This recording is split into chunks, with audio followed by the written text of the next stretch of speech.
Okay. Okay.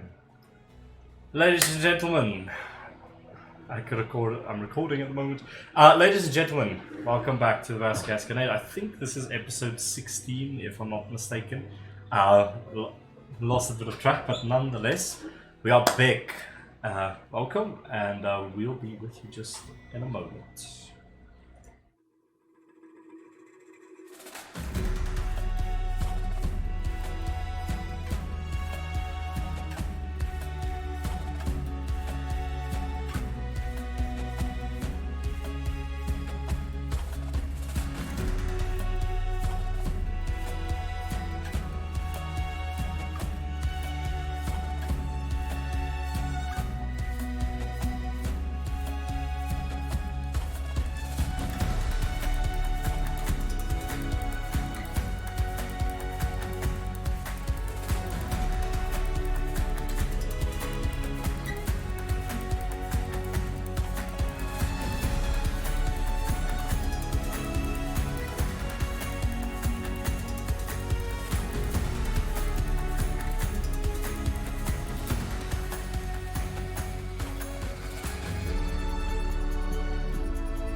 Since we are yeah. Okay.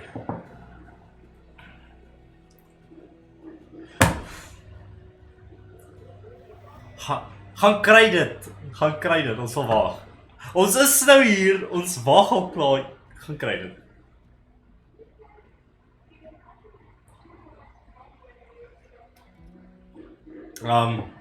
Ek wil eintlik 'n curveball gooi en ek sal alles mooi recap met AJ things. But what do you remember from last session? The two that are currently present, the two of 8.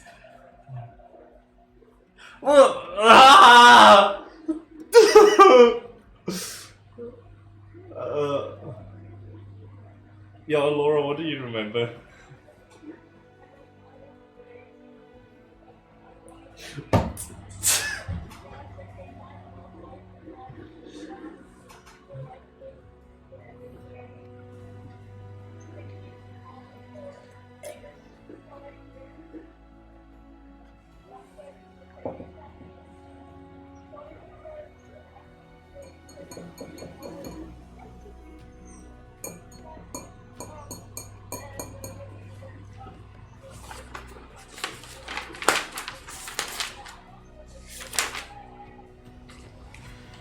Okay, this is fine.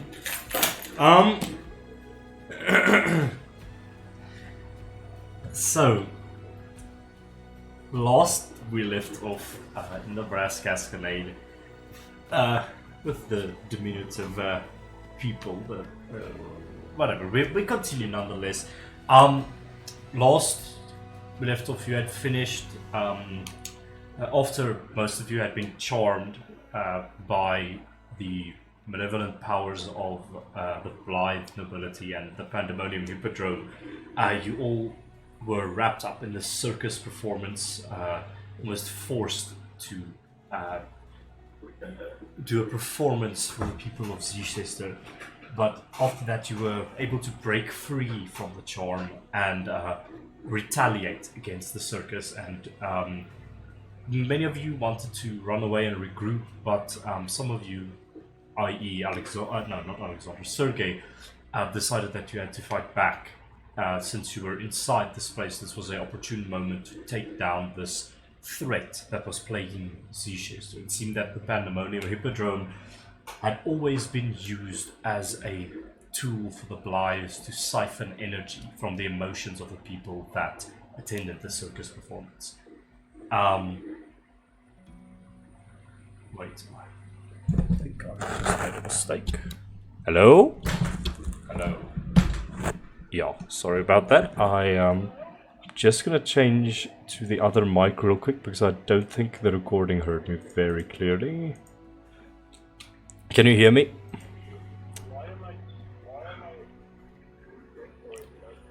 Can you? Okay, you can hear me, right? Just get this thing. Okay. So after you escaped from the circus, killing Lord Oberon Blythe, the Baron of the Blythe nobility, you all fought him and this other creature which he referred to as Pierrot, some weird eldritch aberration, sludge-like creature, where it seemed all of this emotional energy was drawn to. This creature lashed out at you, but you promptly cut it down and then burnt the place to cinders. You then escaped, heading back to the H.V.C, taking some rest, and I think by the next day, Shiloh had a mission queued up from one Mr. Gimble, the proprietor of a workshop of some kind, and he had spoken to this individual, learning that the lumber supplies that the shop needed to operate was very behind schedule, if not just basically off of schedule. They weren't receiving any lumber from a lumber camp within the outer copper district. Shiloh rallied a few of you, i.e. Alora, Alexander, Sergei, Solon, Silas. Was that everyone? And then I believe Grant and Fox would have stayed at the H.V.C. But he rallied all of you and convinced you to join in this mission of his. And you went to investigate the lumber yard on the outer copper districts to find out what ails them and what is preventing them from sending their supplies to Mr. Gimble. Upon arriving there, you were met with an interesting and eerie scene. The lumber camp was built on the outside of some massive crater that definitely wasn't there a few weeks before.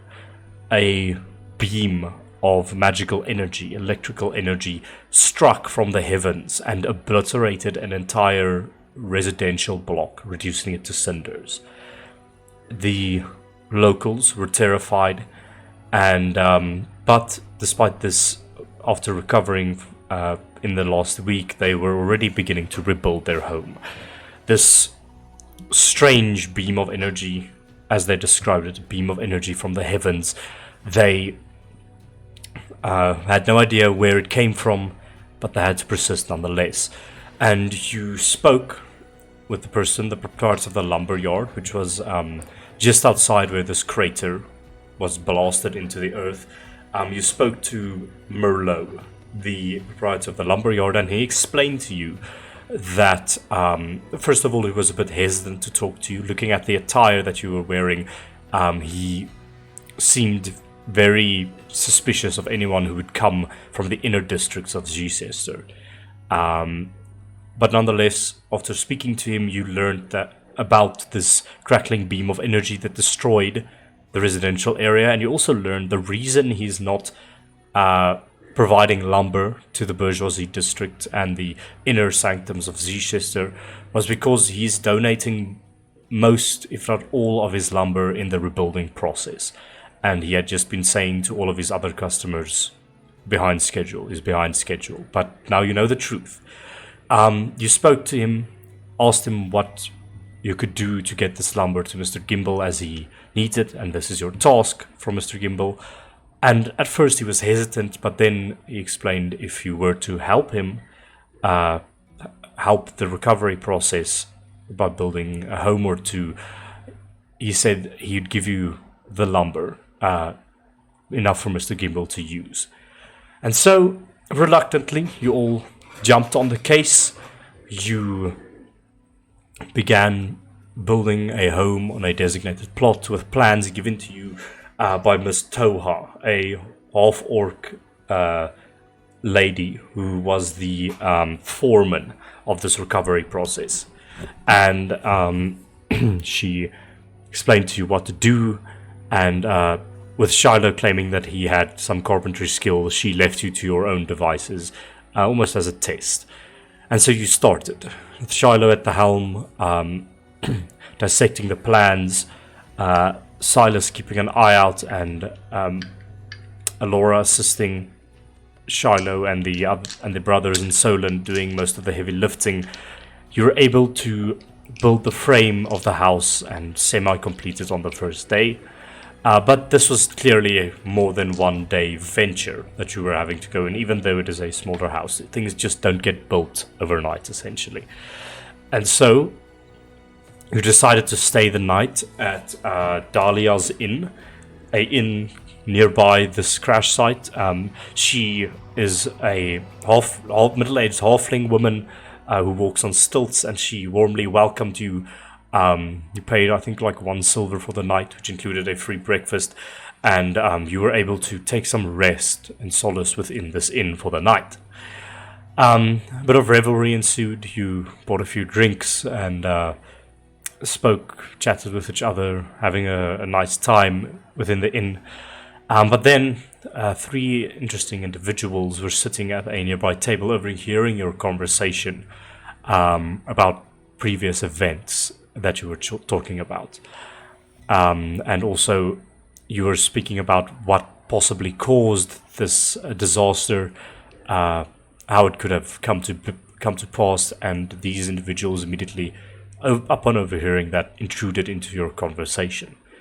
They were indeed of the Luftreiners.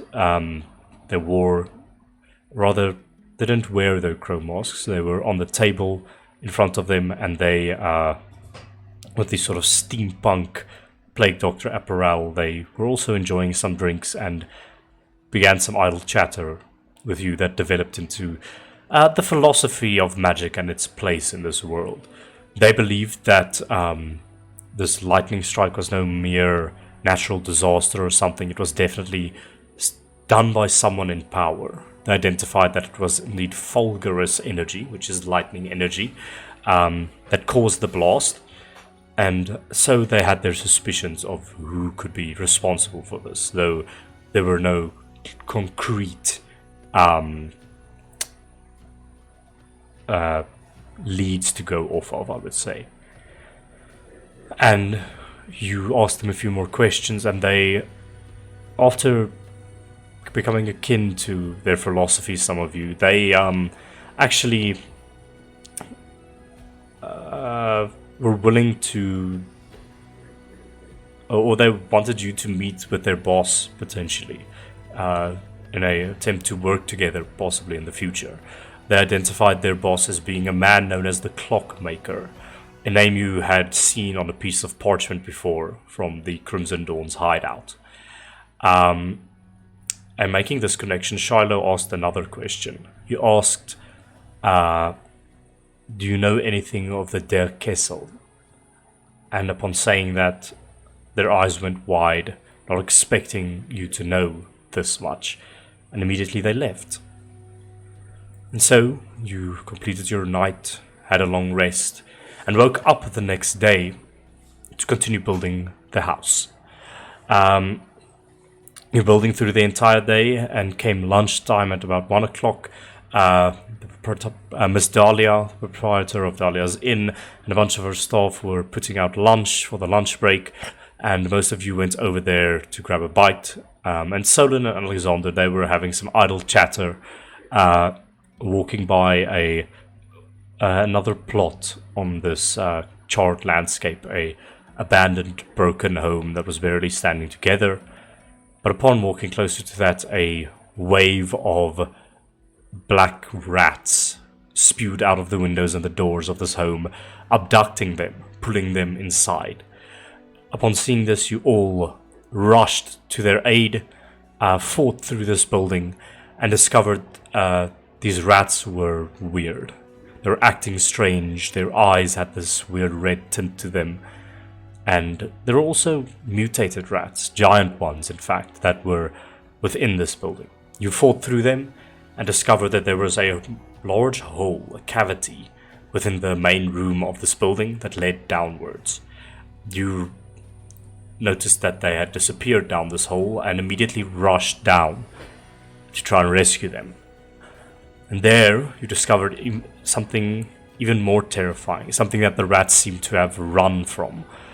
A nest of giant spiders within the sewers below this home. Having been backed up into a corner, you all fought valiantly and eventually destroyed these spiders, and then freed Solon and Alexander from their silk-like prison. Not before noticing that you felt it hard to breathe within this space. You were coughing and you felt like something was trying to get into your body, essentially. Some airborne something in the air that was trying to get into your lungs.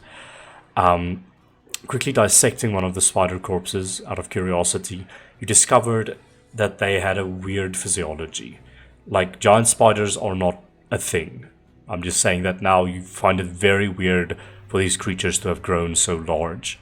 And upon cutting them up, you discovered that there was a host of red glowing blood clots within their bloodstream, within their veins, and it almost crystallized, much like bleed, and you made that connection. Something down here has to do with bleed. And so, I believe Alora quickly took a sample of the sewage water, and you all ventured outwards, fearing that this weird haze in the air would suffocate you if you stay here too long. You went through lockpicking a gate, and to the right there was a ladder going up, and to the left a large passageway staircase going down. And you felt a heat, a very strong gust of wind coming from this lower area, and that it felt even harder to breathe when standing in front of this opening. You believe that possibly the source of whatever this is might be down there. And you decided that maybe later is a better time to come back here, as all of you have either been poisoned or almost bitten half to death. And with that, you climbed up the ladder, opened the manhole cover, and if everyone, the three that are here, are present, this is where we are going to pick up. You open the manhole cover, the rays of sun, which are like split into a bunch of squares, shine on your face, and these squares get bigger as you get closer to the opening, and eventually with a metallic screech you're able to push off the manhole cover, and the light of day is yours once again. The world is at your fingertips as you climb out of the manhole. What would you like to do?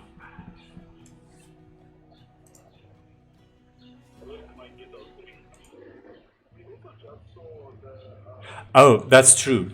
As you get up out of the manhole cover, you spy two members of the Luftreiners, possibly those two who you met previously in the inn the night prior.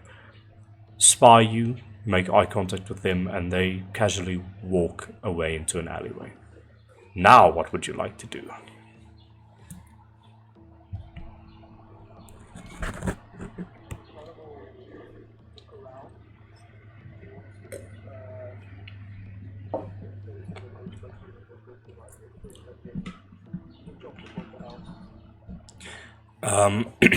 Okay.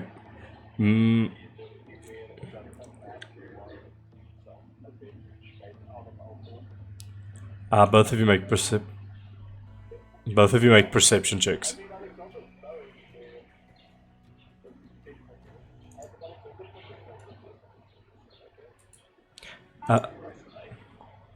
Okay, and no, for the time being, Shiloh, you look around. It's a very busy place, but you notice that the people have cowered away from the building where the rats had erupted from. They were definitely not familiar with this, and they were quite terrified of it. And you see some worried faces peek out behind alleyways and crates and logs looking at you. And there's no drink nearby, unfortunately. But walking up to you, you do see the impressive stature of Toha, the half-orc female who is the foreman of this place. She walks up to you and says, "Wow, you actually survived that. Kudos to you. What the hell happened?"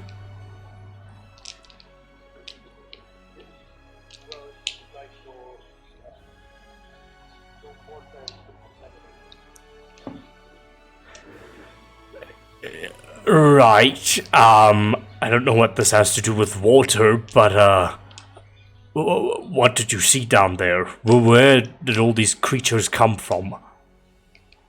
I did not know that something like this was stalking below our footsteps, lest we'd have taken care of it first. You're all alive, right? And she sort of helps to pick you all out of the manhole cover and addresses your looks if you're any wounded. I think that could be arranged. I think if it weren't for you, whatever that plague is could have possibly become a bigger problem. Come on, let's head over to. What's the word for this? Let's head over. No, I don't want to say. Yeah, sure. Let's head over to Dahlia's and we can talk there.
And you can all see Alexander looks a bit worse for wear. He has spider large entry points for two fangs in his neck that are just oozing green. This would probably be like a pale reddish toxin that is just oozing out.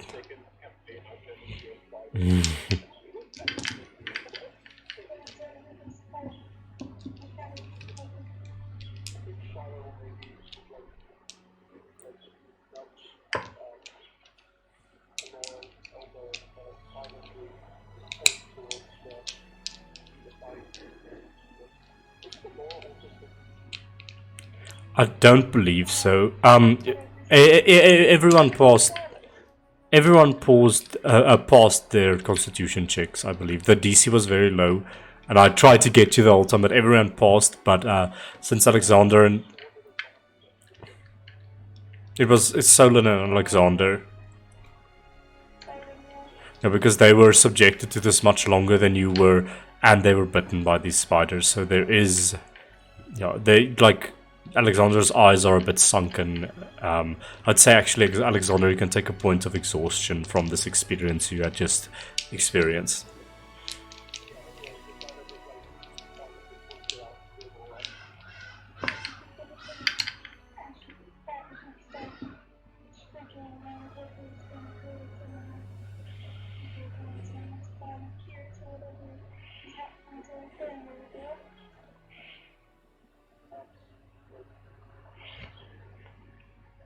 Alexander, just for reference, you feel this uncomfortable, tingly feeling all over your body. This would be true for Solon as well.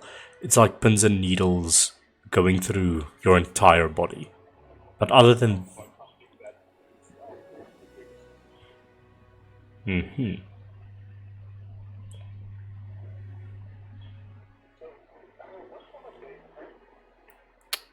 it's... You fought at lunchtime, so it's like 1:30, going on 2.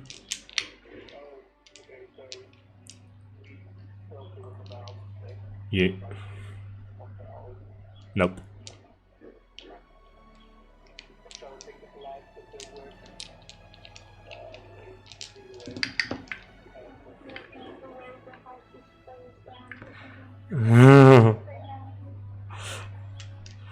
I would say actually that the you look over to your work and it's pretty strong, still standing, but just behind it, the home where all the rats had been in, you just hear from the hole that Sergei had made. The whole place crumbles and just a swarm of rats just skitter out into the alleyways.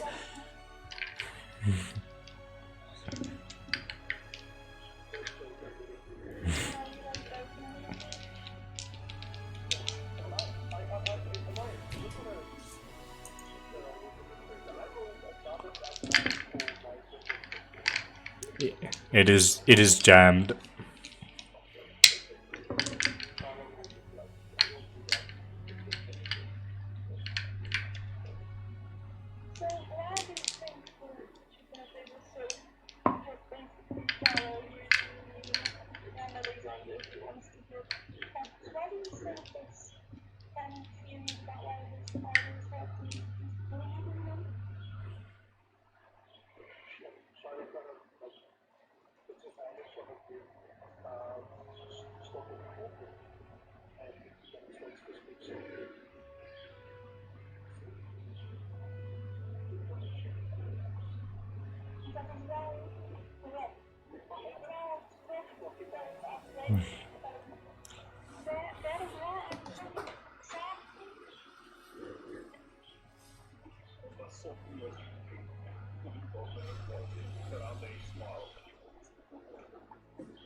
Alexander, make a... Go for it.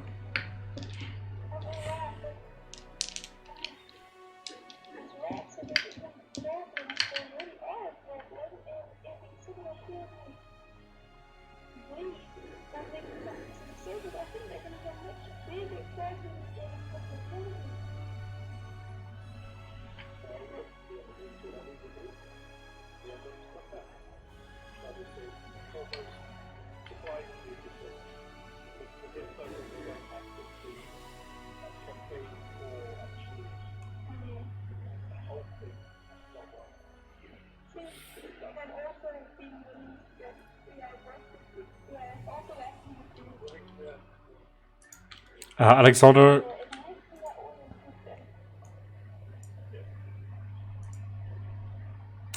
make a dexterity saving throw. Alexander.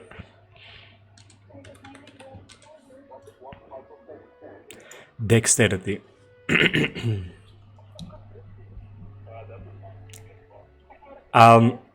You feel delirious.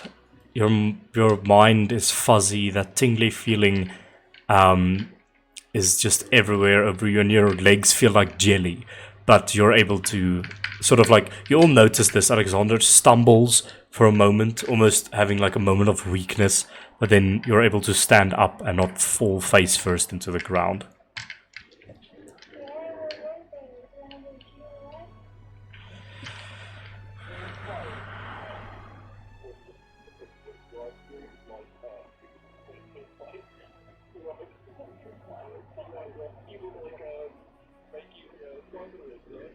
No.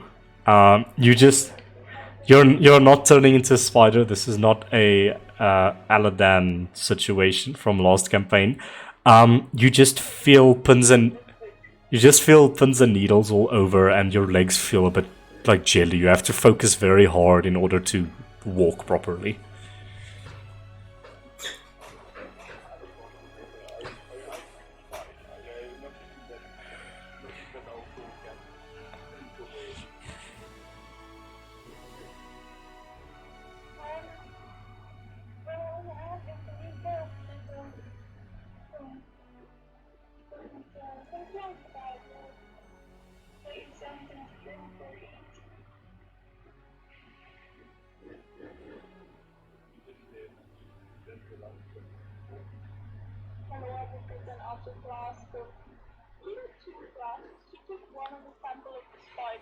Mm-hmm.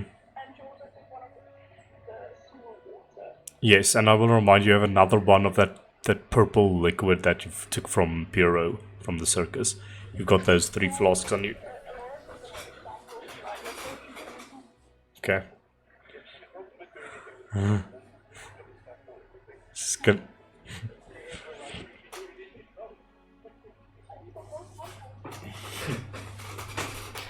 Okay. So you all eventually make your way to Dahlia's inn, and there you see Toha, the orcish lady, the foreman, who's been waiting for you, and you also see Merlot, the proprietor of the lumber yard, is there, and Toha just puts a straight bottle of tarragon whiskey on the table. She just says, "This one's on the house, or on me rather. Thank you for clearing out our little problem." Uh,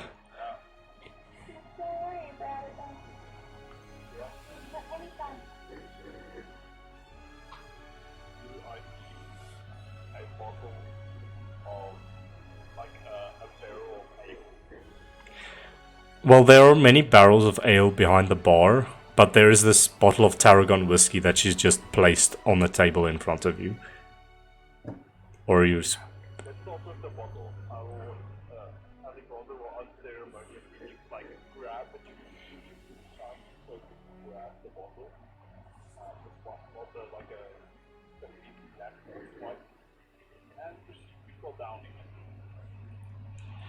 Okay. You do that, make a con save with disadvantage.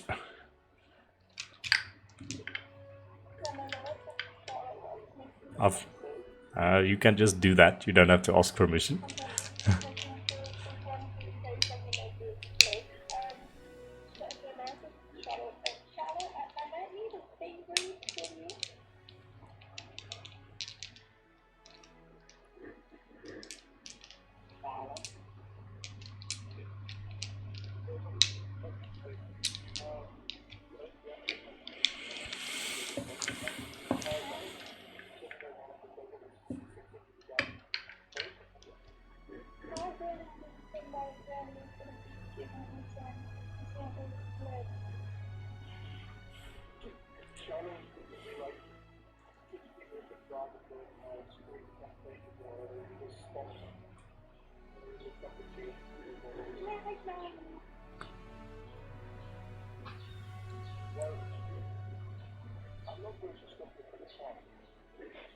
As you as you as you say that, Alexander falls out, like right beside you, unconscious from the drink that he just had, and the bottle empty just rolls over the ground.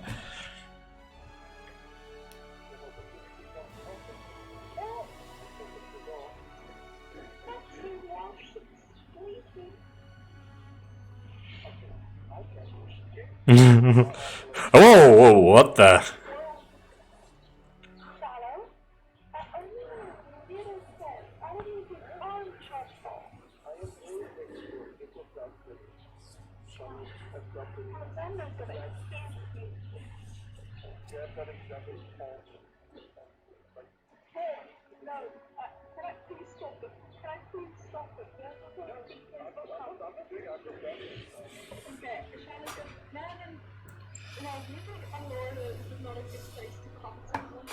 Yeah, you have good medical knowledge, I would say.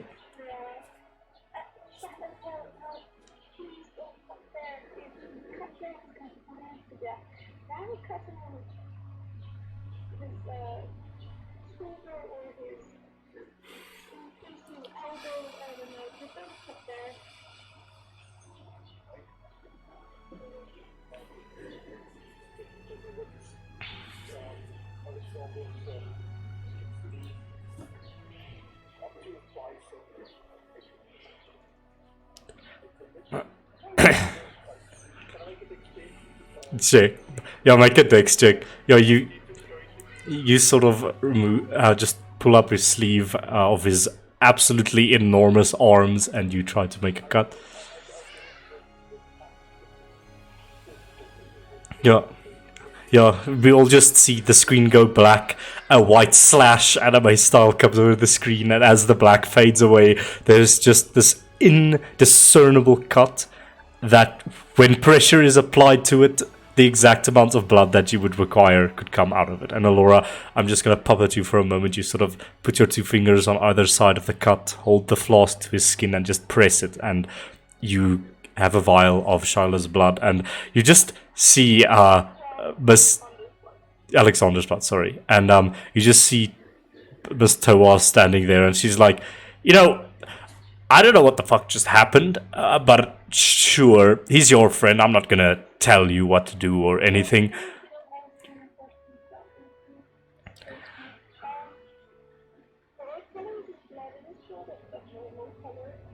Yeah, it's normal. Um, um, uh,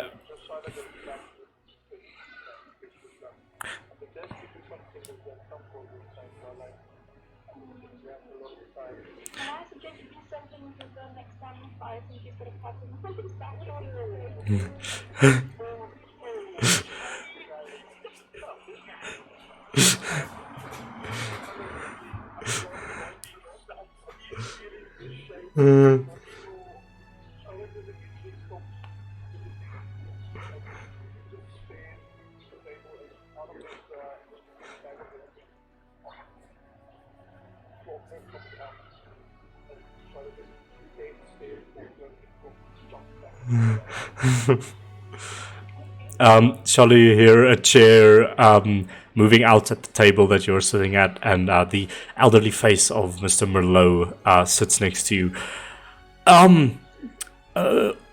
To Miss Towa's point, I don't know what that all was about, but I understand that you sort of dealt with a little infestation problem that we had, and I'm thankful for that. If you are not he's just speaking with you, even though you're doing that. He goes, well, if you're not feeling up to the task, I would understand if you were not to complete the house that you were building. I will spare some resources for you, if that is okay. You have done us a service today, so I think it's fine if we spare some logs for Mr. Gimble.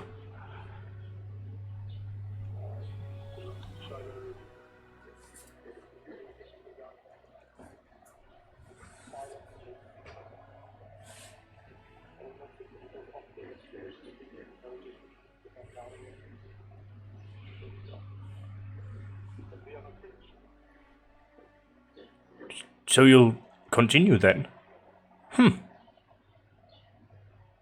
You are... Whatever you say, I can tell that you're a man of principle, and I like that. I'll send the materials over to the house for it to be... for the construction to be finished, and then I'll have your delivery for Mr. Gimble ready once you are done. Thank you so much. You are a great help. You all are. And he stands up and heads out, and Miss Towa just says, before leaving with him, we'll see... we'll see you out there again. See you in a bit. And she leaves with Mr. Merlot.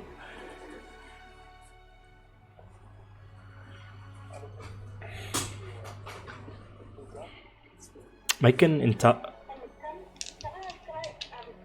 make a proposition for reception? So, seeing as we go here, can Laura go back to the H.V.C. and then the Laura and Fox to try and find whatever we try to figure out what's wrong with Alexander, and then Alexander and Charlotte finish the house? You can do. I'm gonna do something with Vox, so you don't have to worry about that. But do whatever Alora would do in this moment. We're also not gonna build the house for the whole session. I'll sort of skip ahead. Charlotte, just make a. This will be a Tinker Tools check. So just do intelligence check plus proficient or technology.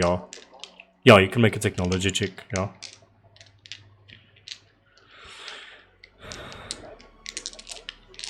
Yeah, quickly sitting here, fiddling with it, you're able to find the jam. Maybe it was just a spring or something of the firing mechanism that jammed, and you are able to reset that, and your gun is in working order again.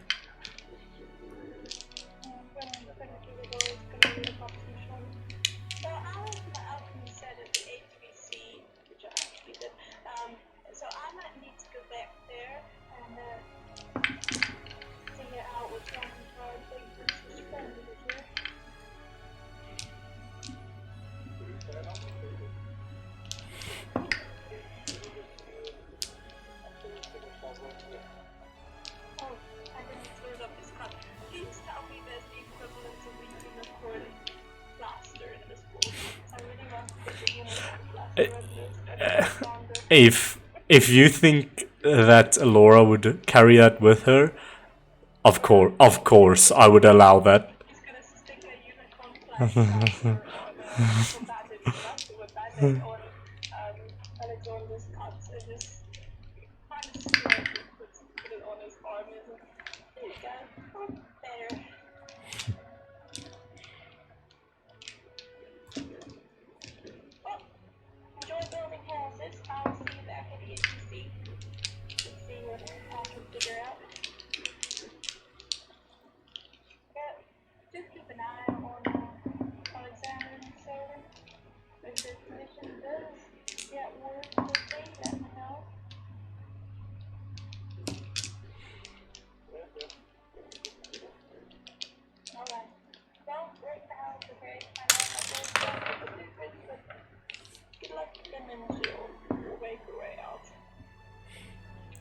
You make your way back to the H.V.C.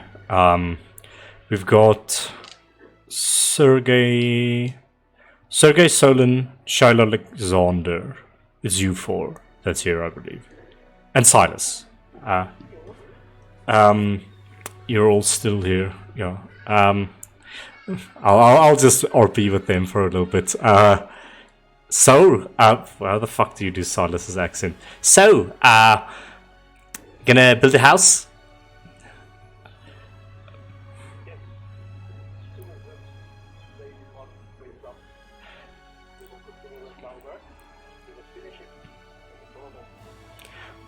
Alright then. I'm gonna say, for the sake of brevity, you're able to rouse Alexander and Solon. They help you to complete the house despite their delirious state. After a time, they become a bit stronger. The pins and needles become a bit lighter. And it seems like the poison recedes naturally. And you're able to complete the home. And you're able to acquire all of the wood for Mr. Gimble. You sort of walk up to the lumber mill after completing the job. This is sort of 6 o'clock later in the afternoon. You worked quite fast, and you arrive at the lumber mill after completing this house. And Mr. Merlot is standing there with a one of those mechanical walkers, a smaller one, transport one, with a bunch of logs on it. And there's another individual on top of it, who's the driver, it seems, and he walks up to you. Well, thank you so much for your help here. These people have been going through some shit, to put it lightly, and every little bit counts, especially when you drive a mutant rat infestation out of the area. And then, despite that, you even completed the home. I am quite pleased, and I've misjudged you.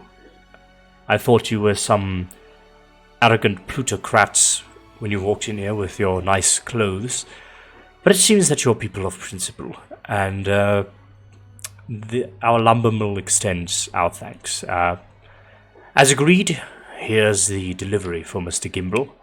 I hope that helps you in your endeavors.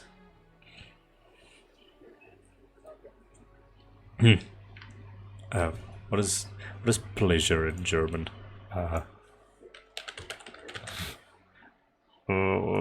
He would. Hang on.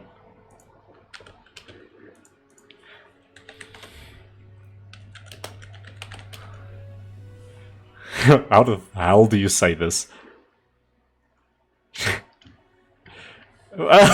Wait.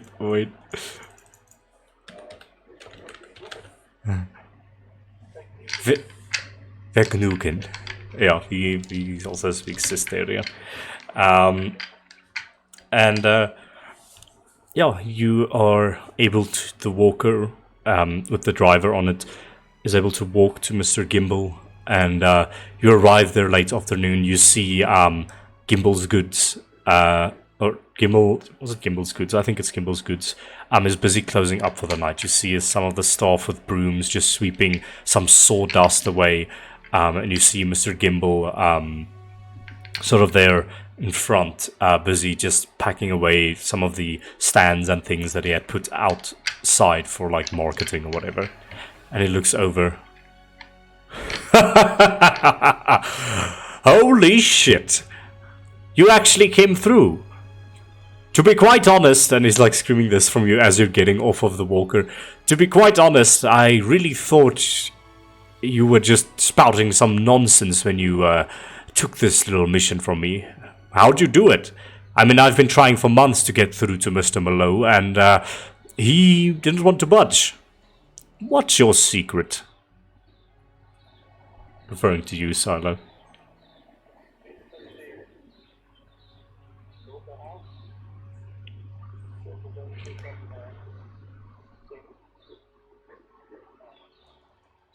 What sort of things?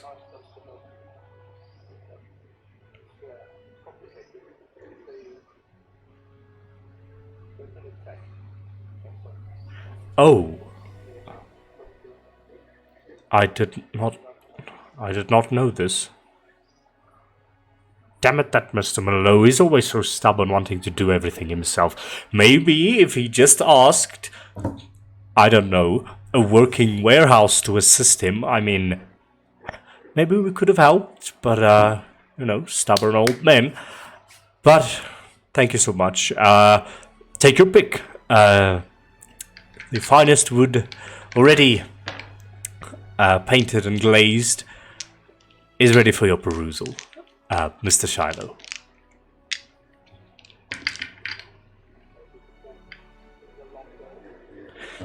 And explain to me what lumber you take. You tell me.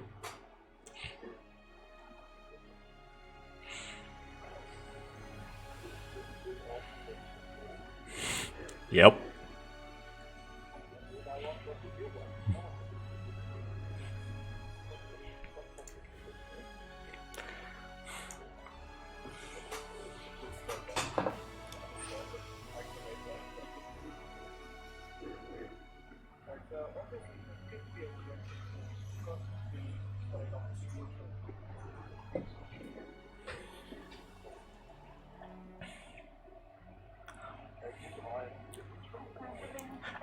I would say, you said this was for some sort of heavy workbench, one that has to be strong and enduring. Well, I happen.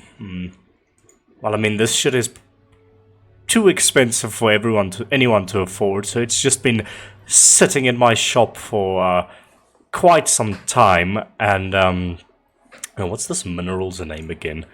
Vox, can you remember? Dukedom of Shrakar. There were trees with the gold between them. Connecticum, yes.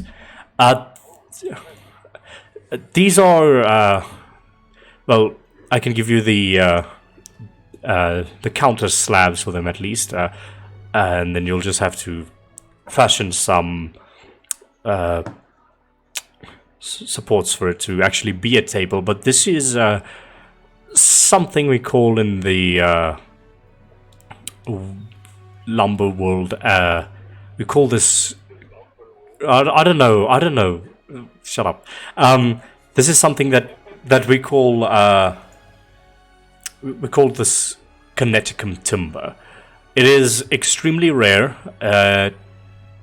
It comes from the southwest continent of Vakia.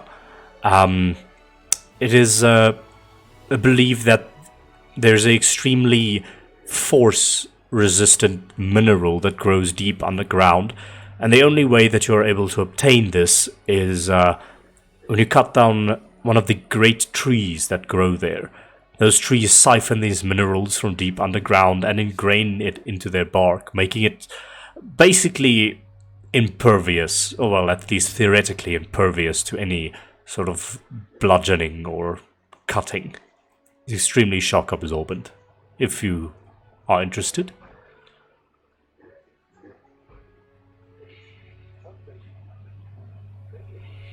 You now look at this. It's smooth. It's you can tell that it's wood, but it almost has like the smooth texture of granite. I would say it's metallic, almost granite-like. It has like the patterns of granite in it with veins of what seems to be gold between it, but it's all this Connecticum material.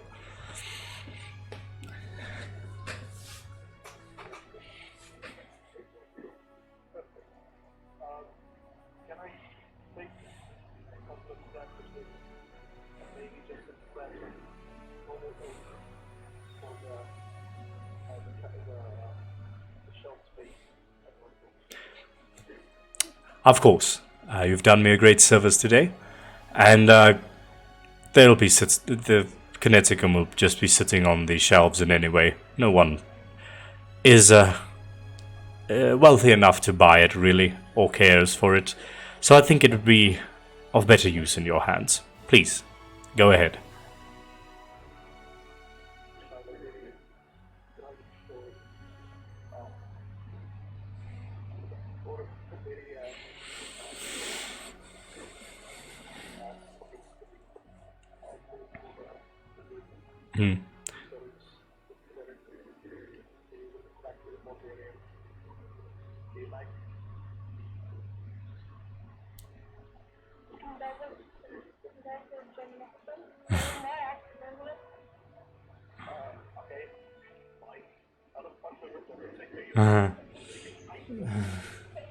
Mind!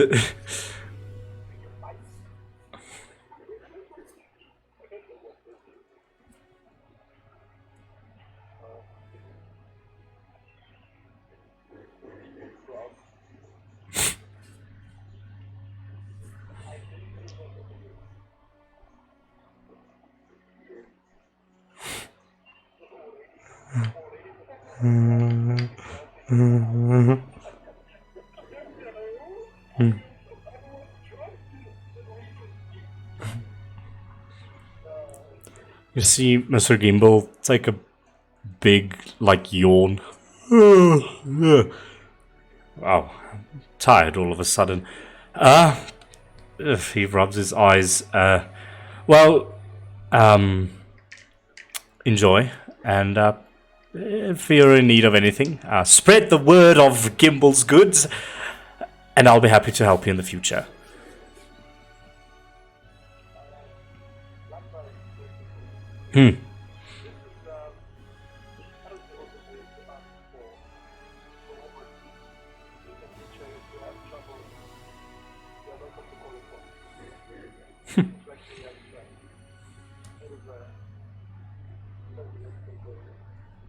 He smiles.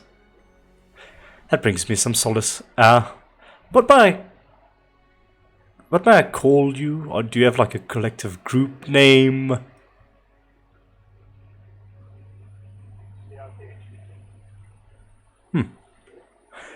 Alright then, H.V.C. Until we meet again.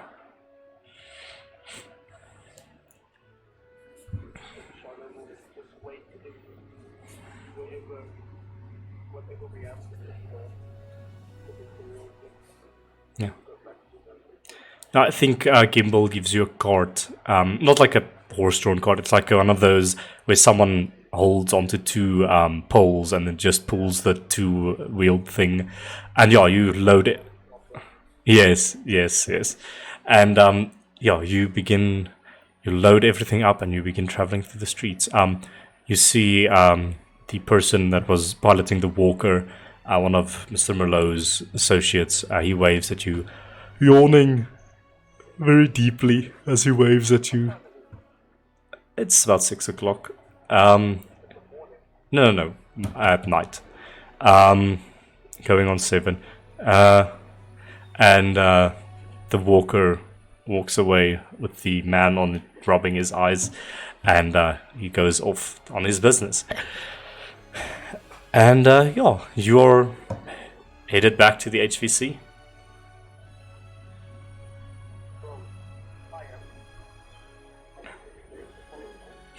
Well, the others don't have a choice because they are not present to influence their own decisions.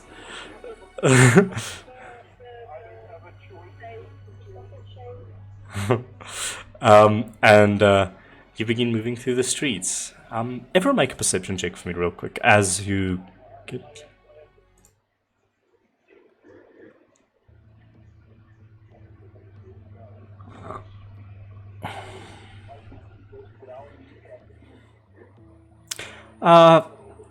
Yeah, you see, I think you would notice that there are less people on the streets for this time of night. Yeah, it's quiet.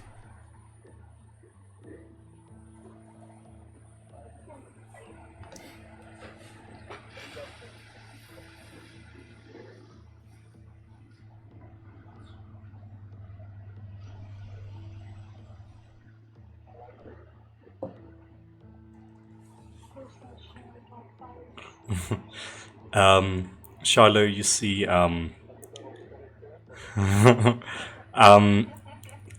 Shiloh, you see, is the sort of normal city goer walk past you. He yawns deeply, rubs his eyes, goes on.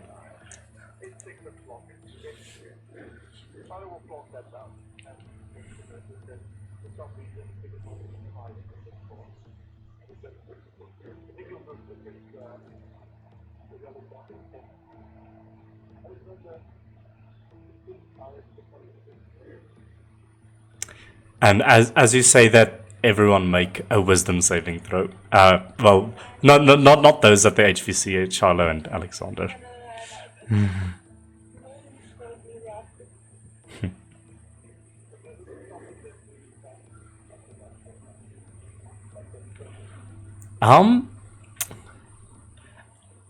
You definitely feel your eyes they're a bit heavy. But both of you pass, so it's not a concern to you.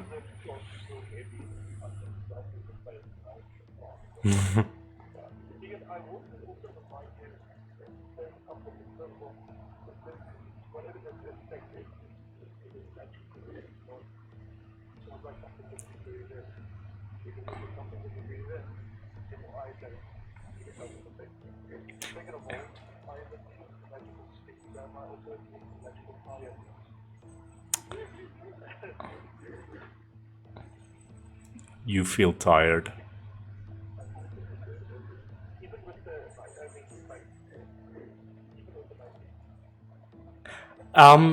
No, it doesn't have a mechanical effect on you, but you can feel something is off.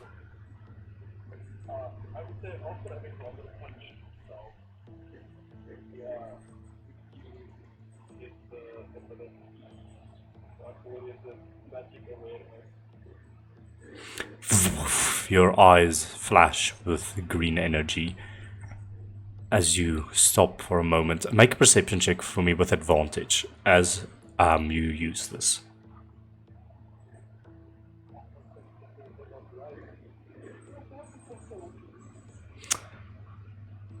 You look at Shiloh, you look at your other allies, and you notice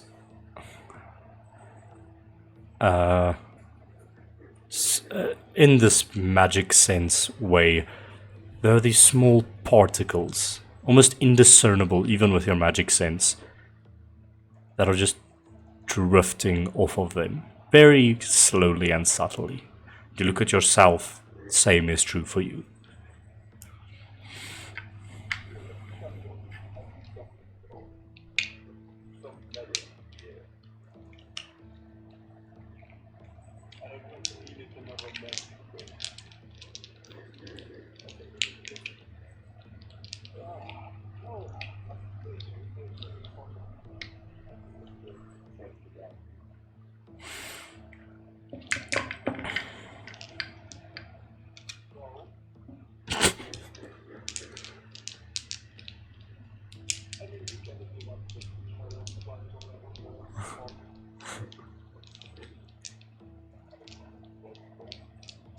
Okay.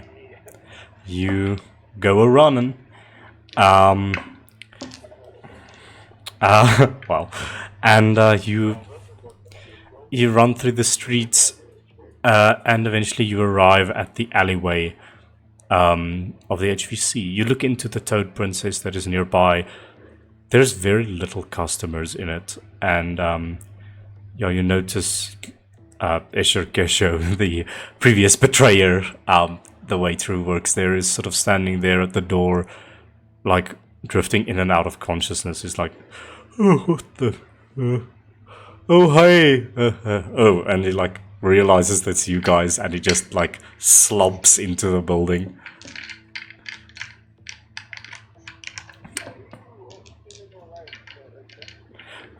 Oh, me? And he peeks his head around. I'm fine. Just I don't know. I feel sad. I don't know. I've been feeling sad recently. And I don't know, it's something that I just cannot get off of my chest. Ugh. I wouldn't say it's been at a specific time. I've been slowly but surely feeling like this for, I don't know, the last 2 days.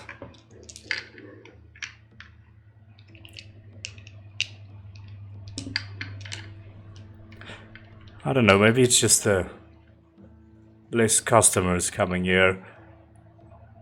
The fact that Miss Betsy is also feeling a bit down in the dumps. It's weird, she never is like that.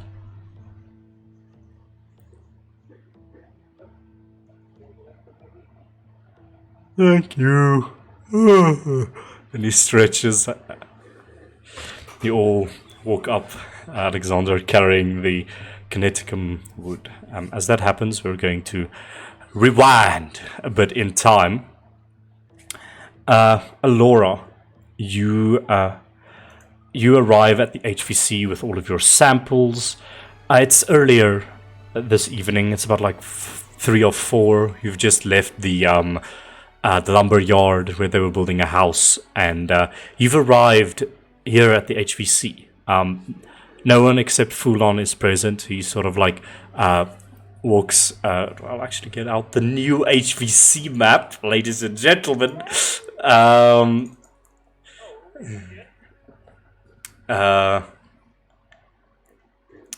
Now in 3D. So Laura, there you are.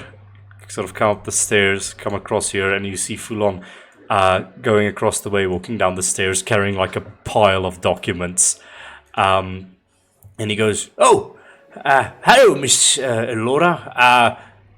Where have you all been? I know Shiloh was on a mission or something. I don't know. You went with him?" Quickly, Alora looked at because the last time she saw him, she had made a mass for his office. When this child, he wanted to gather some materials and resources. I hope you were gathering some extra materials to repair that hole that you made through my walls. Yes, I haven't forgotten about that. I may be old, but I'm not stupid. I'm sure we'll have most of the catch-up, but we're going over plan. Sorry about that. I promise you will take me all night. I will fix it. Oh, for your well-being, I really hope you are speaking the truth. But nonetheless,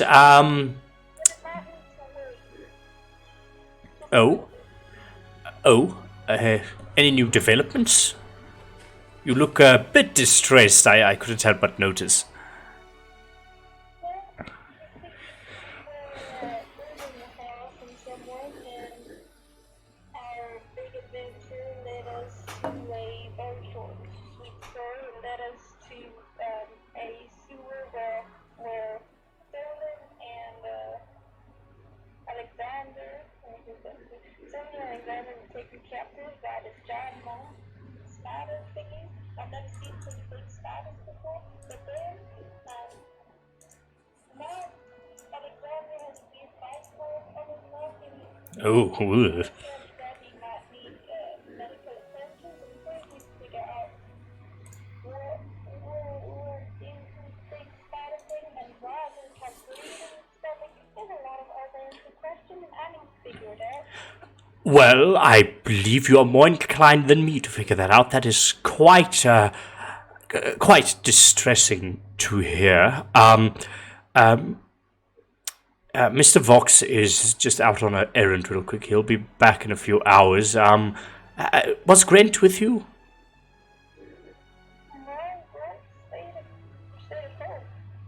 Really, I haven't seen him all day.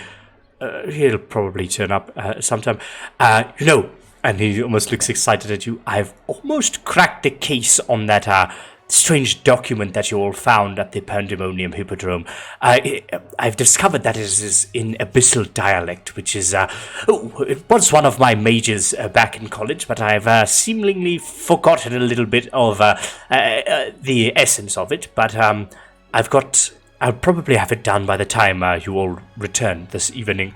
But as you were, I got to get back to my work. Oh, how exciting! And he just walks over. You can see, like, the books that he is carrying, they're all, like, old and tattered and heavy and bound in chains. And, like, you swear that the one book, there's, like, an eye on its spine that you swear, it's a painting of an eye, but you swear it, like, follows you as you walk. And Fuhlan just, like, goofily, like, hops down the hallway and, opens these two double doors that lead to his office.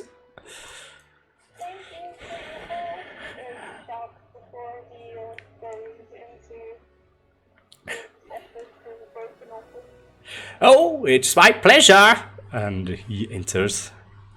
So, Laura, what are you doing with your evening? Yes, there is.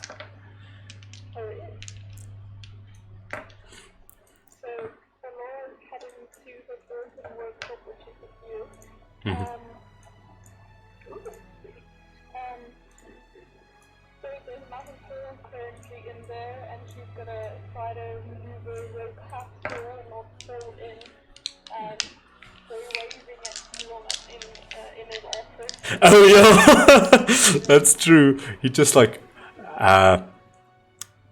you just see the scowl almost coming from him when he hears your footsteps, and a bit of dust falls down onto his work, and he taps his hands vigorously on the table. Do stay clear of the hole, please.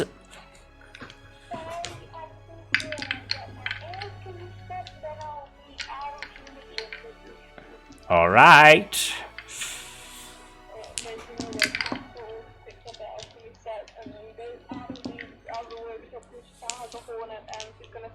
Table and try and firstly analyze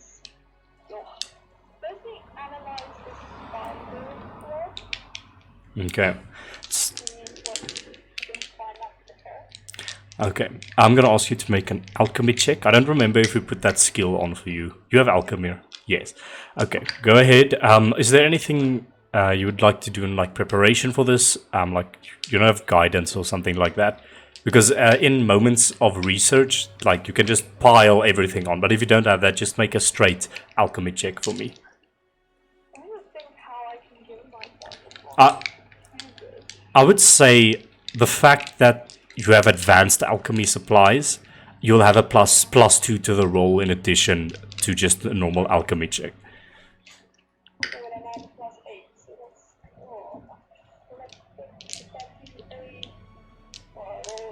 that's a 17. 17. Pretty good. You sort of you're a natural in this field. You put the spider's blood into the sort of centrifuge thing that you have. You begin experimenting with it, trying to get different reactions out of it. You pour some of the vial into different smaller vials and try to get different reactions out of all of them, testing in your normal ways. And with a 17, you learn, indeed, this is bleed, modified Eulari. And what else you detect is that you know that Eulari is a living crystal. And as of recently, you've discovered with the evidence from the Crimson Dawn that it can adhere to living creatures, given the right circumstances. This bleed, it's true for the bleed as well, but the bleed is a even more modified version of Eulari. It seems almost to be attracted to living cells itself, and you immediately detect that this spider's blood, the reason why the spider got so large is that this version of bleed seems to be like a mutagen of some sort. It has the properties, the ability to alter living cells, not just adhere to them. You know that the brothers have Eulari within them, which emboldens them, holds onto their soul, things like that. But this bleed is specifically there to attach to living cells and alter them. Gonna note that down in her whatever paper she has, and then she's going to research Alexander's blood and to draw any similarity or differences in community. Okay. Make another alchemy check for me.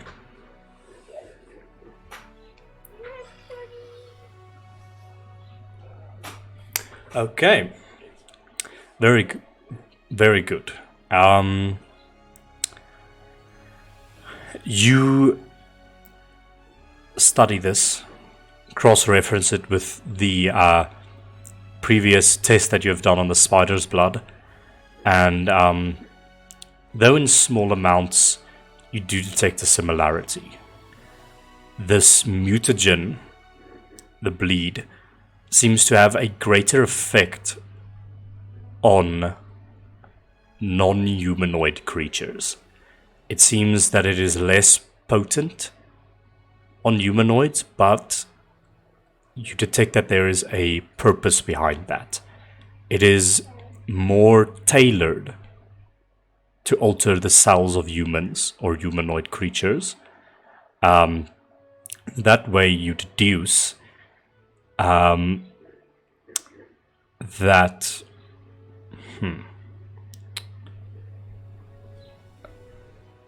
the way that it is altering Alexander's blood is that it is forming microscopic crystals throughout his entire bloodstream. And you notice that it connects to the innate power that resides within blood itself. Now, you know that all people have innate magic within them, though it differs in potency from person to person. Your average individual just has a tiny, minuscule spark of magic, and this is what allows them to be able to cast magic, like learn the trade of wizardry. But you do get sorcerers who are just born with a unimaginable amount of magic within their blood, and they are able to sort of naturally cause things. You detect a Ventus bloodline in Alexander. He is a sorcerer. That's one of the first things you know. That is one of the first things you notice. And you detect that this bleed is specifically reacting to that Ventus bloodline. It is adhering to it and holding tightly to it. But that is all that it is doing at the moment. It is fusing with his sorceress bloodline. Very interesting.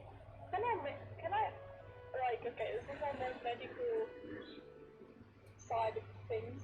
If his blood is crystallized continuously, doesn't that technically mean his blood is going to stop flowing at a stage? This is with an at 20, this is a concern that crosses your mind, but the bleed crystals in his system are surprisingly stable. They form microscopic crystals, but the crystals don't compact each other. They don't grow larger. They stay at like a consistent rate, essentially, and it's just in his bloodstream now. It has fused with him, but it is not like a detriment to his health, essentially.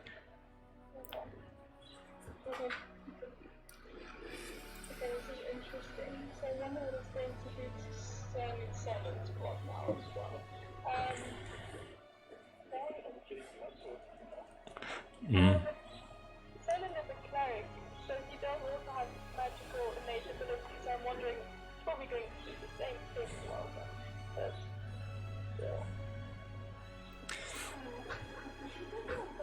So obviously there's no clear, precise conclusion of Yeah. what's going to happen if this continues, if it's going to be good or bad. No, but with an at 20, you know that he has a sorcerer's bloodline. You know that the bleed adheres to the sorcerer's bloodline and microscopically crystallizes within his bloodstream, and it is dormant at the moment. You don't know what that means, what it will do in the future, but yeah, on a nat 20, that is what I will give you. Oh, okay. Good information. Thank you, Matt 20. Yeah.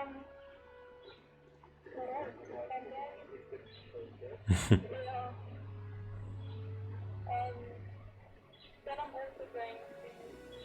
I still have the tool, so I'm also going to analyze that. Make an alchemy check for me.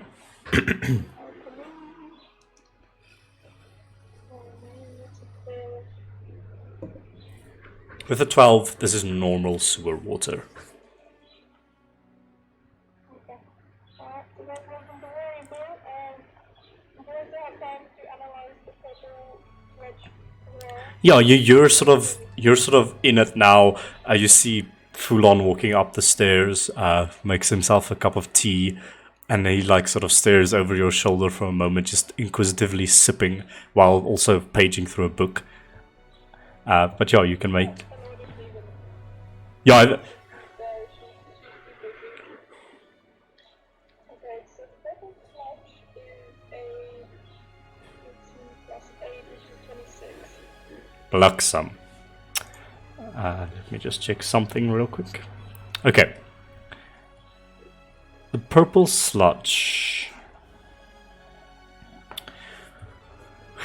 It is quite viscous.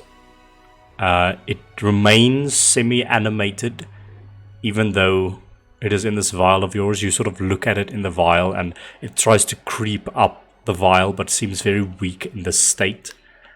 You detect this is an unusual substance. Something that, with a 26, is unnatural. You've never seen it in your life. You're not even sure if it belongs to this plane of existence. You detect powerful, faint magic within it. A dark type of magic, though you can't tell anything further than that. Another interesting thing you do, as you have like a Bunsen burner with you, and you place some of it and heat it up, you notice that it squirms and writhes in pain when exposed to fire.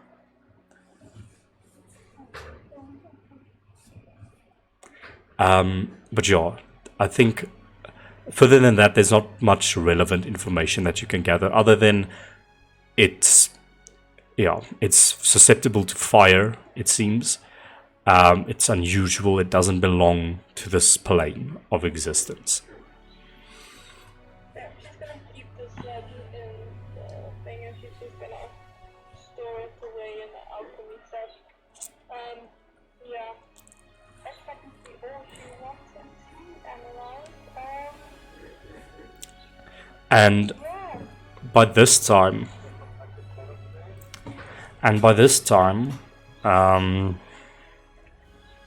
Fuhlan has walked downstairs, and you hear him speaking to someone. Enter Vox Archon.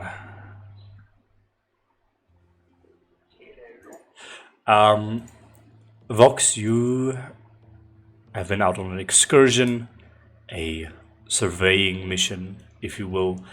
You have just returned. It's about 6:15 at night, and you saunter into Fuhlan's office.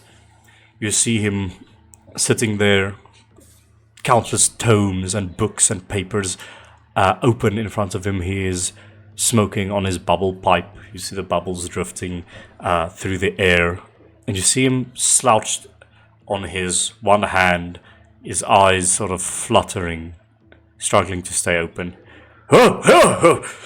Hello, folks. I did not see you there.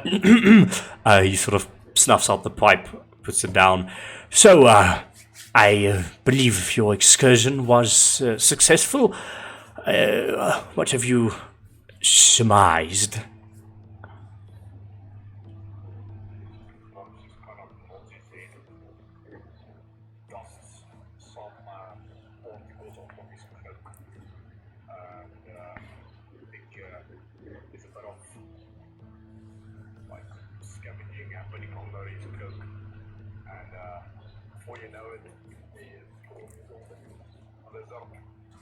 Falls out of his cloak, and good old Sylvester just shakes himself off, goes up to the seat, and it just makes it a deep breath, and he's like, well, yes, quite the evening indeed, I would say. Where do we get started? So, anyway, I must just make sure we're on the same level here. This is What we spoke about. okay. So, me and Vox couldn't help but notice that something odd was in the air. Something strange. Something in the mystical arts, so to speak. It seems that everyone around us was a bit fatigued, and we couldn't exactly understand why, so we took it upon ourselves to find out as why this strange conundrum was occurring, and we came to the conclusion that someone is somehow siphoning the innate magic out of all of of us. What? Vox didn't seem to be affected by it as much as the rest of us. We suspect it may have something to do with his, strange. The magic sickness, is this what you are referring to? Yes, yes. Well, So, Vox did some sniffing around and with his innate magical abilities, he managed to pick up on a scent leading all the way to the bourgeoisie district, oh, to the Blythe house. you. The very same individuals that gave us that whole trouble at the circus not too long ago. We suspect that whatever it is they're up to, it is clearly no good. And I can assure. whatever entity it was I working with, I can assure you that it is no. I can assure you that it is no good. Because, and he pops out the cap of a bottle of some alcohol, and he just takes a hit. I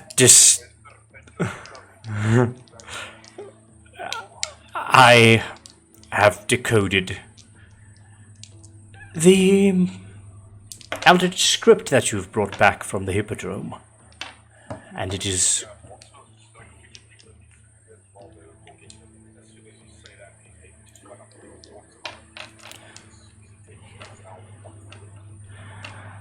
And it is quite concerning.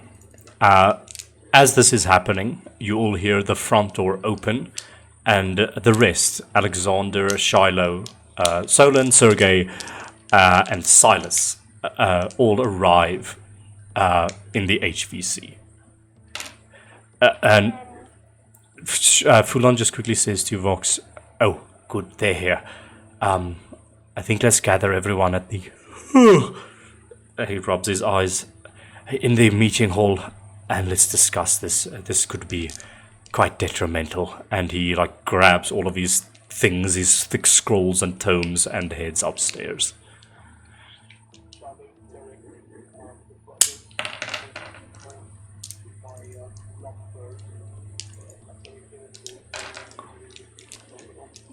Mm-hmm.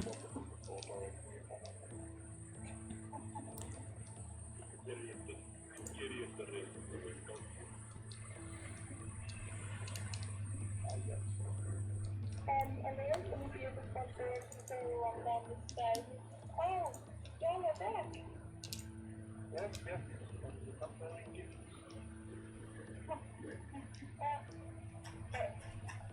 We can see a lot of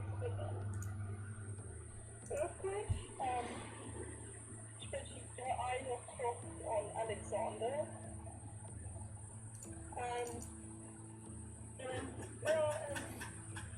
Do you guys need help trying to work? What is also for you, so I appreciate Okay, she makes her scurries her way down and then picks up the other side of the leg, fucking Charlotte, but her eyes are creepily still looking at Alexander every now and then. I think we attempted to have the whole stack. Yeah.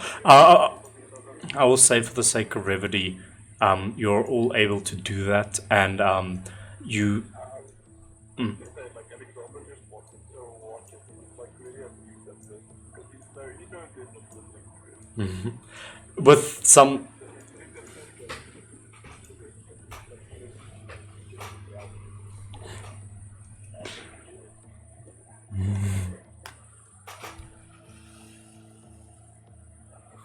Well, with that, and we heard that. And some awkward noises appear. So Vox, you and Fuhlan are the only ones around the table. He's busy laying out all of his sheets and stuff, and he taps on his, like he's standing cross-armed and is just tapping on his like tricep area, smoking the pipe. And he just, there's a few moments of just awkwardness as you stand around this table, and then you hear the melody of Alora and Shiloh struggling to awkwardly carry this large table surface up the stairs. You just hear pff, ping, ting, ping, ting, ting.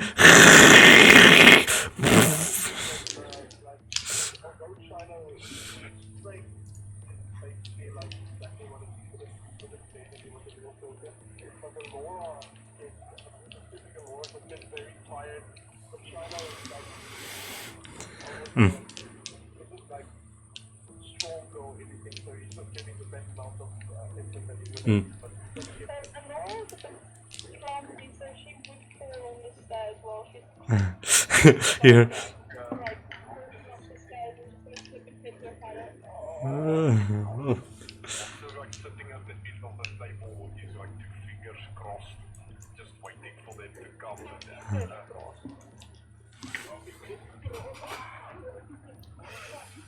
sorry guys, I'm tired. With these 2 hands like that's what I'm trying to say. And his eyes are just kind of following the cell. Yeah, you see it, you follow it slowly crawling up the stairs, then you follow it going down the stairs, and then And Nora's head comes up, there's like there's a knob on her head now from where she's and eventually, awkwardly, you carry this table to your room, and you all join around the table. You see Fuhlan there with all of the things stretched out on the table. You see Alora's alchemy supplies on the edge of the table, and Fuhlan's just like, "Come on, hurry up! I've got a few things to talk about. This is quite distressing." "Oh, I see you finally got some new furniture in here. Is that Kineticum? How did you... Oh, never mind. I'll examine that later." And you all join around the table. "So I trust your excursion went well, it seems. Shiloh?"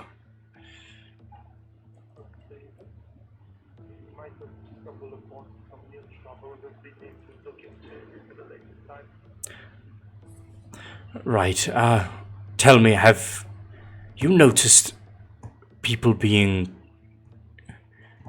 "Yes, so you have noticed. Well," and Fuhlan yawns. This seems to be greater trouble than we originally realized.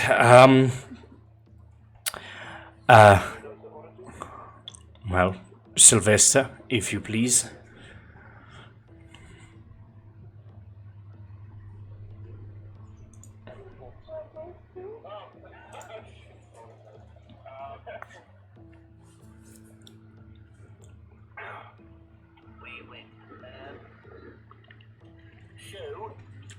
Me and Fox have a plausible theory as to why all this strange magical commotion is happening.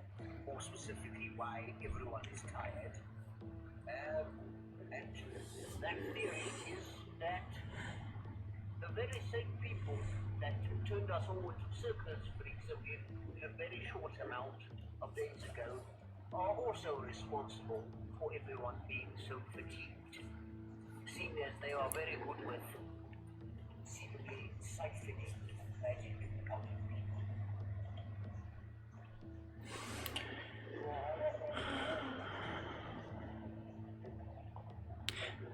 It means that House Blythe is up to no good, and the remaining members, well, are either trying something or something I fear might be even worse than that. For you see... Whatever it is that I thought we killed back at the pandemonium hippodrome, I have a suspicion that it clearly isn't dead. To that point, this Pierrot individual is definitely not dead. And it is not an individual at all. And he slams his hand on the page in front of him. And you see the document that you recovered from Mr. Pandemonium's main court. That diagram with the sludge creature in the center, stretching out its limbs to sort of suffocate four other images around it. Let me just see. I've deciphered this, and indeed, it is of the weird. This is written in ancient abyssal. It is the language of the demons. For you see, ladies and gentlemen, I believe that our little friends the Blythes, though they've been parading it for all these years, are not sorcerers at all. Have you perhaps heard of the term warlock in your life?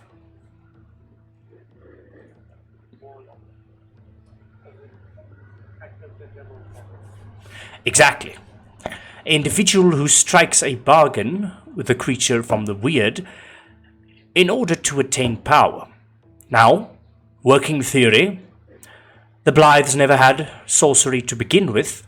They grew jealous of the other sorcerers and the nobles within the city, and they decided that they would attain the power of a noble at any cost.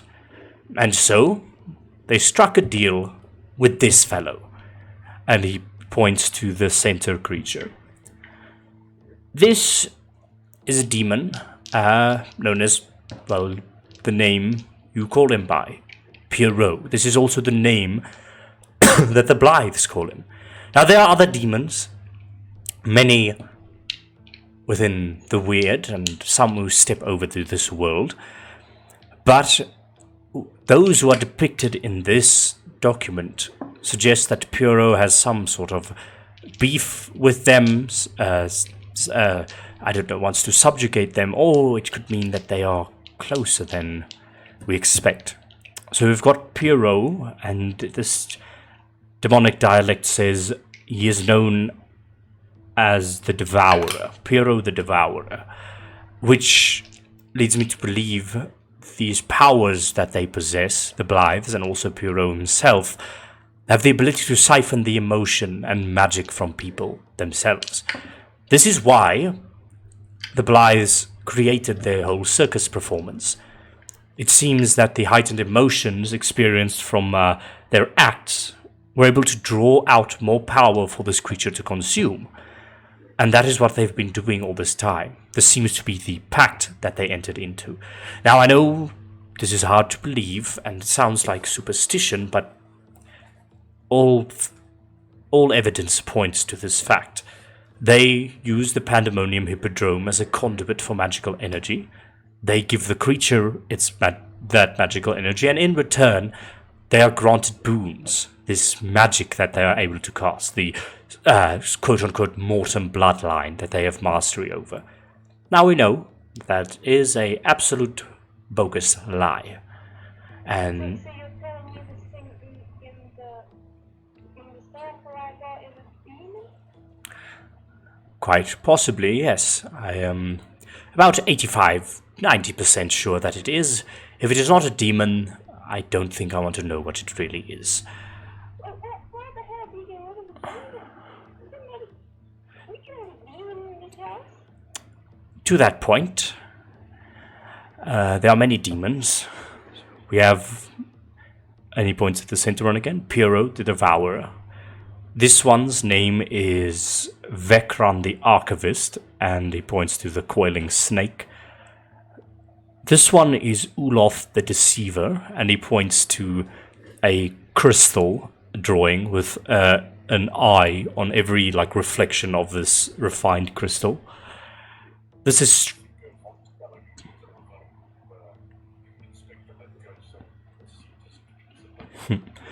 This is Strigander the Gorger, and he points to the sort of the elk-faced creature with 4 curling horns. And this is Ndubiso the Watcher, and he points to the sort of insectoid-faced creature with it has two large, like fly-like eyes, and you know it's like this grid of hexagons usually, and instead of hexagons, each one is an eye. There's like millions of them drawing on this. And all of these demons have a name that people refer to them as, which are the names I've given you. But the only way to truly defeat a demon is to know its true name, as deciphered by this document. It seems that Pierrot and the Blythes were after the names of these other 4 demons in order to subjugate them, possibly gaining Pierrot more power. And now that their whole circus act is out of the window thanks to your assistance, I don't know what is happening at the Blythe Manor. I believe the Blythes might have stumbled a bit in their pact with the death of Lord Oberon, and so this demon might be lashing out, exacting revenge on the family and everyone around it, or they are trying desperately to appease the demon once again before it consumes them, as is the nature of these pacts. And unfortunately, and he yawns again, the whole district might be the victim of this. And as such, we have to go to the Blythe Manor. Now? Well, obviously we'll have to rest up a bit first. I just feel we should do it as soon as possible, because this cannot continue. I don't know what the ramifications might be. But if Lilith Blythe, who is now technically the Baroness, instead of Oberon, who is deceased, might be, and is clearly busy with some heinous things behind the scenes. We have to find a way into that abode, track down the source of this, and dispose of it.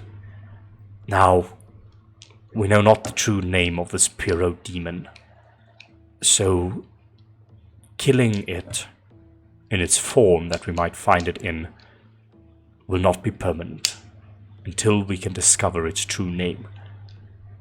But we have to do something nonetheless, otherwise this whole area is in danger.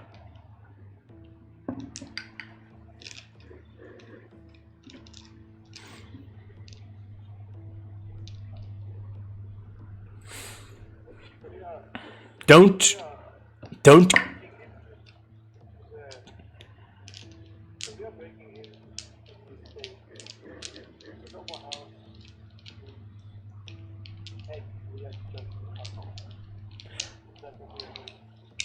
Well, pretty much, and we don't really have another choice, lest we all become husks for this creature. Aren't we already on some most wanted list by this stage and the amount more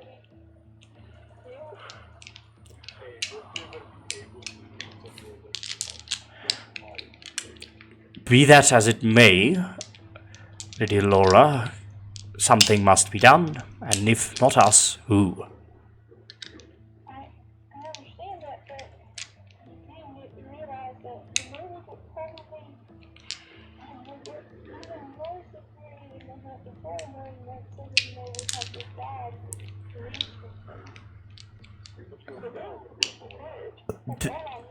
Then we will simply find a way around that.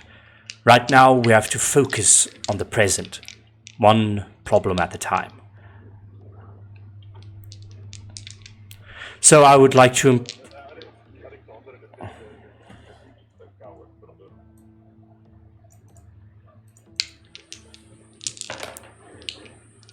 Laura is not a coward. She's just, what's the word? Cautious, and I commend that, Lady Laura. Please use this caution when approaching the Blythe Manor. But this is an official mission that I will be decreeing to the H.V.C. This is a great threat, and something has to be done. We are the only ones who know what is going on behind the scenes.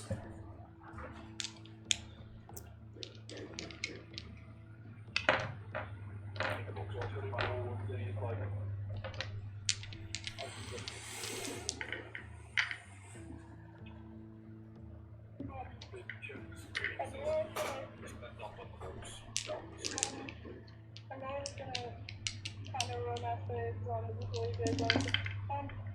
I really wanted to talk to you about something. Tomorrow.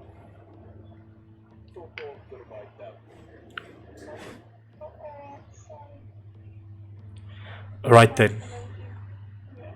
Right then, ladies and gentlemen. Take a rest. Keep your wits about you. And we'll go early in the morning. Just before sunrise. Put a stop to this madness.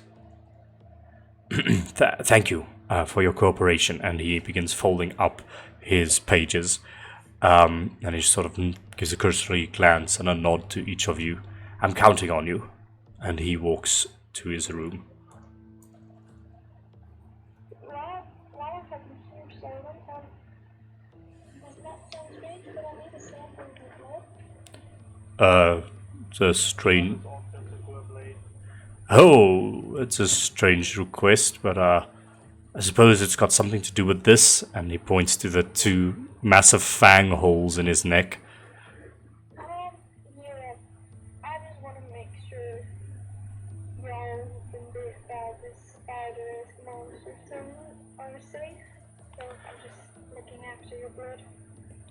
Alright, and he exposes his equally gigantic arm for you to draw blood from it.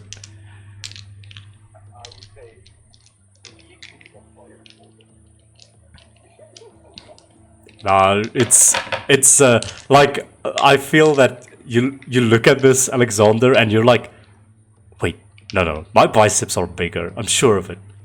Am I? Like, actually, as he exposes his massive muscular arm, it shrinks down, and he's like, shit, as the rays of the sun disappear beyond the mountains.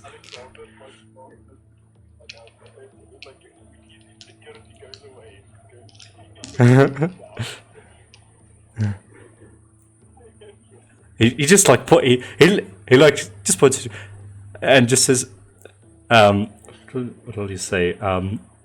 Say, hey, don't go getting a big head. Come the sunrise, I'll how do I want to say this? I'll be able to take you in a fight any day.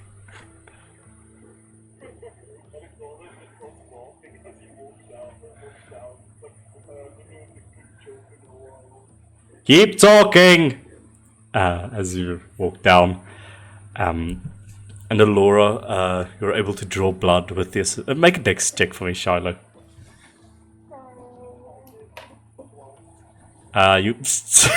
So you cut, like, you know where you draw blood by the elbow? You go cut there, and you cut one of the main arteries, and he's like, is it supposed to bleed that much? And there's just this pool of blood that's now like dripping onto the table and getting larger. Don't worry. I got some useless band-aids. Like, freaking 10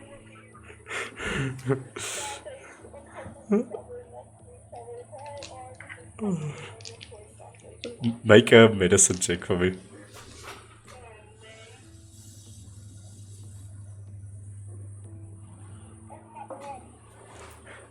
They get absolutely soaked in blood. You put them on and they just get soaked and peel right off.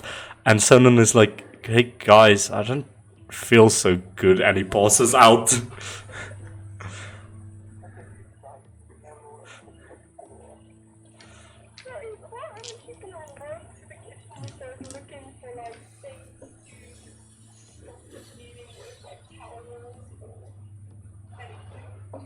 I'm gonna ask you as part of that, make another medicine check for me. Just both sitting there with towels on his arms. With a 16, I think you're able to stop the bleeding, and you have more than enough blood for one vial.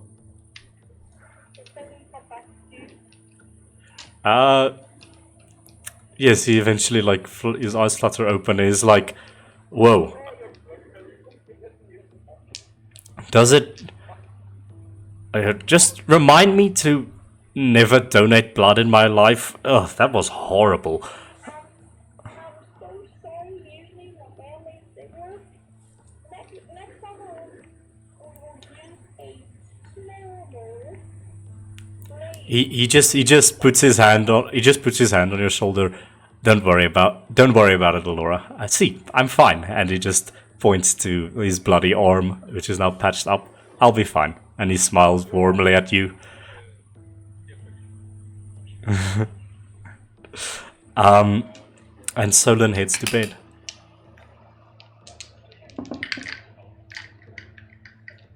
Yeah.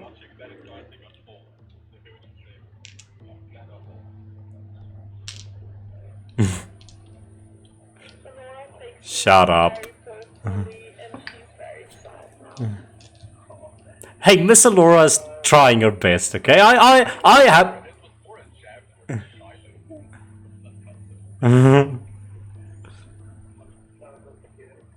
That. Okay. Okay. So I will say, there's a choice to make here. It is going on like 7, and to get in 8 hours of sleep, you wanna. Fuhlan said you must get up at like 3 or 4 to go early in the morning. So there's the. Yeah.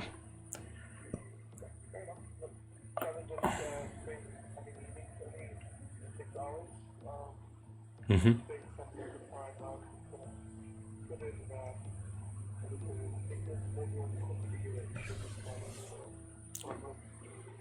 Okay, so you just sort of fiddle around with the gadgets inside of you.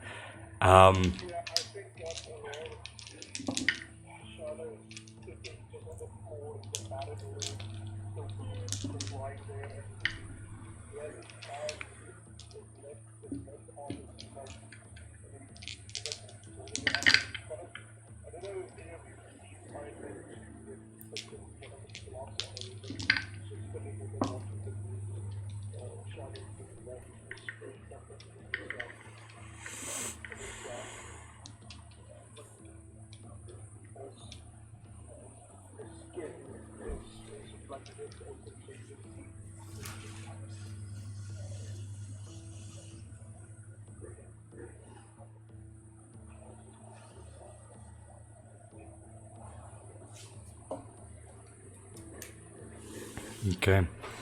With that, you all go to bed. Very rest.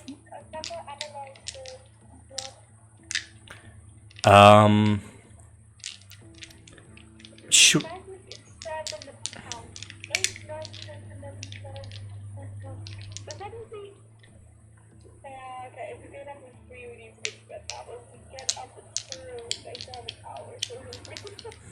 Sure, I'll allow an alchemy check quickly. But I'm gonna say with disadvantage because you're just quickly, hurriedly doing it before going to bed. An 11. Because you got that nat 20 with Alexandra, you detect the same thing within Solon, but Solon doesn't have like sorcerer's blood or anything. The understanding with divine magic, which he wields, is something that he calls upon from like a different plane type of situation. You wouldn't know much about that, but this is adhering to his blood, since everyone has an innate bit of magic within them. But it's not at the level of Alexander. There's a clear difference between their two. But it's also stable. It doesn't seem to be. It's maybe even more like less of a danger for Solon. You detect that the crystals are dormant, but almost inactive. Even and I think by this you make the conclusion that it is more susceptible for sorcerers. This bleed mutagen. Yeah. So, Aurora wants to have a conversation with Alexander when everyone went to bed, but if you don't think it's going to be able, I'll just do enough fun. If you'd like to RP something, that would be fine. You can quickly catch him before he goes to bed.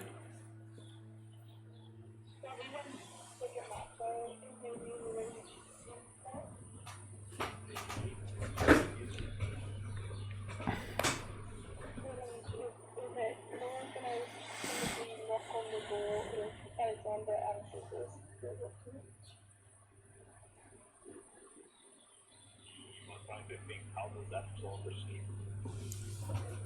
2 years.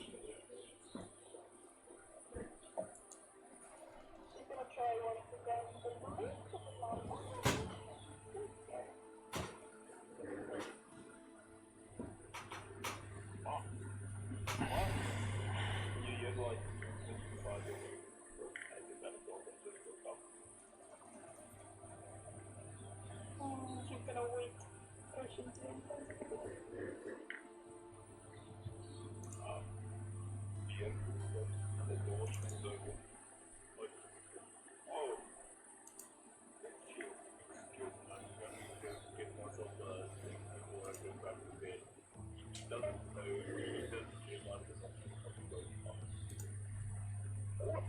Well, I'm actually here to talk to you. She's gonna literally like a little dog run after him while he's walking to get his glass. I wanted to talk to you about something. I'm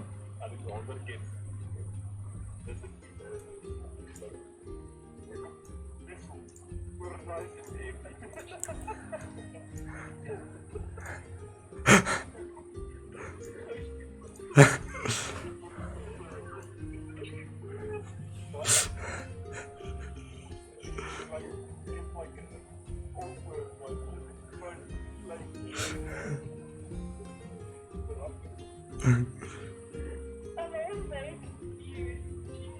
She doesn't really understand Make it what's going on. make an insight check. Alexander is actively awkwardly blushing.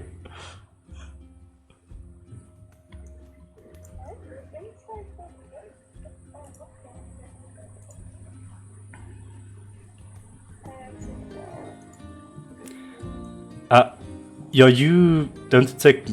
You did definitely detect that is a bit uncomfortable. You did detect the red on his cheeks, but yeah, other than that, I think you're oblivious.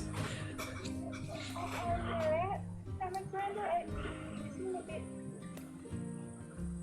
bit, like you have fever. Kind of feeling what? I don't feel the same way about you. Okay? How precisely do I feel about you? What do you mean?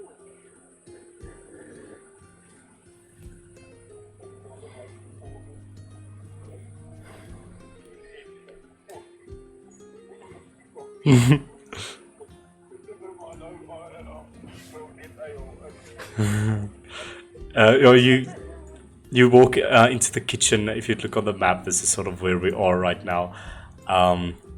Yeah, you can continue as you start opening cabinets in search of alcohol.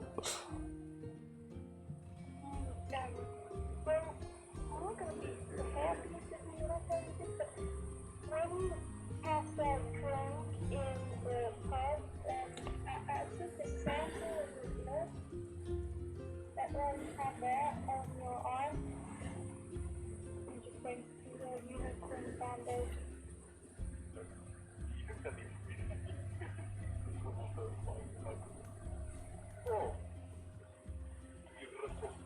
I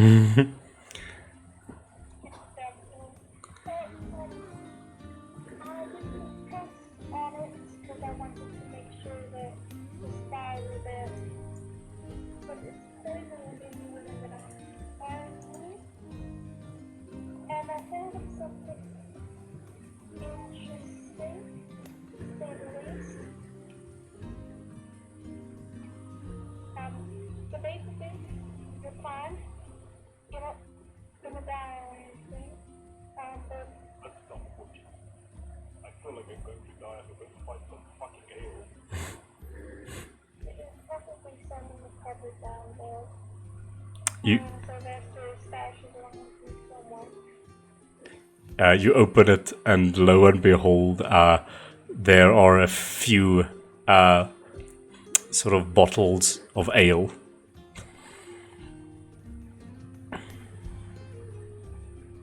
Find it here, like, takes that way to, like, out of it, like, it's like a barrel, or like, Sure, let's call it a mini barrel. There's a bunch of mini barrels in there with taps on them. barrel. You first smash it in the top, like, the top, and it gets, like, chugged by a thing.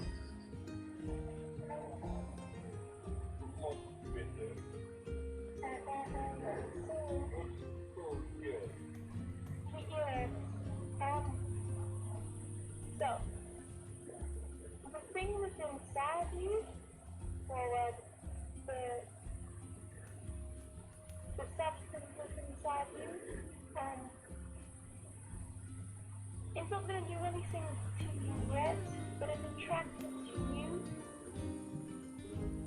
How do I say this? I know.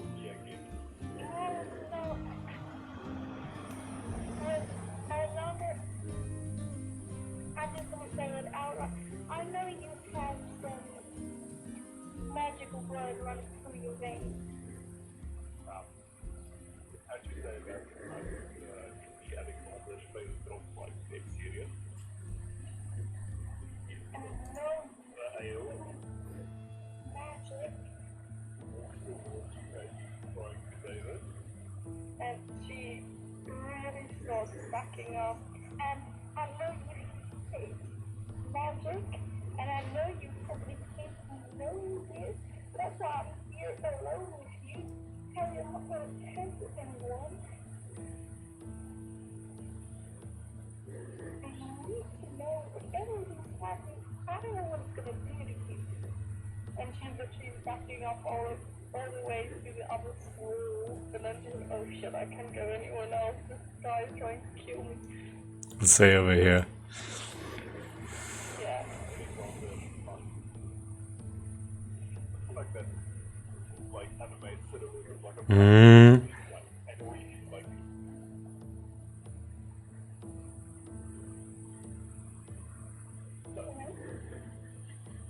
Just say that again. green eyes. So just like the green, like green killer eyes looking down on you. She's visibly shaking. She's so scared.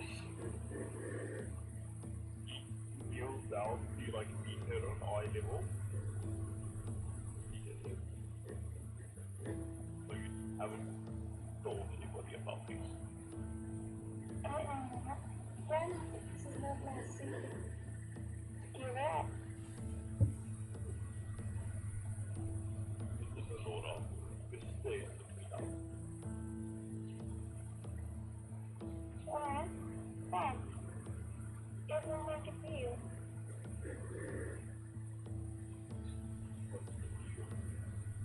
You give me your blood once a week, every week, so we can keep whatever is in monitored. I don't want you to drop dead one day or turn into an evil monster looking thing. You know what those things did to those spiders? They were abnormally large and ruthless. And one thing we can't do with a vicious, angry Alexander. Lost a bit. And right. But if you fell on the bus, I give it. You have the deal. I don't think that's short term, but alright. And again, if you Alexander was going to work out, and you would like Before you go, though, she's gonna ask you one more question to trigger it. Alexander, get you hate magic, but you're made out of it. Doesn't that technically mean you hate yourself?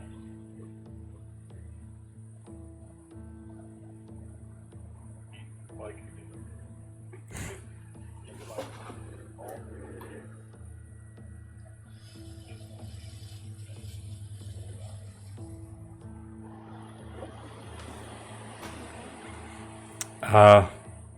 Both of you get a point of inspiration for that RP. Thank you very much for that. So what that means, it's a free reroll once. I felt that in this moment that it's fitting. So you can just mark the inspiration at the top right of your sheet.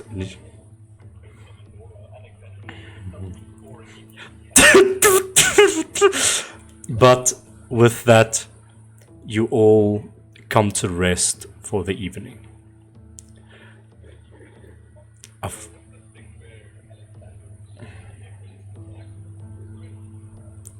I'm gonna, for the moment, I'm gonna just retcon that and say that you were about to do that, but then Shiloh called you away for the mission.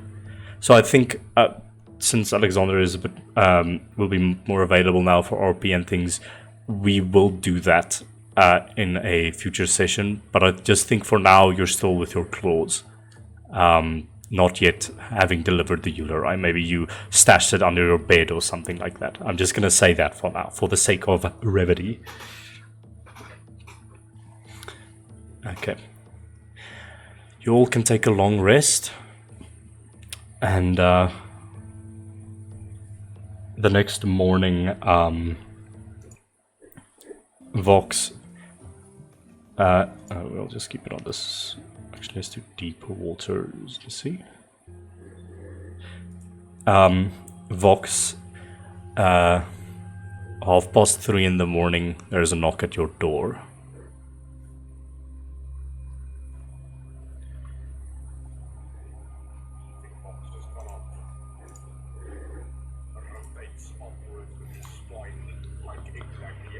And he just stares at the door with his sleeping baby on. Vox, are you awake? You hear Fuhlan's voice. It's time to get ready. We have to be moving out soon. The door just violently swings open and Fox standing there in his full morning glory. You see Fuhlan in a straight, like, essentially something you've never seen him wearing, but it's akin to a Xecester military outfit. It's like what a soldier would wear, essentially, like a harness and thick boots, and his clothes are very dark. He has a massive gun strapped to his back and a pistol in his side, and he is standing there, and he says,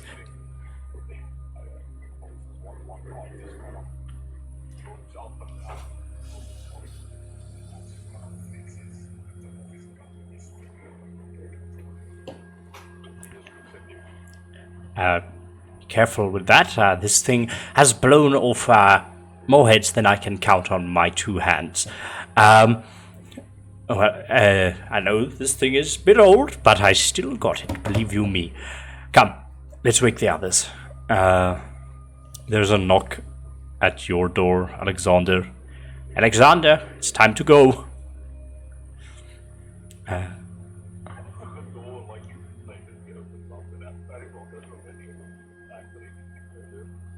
Good. Knocks on Sergei's door. Sergei, the time has come. Knock at Shiloh's door. My boy, we're heading out. Oh, actually, Shiloh, roll a d8 for me quickly.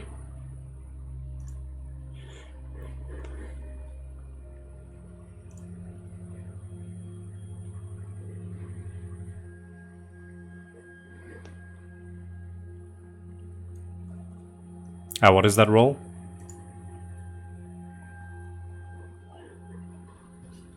I cannot hear you.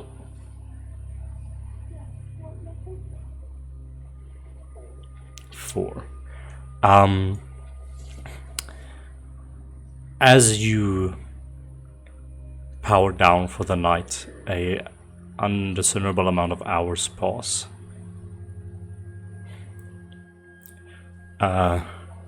Darkness fills your periphery, and then a point of light appears. It grows larger, and soon it covers your entire periphery, and then your vision crystallizes. You find yourself sitting in a large amphitheater-style lecture hall. There's a professor in front with a large, conductor's stick pointing at drawings he has made on his chalkboard, and he's explaining something about magical physics, writing things down, how it is combined with technology, what neo-arcana is, those type of things. And you look about the room. Sitting about 2 rows down, a few seats over, you see a girl sitting there. Can you explain to me what this girl looks like, please? Because you know who this is. Oh well.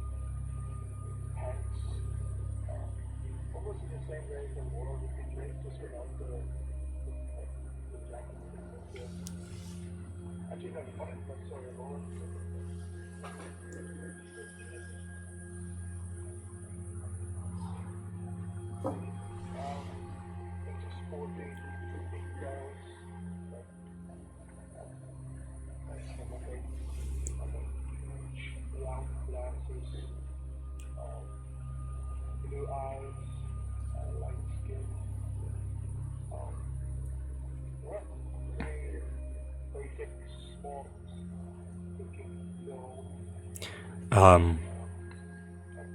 Look over, make eye contact with her for a moment, and she scoffs and looks away. Memory fades to another. And as your periphery lights up again, you're in a smaller practical classroom, busy working on some sort of intricate device.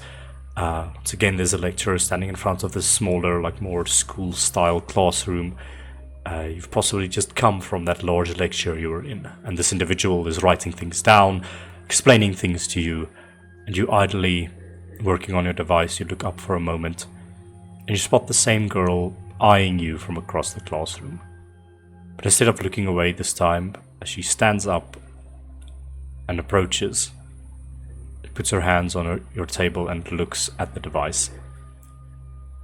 What does it do?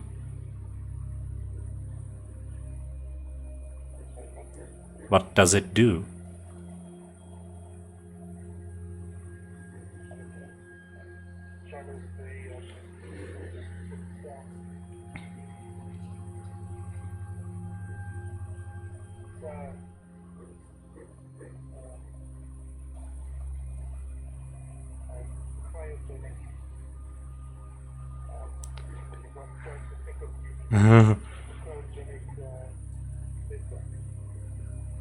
Oh.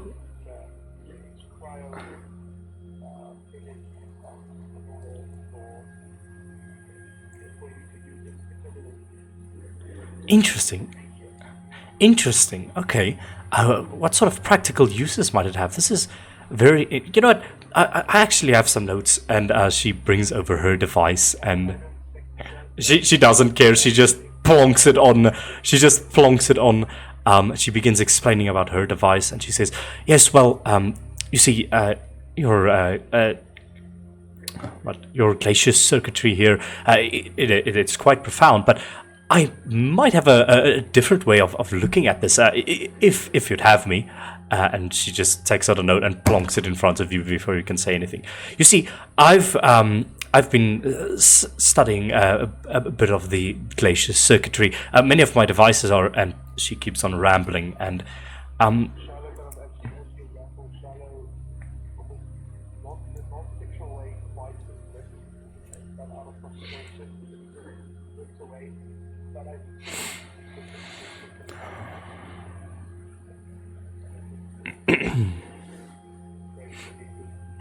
snaps out of that frustration and that's the most that he actually supposed to live with. And fond memories follow.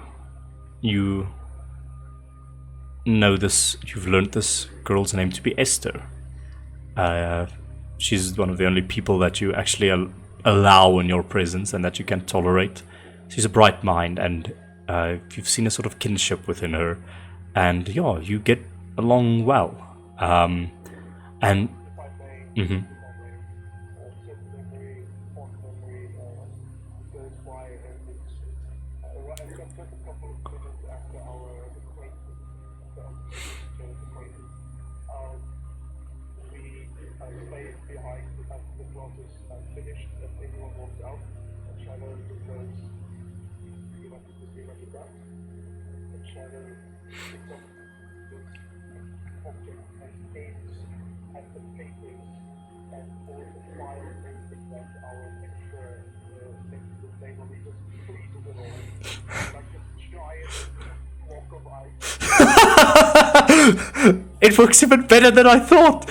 Oh, that guy didn't even know what he was talking about in the first place. I mean, I don't know about you, but I wasn't even listening to what he was saying. You know, I usually like to do my own thing, experiment with my own thoughts, putting it to paper, that type of thing.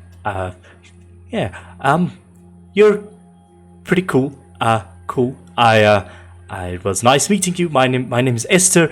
Hope I'll see you again. And she flusteredly takes her notes and just waddles away. And with this, memory fades. Years passed. This is one of your closest classmates. You've worked with her a lot before, and then eventually the time comes for your final project. And you have elected to work with someone for the first time in your life, and this is Esther. And you're standing in front of an idea board, scribbling around ideas. She just goes, puts a pencil to her mouth. I know what we are going to build, and I need you to help me. So are you in? A few moments of silence follow. I'll take that as a yes. Come to the lab, and she just grabs you by the hand and just forcibly drags you into another room. And the scene goes dark. And you hear a knocking. Shiloh, we're ready to go out. I hope you're adequately prepared. There's a lot of things at stake today. You hear Fuhlan's voice as you rouse from your slumber.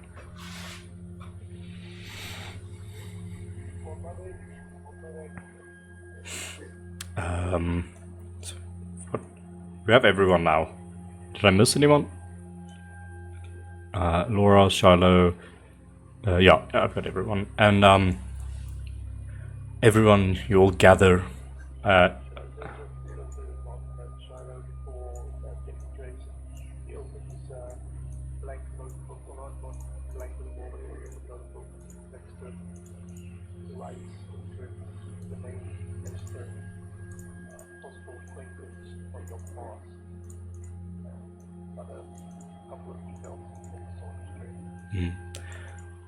You all arrive around the central. What is there? Two Auroras at the central, at the table on the second floor of the H.V.C. And Fuhlan stands there with all of you around him. All right, people. I've got some bad news, and the situation has escalated. I'm glad that we all got rest in, but it seems that Solon and Silas are not waking up. I don't know if the creature... You know, and he yawns again, you know how everyone seemed a bit drained yesterday and constantly energy is being drained from people in this area? I don't know, but I think in Solon's weakened state, at night he fell to this magical tiredness, and I've tried slapping him through the face, dousing him with water. He's not waking up. He's still alive, but slow. Slap him hard enough. Snapping over my first It's not going to work. I've tried. It's the same for Silas.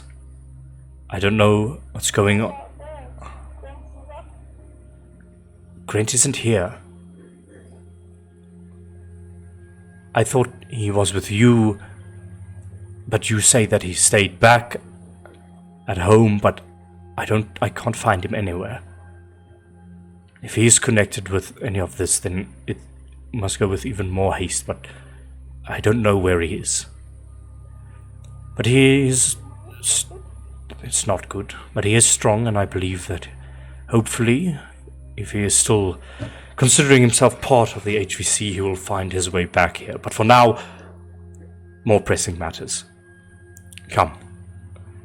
We must go to the Blythe Manor and end this.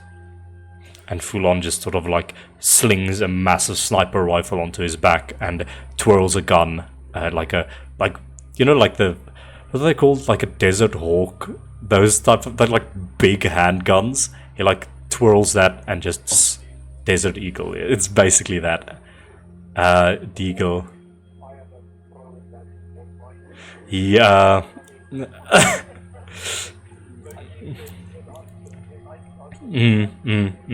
He twirls the deagle and slots it in into his belt. Come. Their existence, their lives may depend on what we do next. And he leads you out.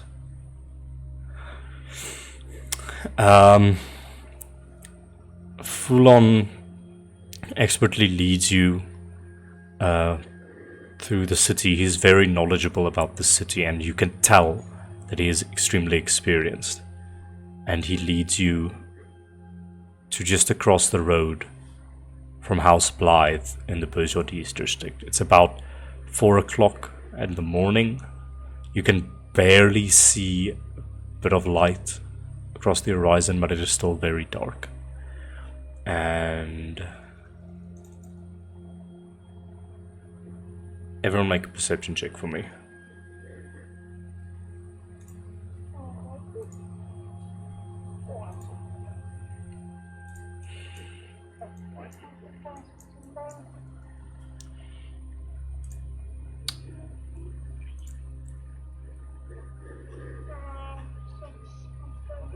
I actually rolled the highest with the same.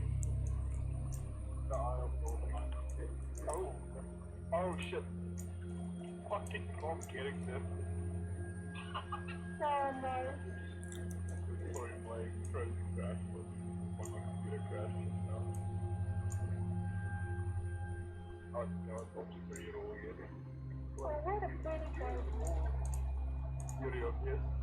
Really? Yes. That's so nice. Oh no. Okay. So who got the highest? Definitely not me. Okay. Yeah. Okay, let me just roll for Fuhlan. Oh, he's not good in perception. Oops. Okay, but he rolls an... That, I've just discovered a plot hole. He's good in a lot of other things, but that makes... yeah. Anyways, he rolls a 21. So he will point things out to you. As you arrive, you look across the street. With a jagged iron fence enclosing a massive dull brown grassy interior, which jut out of the ground like spikes of hatred.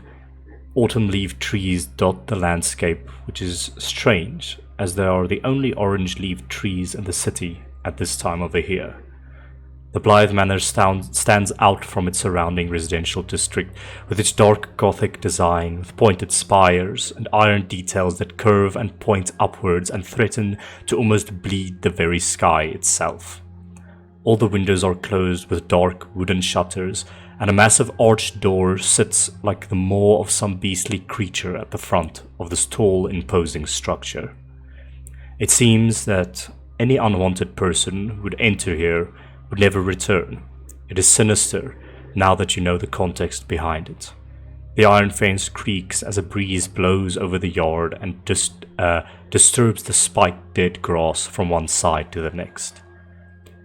You see there is a single large iron gate which is intentionally the only entrance to the yard.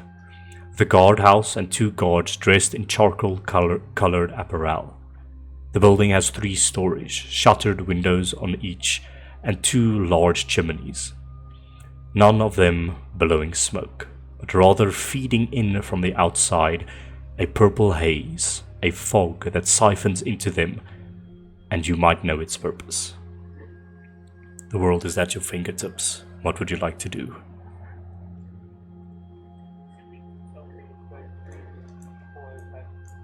Two large chimneys sucking air from the outside world, and no one has questioned them. Really? Nobody really questions murder, Shadow.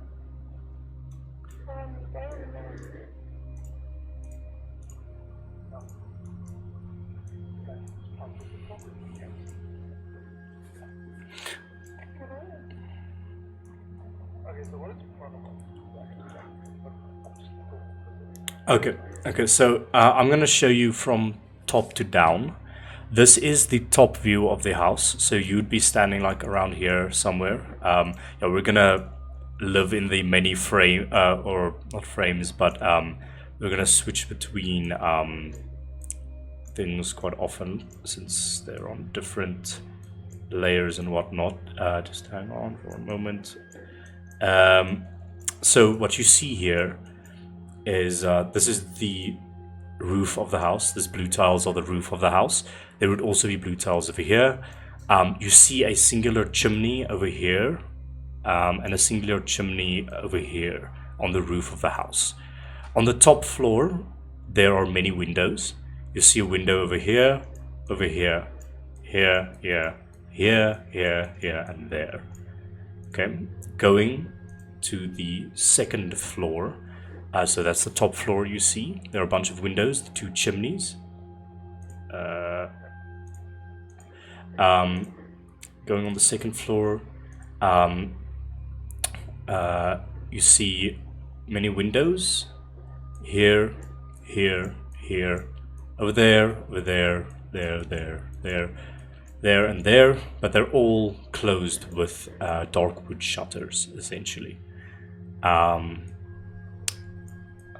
You notice no windows on the outcropping on this building over here. That is on the second floor, and then on the first floor,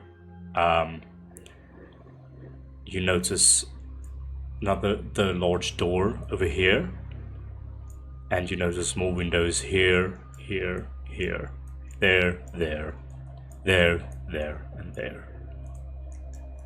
You can ask me whichever floor you'd like to view if you're planning to make an entrance from whichever floor.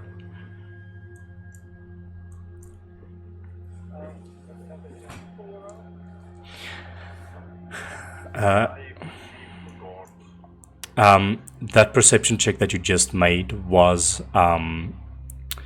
your perception check to do that, but Fuhlan did point out, and I did say, that there is a guardhouse, a singular large gate, iron gate at the front with a guardhouse and 2 guards standing beside it. And Fuhlan, you're across the street, so you're sort of in an alleyway across the street, able to view this. And Fuhlan points out, wait, look, it seems that this purple haze it's affecting the guards as well. And you can see the 2 guards standing there, their eyes are sort of like fluttering in and out of consciousness. They're just awkwardly like trying to stay awake, essentially. And on that note, everyone make a wisdom saving throw for me.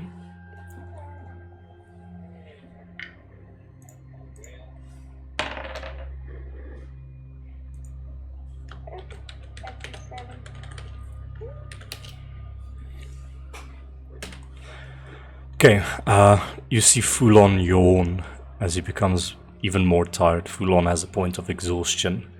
Let's go. Sergey, what is yours? You're fine. Alexander,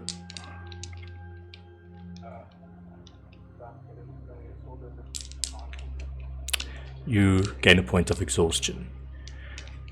This is disadvantage on ability checks. Vox, you're fine. You don't have to make this. Alora, point of exhaustion, Alora. Shiloh, you're fine. And as you feel this wave of emotion draining magic come across you, feel yourselves becoming tired and hard to do business, essentially. And as you're sort of pondering this, what are you doing? I'm trying to devise a plan. Yeah.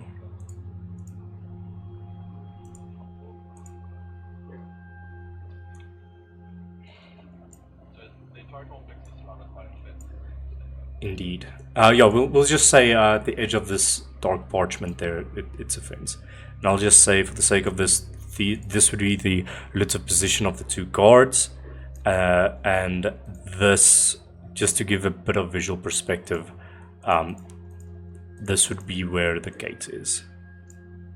And then, like, this is the guard house. And then, yeah, the guards are, like, chilling there. Are there like any other like large buildings surrounding the vicinity that kind of keep the eye level? Make a perception check.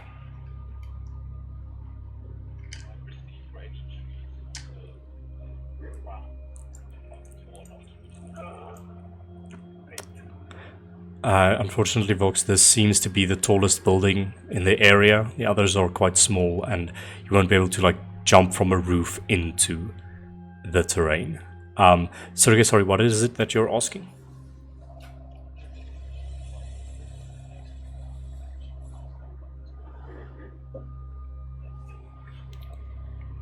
Perception check.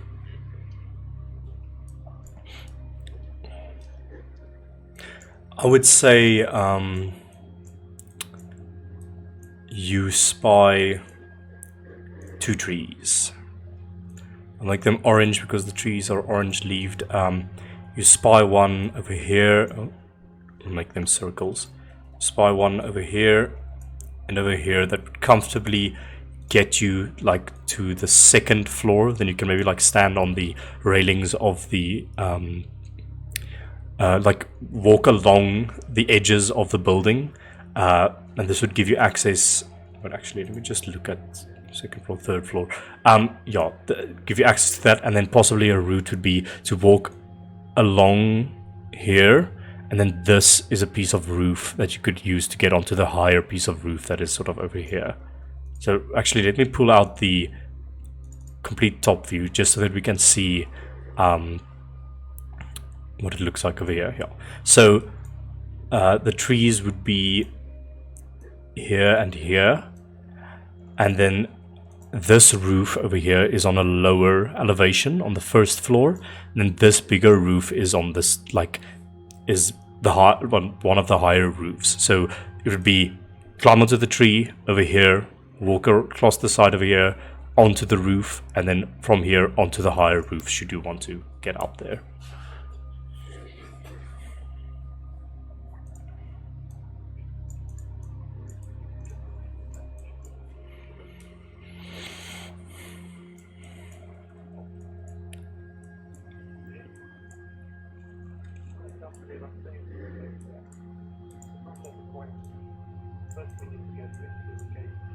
Are these guards the only guards that we do? Yes, it's the only two guards, and see another thing. Just get something real quick.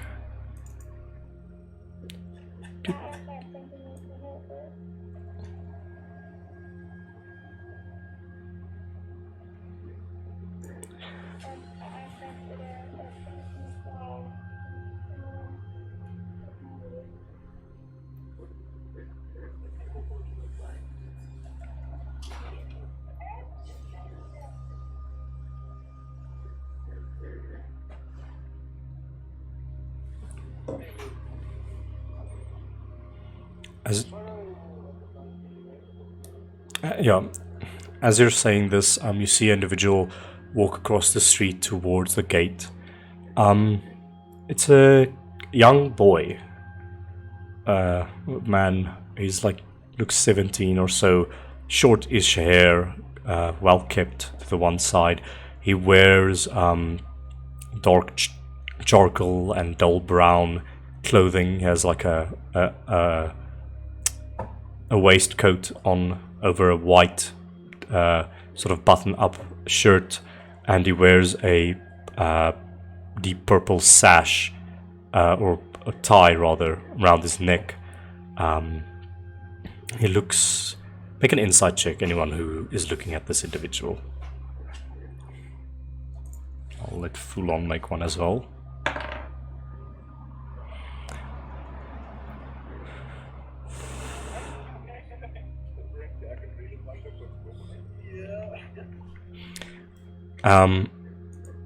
This individual looks worried, panicked even, almost a bit shaky. He walks up to the gates. The guards flutter awake and they look at him and they sort of say a few words to him, nod, and the gate opens up, and this individual hurriedly walks or almost jogs to the front door. And just before arriving there, the front door opens up, and a slightly older individual, probably a person in his late 20s, a handsome man dressed in very much the same attire as this boy, but he's wearing sort of a dark trench coat as well. This individual says a few words, and both of them head inside the building.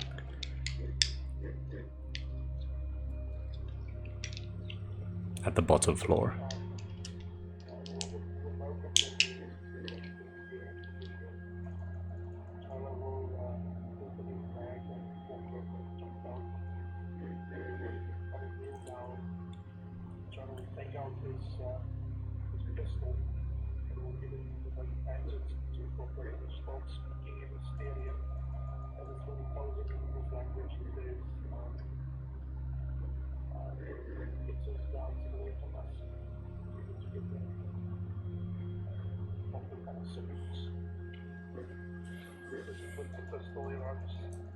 Across the road towards the gate. Here. I could not drive this actually tried to seem pretty awful at first. What's this then? Aren't you cute little fella? I'm sorry, little fella. I don't know. You can't go in here. Please leave. Go back to your master. We've got some duties to do. And they just sort of shoo him. Crawford does a little dance, almost as if he wants to entertain them. He makes this like musical sound to with his metallic voice. Make a performance check.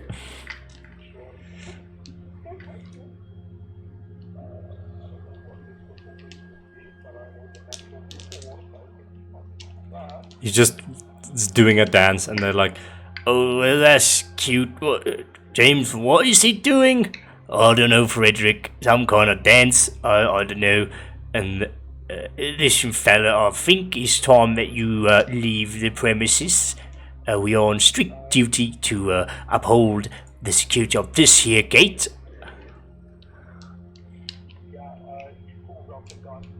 oh, what? They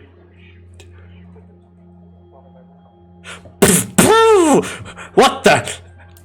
Catch it! And they run and dive.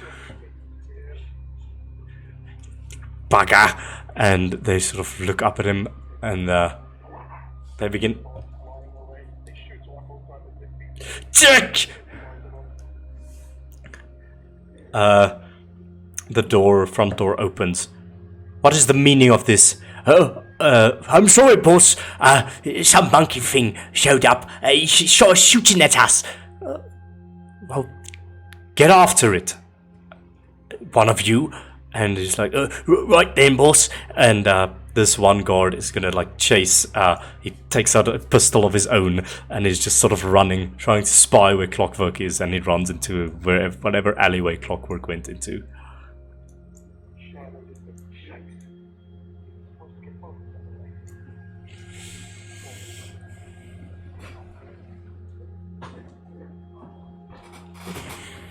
I'm just gonna make a survival check for the guard to see if he can track down the monkey. Where's the... Here it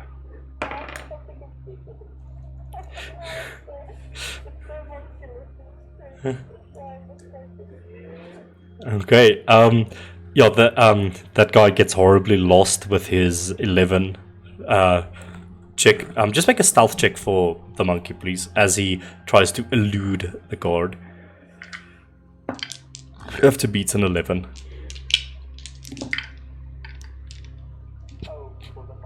Yes.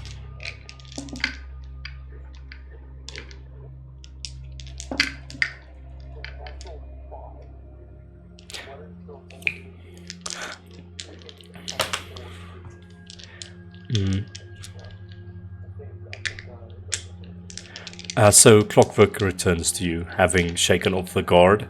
Alora, what are you doing? Alora is on Laura's neck, and then she's gonna look to see some doors that have house there, and then he's gonna jump off her neck, and he's going to put on a performance and a half of him limping with his one paw up, and he's going to limp and make puppy dog noises and try to get the guard to have sympathy for him. Oh no, what happened to you, little one? Why are there so many mechanical things out on the streets? People should really take better care of you guys. Make a performance or deception check.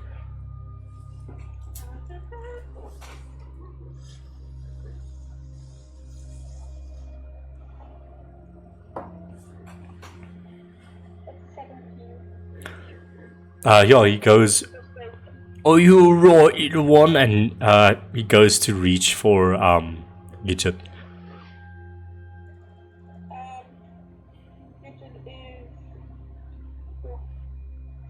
is gonna allow him to touch him, and he's gonna continue playing on his heartstrings, and every time he touches, the guard touches him, he's going to shoot out his Oh, it's alright, it's alright. I've got something for you. And he runs into the guardhouse and closes the door.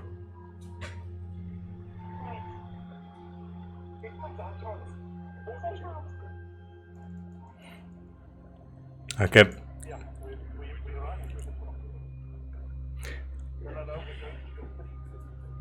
Okay, so you all run up to the gate, and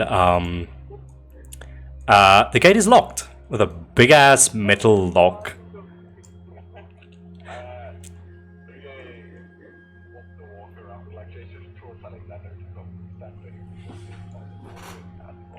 Okay, everyone make a stealth check for me real quick.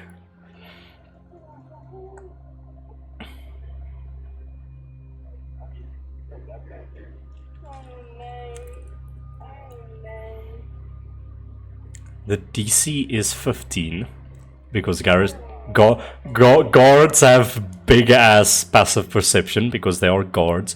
But I'm going to roll for Fuhlan. Let's see. Fuhlan has like massive bonus to stealth. Fuhlan gets a nat 20 for 27. So let's get Sergey. What did you get? Success. Alexander? Fail. Vox? I haven't been able to throw above a natural 5 this entire session, so that's all 12. Okay, failure. Alora? Shiloh? Fuhlan with a natural 20 brings that to 3 successes. You're 1, 2, 3, 4, 5, 6. So, technically, you succeed because it's half of. With Fuhlan's nat 20, is able to keep you silent, but those rolls were absolute dog shit. So I'm gonna say this guy doesn't immediately like see you. Like he hears something, a scuffle. What's that? And he wants to look up through a. Yeah. He wants to. He holds a. He rises his head through and looks through the window over here. And Shiloh, like you see his eyes about to meet your gaze, and then Fuhlan just like slam dunks your head downwards, and he just says shh. And the guy's like, He sort of readies. You hear the cocking of a gun. Sergey. Wait there, little one. I'll be right back. And he like opens the door and steps out. Shit! What do you do to him?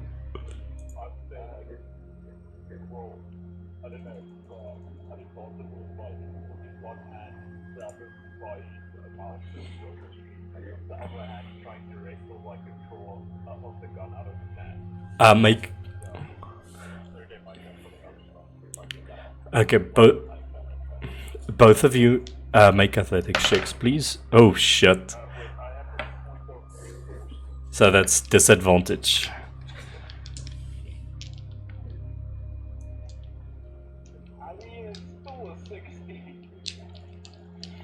Okay. He rolls a natural 20. And he goes, shit! Just go off me! And he pushes you away and cocks the gun and is gonna take just a point blank shot at you. It's yeah.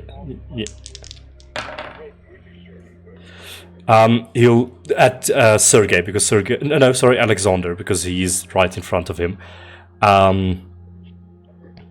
And he is going to miss with a 9, but shot of a gun goes off. It misses your head, and it's your two guys' turn again. What are you doing?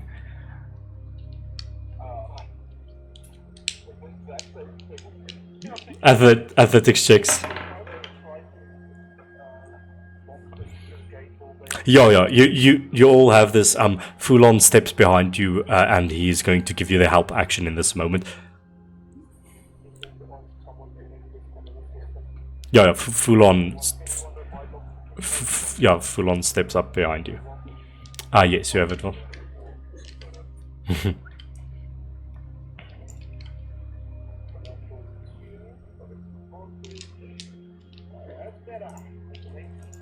18 is the DC.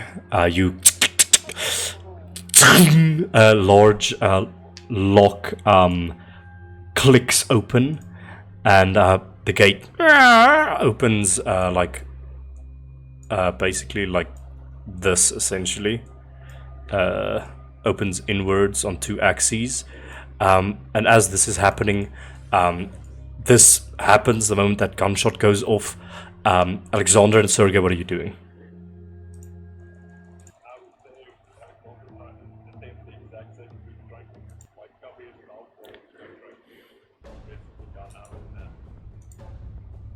Okay. Athletics checks from both of you.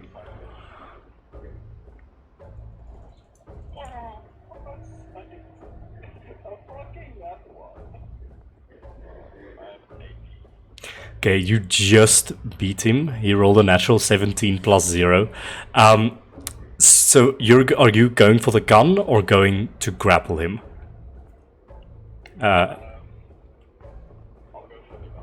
You wrench the gun out of his hands. Shit! He pulls out a sword, looks at both of you, and just what is he going to do? He dives back into the room, incurring attacks of opportunity.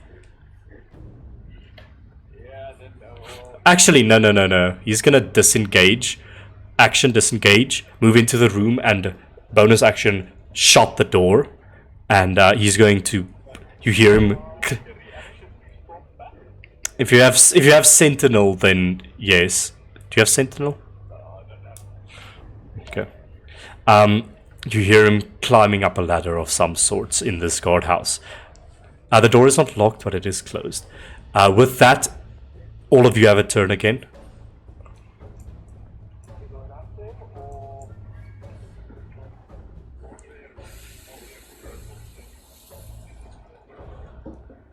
Yes, there is a large window like on this side of it. You see him climbing up a ladder over here to some sort of trapdoor on the roof of this small guardhouse.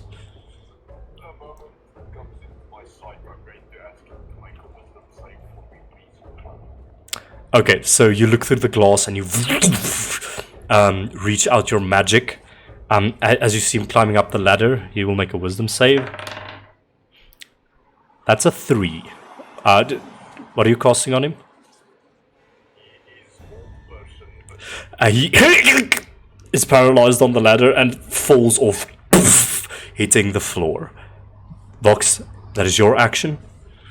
What are all of you doing in this moment?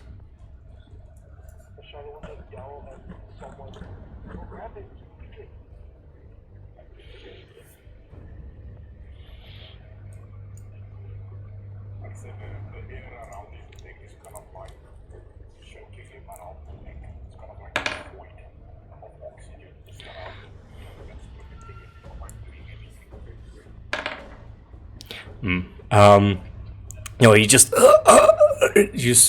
step in over his body, Sergei, and you see him almost in a Darth Vader chokehold, trying to get an invisible force off of his neck. You glance through the window and you just see Vox holding out his hand. It's just like crackling with a bit of dark energy.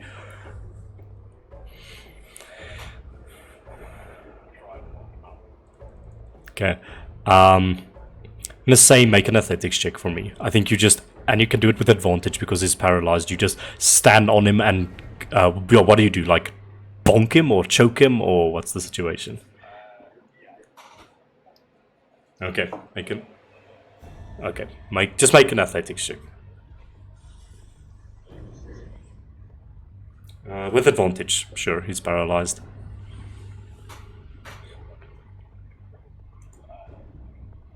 You just break his nose, smashing into his face, and his eyes just like twirl in different directions, and he looks skewed now, and he just is unconscious.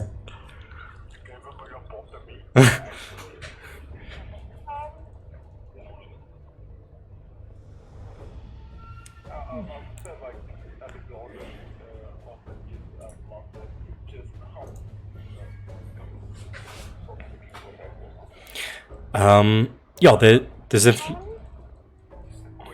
Mm-hmm. Always doing that.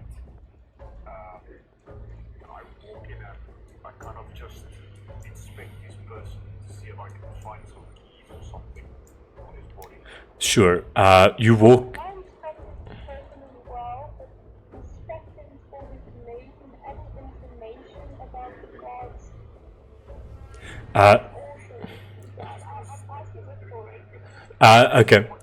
Okay, sure. You walk in. Both of you make investigation checks as Sergei and Alexander are busy binding him in the rope.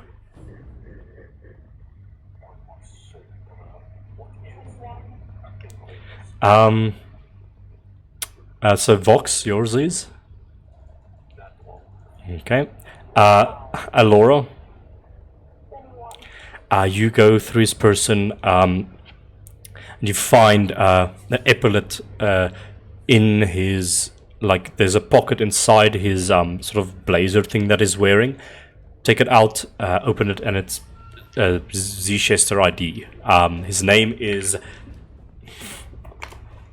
I said James and Ferdinand, so he's Frederick. No, his name is James James Small, sure. His name is James Small. Okay, nerd. Yeah, is James Small. He's 36 years of age, born in Xecester. Usual knowledge that you find, and you also like going on where Vox was trying to look for. You find keys on him, but it's Is there a guard shift table in this guard house? Like names and other. I actually want to not this also. okay. Look, going on your investigation check, you find a key ring on him that has only two keys on it: a smaller one and then a large iron one. Okay. Looking around, you do see on the wall a guard roster. I'm not going to give you all the people's names, but there are about 5 different shifts of guards, and they rotate every 4 hours or so, we'll say.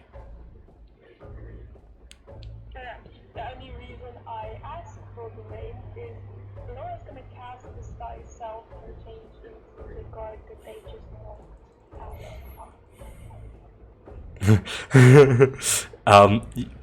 So as you finish tying up, Elora, what does this look like to everyone while you do this? I think the previous time I said it was like she puts on a hooded, a cloak with a hood, and then when she puts the hood, puts up the hood, the whole image kind of shifts when she changes into a different person, exactly like the Guardian Xecester. You'll see her shift into the middle-aged man that is James Small. What does What?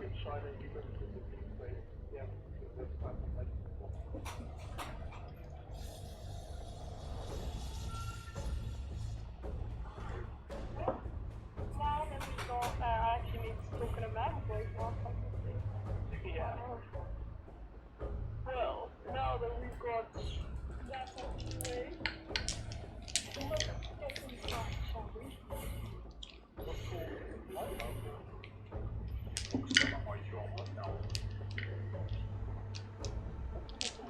Your one's an escort into the house or not?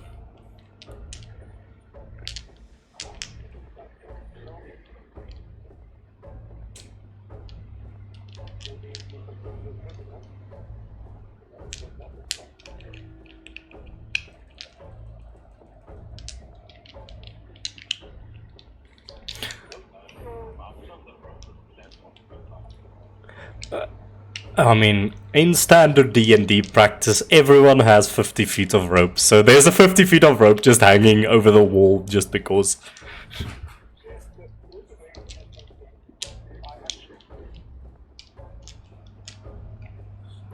Je het uitgesneden.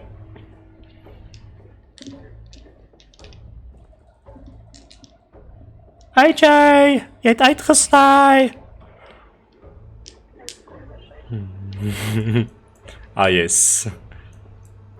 Online D&D, ladies and gentlemen. Hello.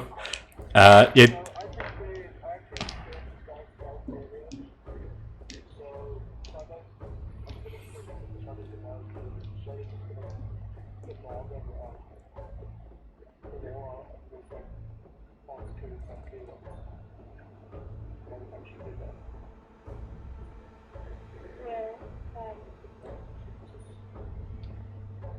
Give me your, do you have a quote for me? Yeah. You hear, and Fuhlan hands you a cloak. What? You never know when you're gonna have to be stealthy. She then takes out the mechanical box and she starts like editing quickly and takes out a sewing kit and she literally starts sewing this mechanical thing into the cloak and then she presses the button you can hear and then it's powered up, and then she throws it on the bottom shadow. Just think about it. What? Just think about what Shadow's eyes start to glow. It takes for a moment, and then the normal glow turquoise and goes to the very magic. It also causes like a person to the god that I just thought that one god taking it all and it was just disappeared. Okay. the other god. Okay. Okay. With your disguises on, tell me how you proceed. Shadow points the gun at his friend. Hello, that's the thing.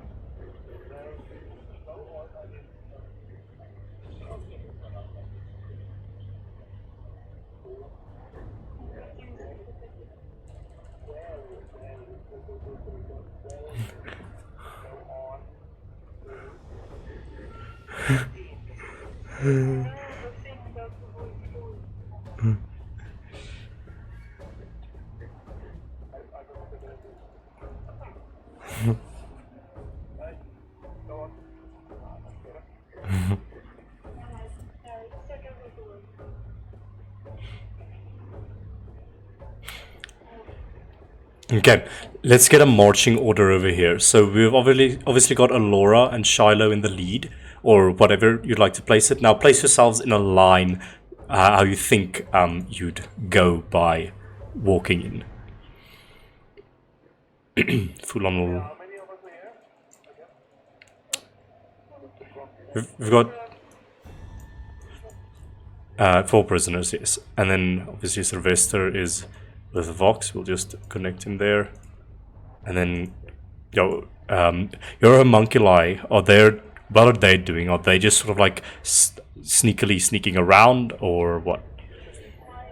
After you get it underneath my cloak, hiding like.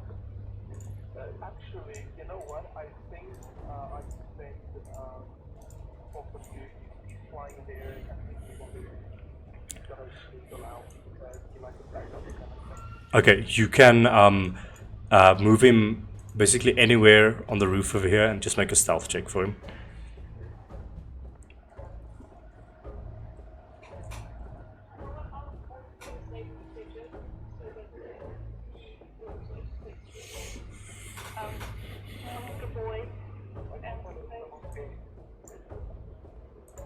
Just gonna disconnect them from you guys, okay. Stealth checks for both of them, please.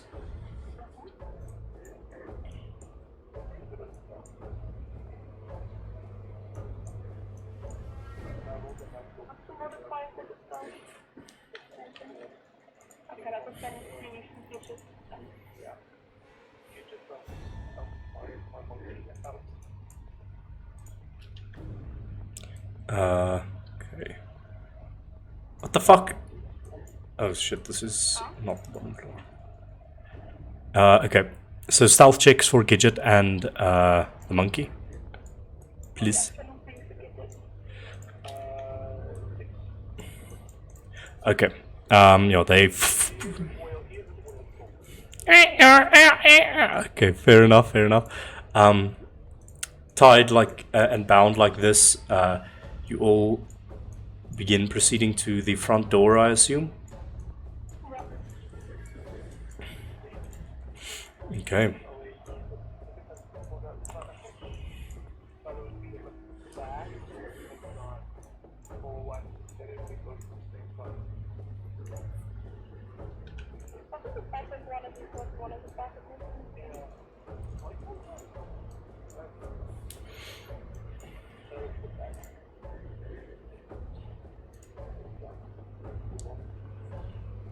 Okay. Don't get too comfortable there, Shiloh. And you all are walking to the front door. What do you do as you arrive?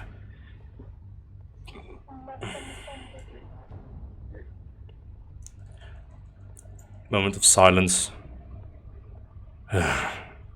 Colton, see who's at the door. All right. Das Deer opens. And you see the young man from before sort of step out. Mr. James, is something the matter? Who are all these people? Found these rapscallions that every time the gate tries to break in, I thought this would be something that you would like to handle further. Make a deception check.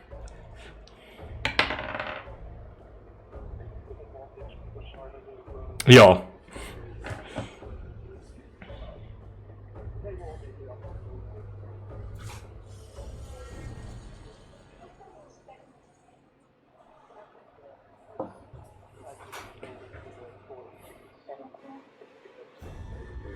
Uh, 17, let me just roll for him.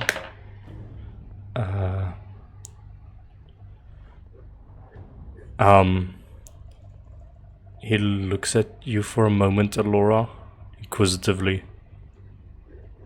Alright. And the other individual steps up. What's the meaning of this? This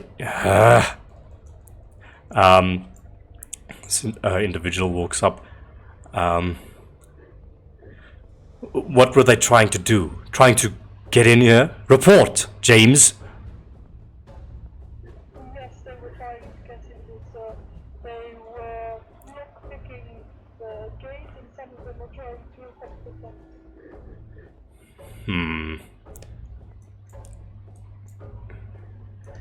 Well, I don't have time for this right now. Just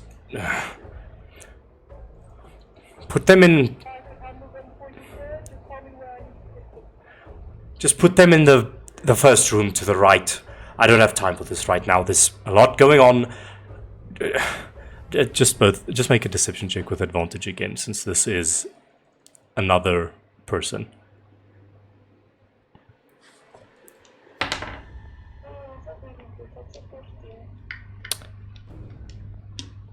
With advantage, okay. Insight is wisdom based. He looks at you. What are you waiting for? Just take them. Take them. He'll say. Just hang on for a moment.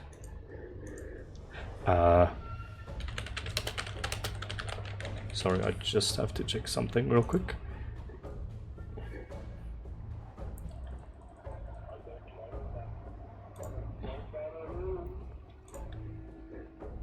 Just take them to Lyra's old room. And the younger guy speaks up. Brother, won't that be...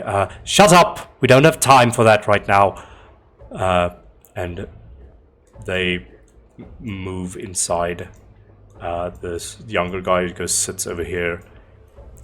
And he just stands watching you. What do you do?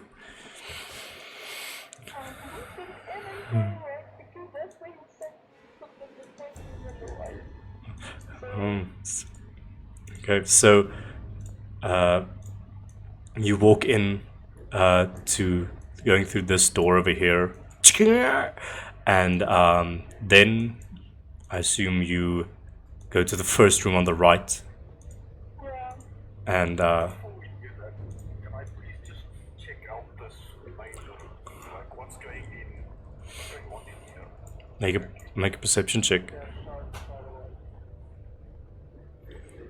So one of you can do, or actually both of you make one. You see this individual is just sort of pacing around in this room at the moment. Thinking our house goes to stand still for a moment, but then there's both of them, but then one of you just kind of like punched me from the back, just shot me. What are you looking at?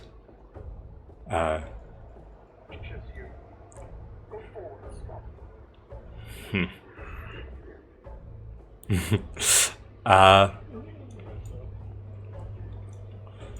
Right. One of you just stand watch over the door. The other, get back to your post. This is a sensitive time, and we cannot let any interlopers be sneaking about. So, Is there anything else I can help you with? just do your job. And, you lead everyone into this room over here. And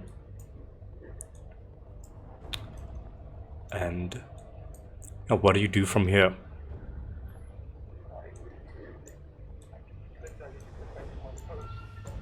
I arrive in the room now.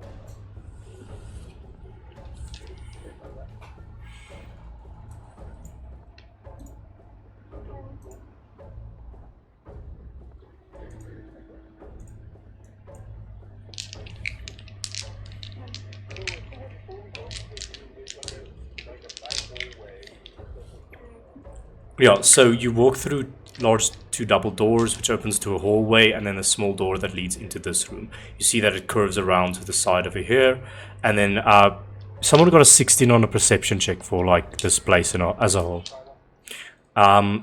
It looks like a basic like main ballroom type situation going on over here, possibly where the Blythes would entertain their guests. This looks like a normal hallway. Though something you do notice, all of the electrical lights in this place are glowing a dull purple color instead of the normal natural white light that they would normally give off.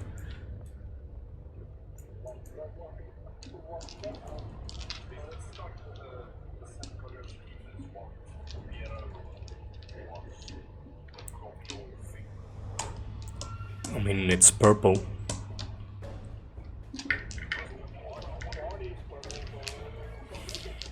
Vera was purple. If they are related, that is up for debate.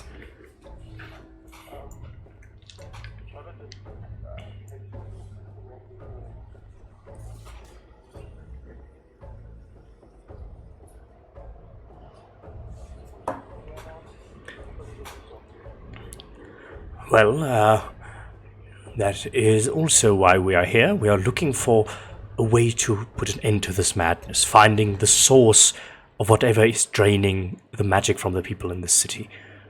I would suggest we slink around, find out what we can without alerting Colton and Duncan there. Those are their names, by the way. Older one is Duncan Blythe, younger is Colton. They are the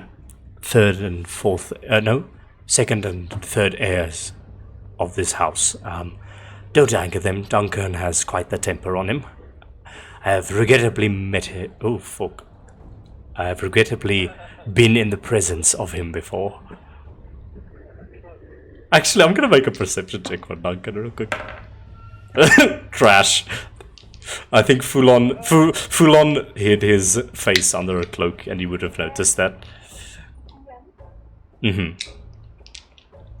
Okay, I don't know if this is just me seeing nothing out of something out of nothing. What are these? Make a perception check. Oh, 20. As you walk into this room looks like it's been in disuse for years. There's thick dust all over the place. There are cobwebs gathering, and there are small, like, toys, dolls, lying on the floor. The bed is unmade. It seems like a little girl lived here previously, but other than that, there is nothing significant to this room, and you're certain of it.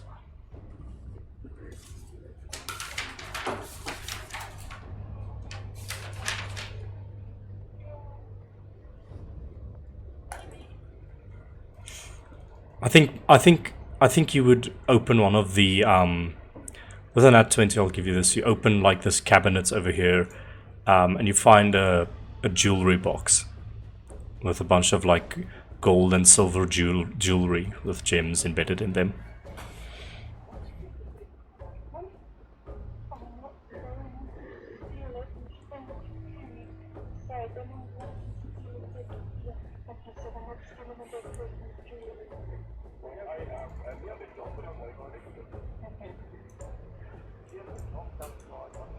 Frederick, what is the holdup?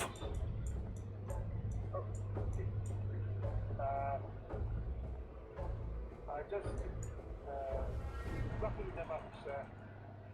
They ain't good. Where you have very big mountains and very vicious food. Deception check. With advantage.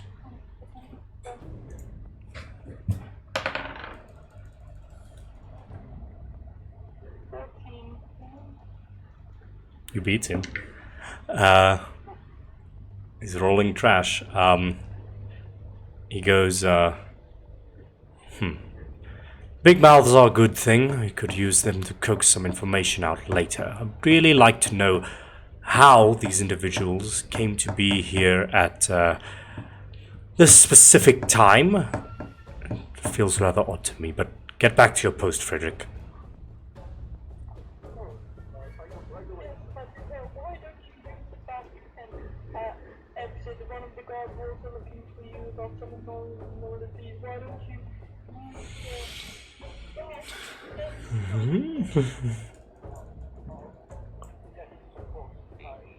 will go to them now.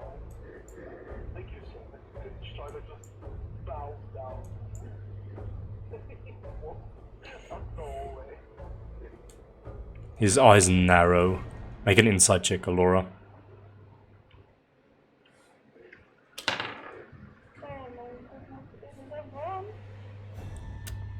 He rolls a nat 1 on his deception.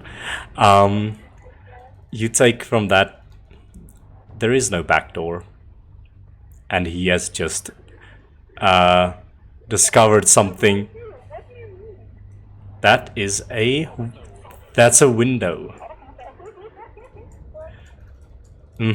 Lucky, you want to play with the meta there.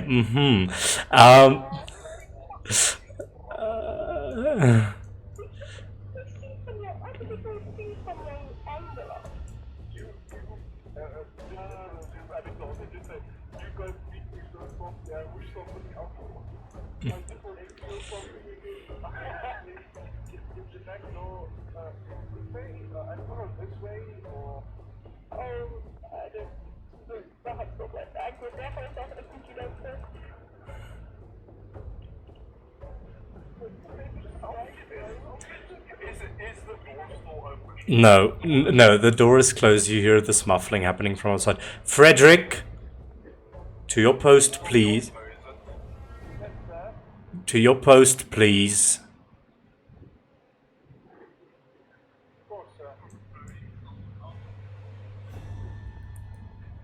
Sure. You.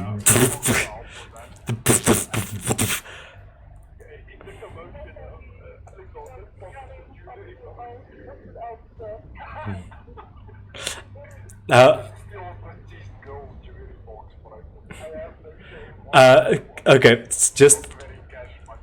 So this chaos is happening inside Alora. What did you say to him before you tried to go inside?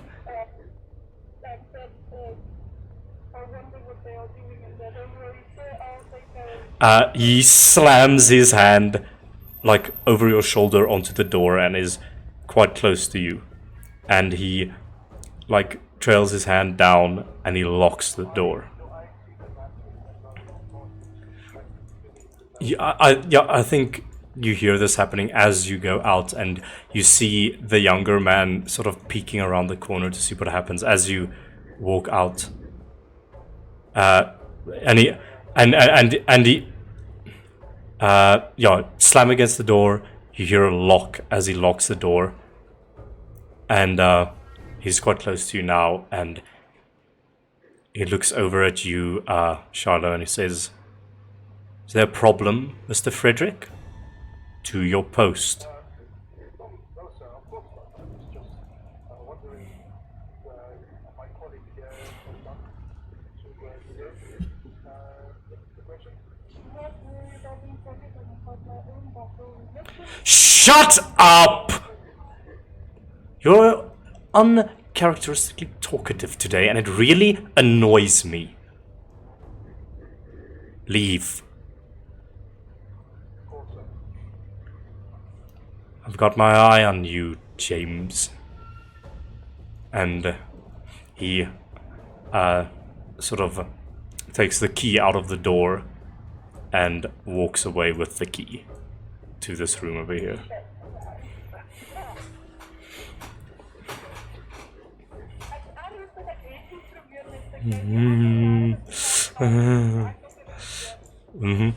Ik heb mij gevraagd wat het is, maar it's fine. We are past that now.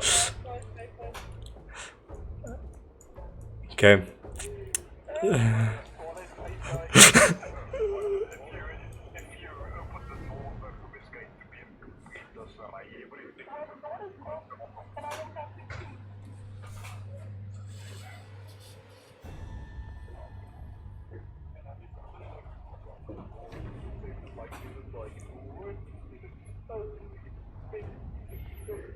Make a survival check. Sure.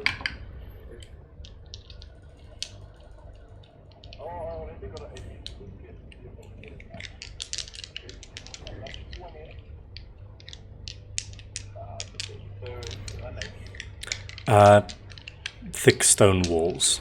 Hard to break through, will make a lot of noise if done so.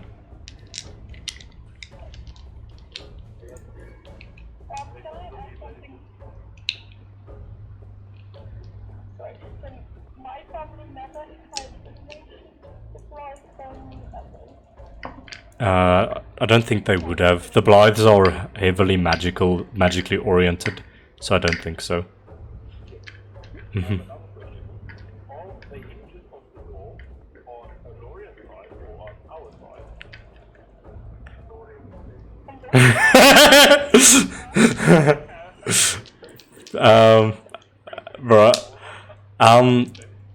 How did the hinges of a door work?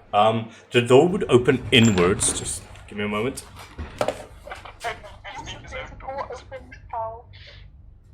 Yes, if the door's opening inwards, then it doesn't. Okay, I just observed my own door. The hinges are indeed on your side. I will try with like the sharp end of my axe, like a stick, to try and pop out like one of the hinges enough that I can like pull it out with my hand. Okay, make a dexterity check. Sure. It's not hard to do, but the higher the dexterity check, the softer you're going to do it.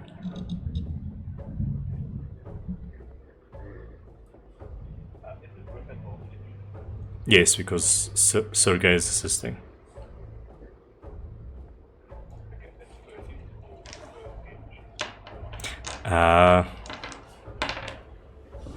Yeah, you make some noise, and Alora, you can clearly hear that it is making quite a bit of noise. You're unsure if Duncan heard that. And she just starts coughing. Like, trying out voice before she starts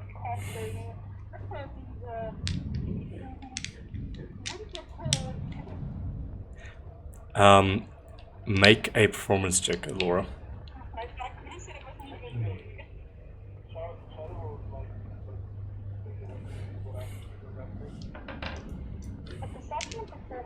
Performance.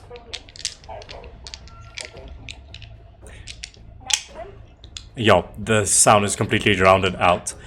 So it's the door in this room, and continuing on that other perception check, there is a window in this room. But yeah, you undo the first hinge, Alexander. Okay.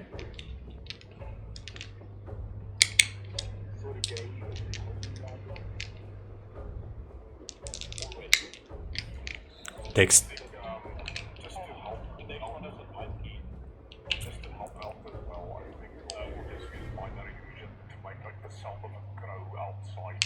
Okay. Okay. It's actually just Philo going. With that minor illusion and the previous nat 20 from Alora, that sound is completely drowned out, and soon enough, you just punk, pop the door out of its hinges. I will say gave the like softly now Aurora just like investigates the door so it's taking out the dust and then like slowly go out of the way.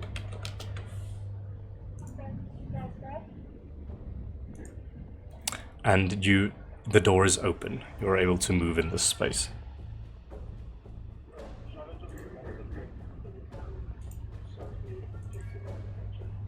Oh, Fuhlan. Yes, my boy. One of the top floors, I don't see the way to get back to the thing that I'm getting suspicious. I'm gonna climb this tree. Right. Fox, is the window open? No. No, it is not. Can I attempt to open it? Yes, you see that there is in fact a lock on this window. You can attempt to lockpick it. Fuhlan will give you advantage.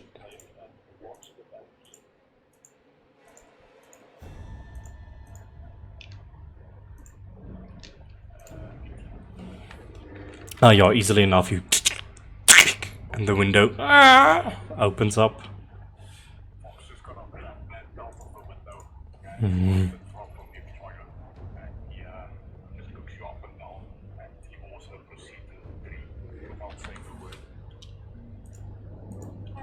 Alexander and Sergey and the rest come out. She's Laura's going to speak with them. And let's go after the sand you keep God and your father. Keep them up for because you see before you make any music.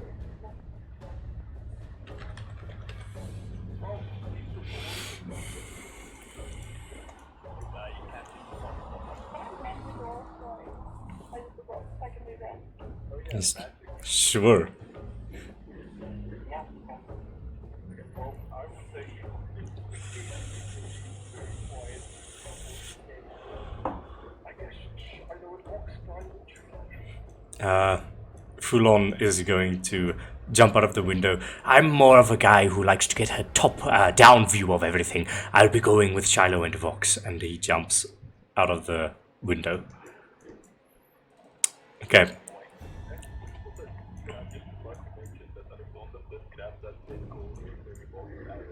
Okay, just add a jewelry box to your inventory. No, I didn't go.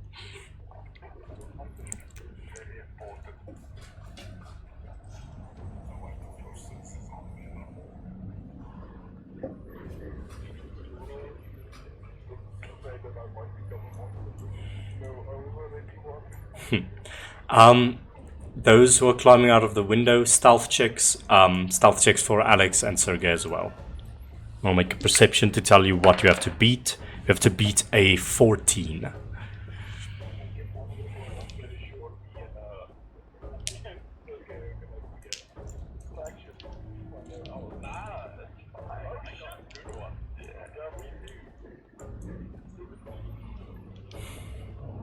Okay. 7? No, that's pretty good. I'm just gonna give you your familiars. Oh wait, they're on the roof, right? I'll just put them. I'll just put them to the side over there.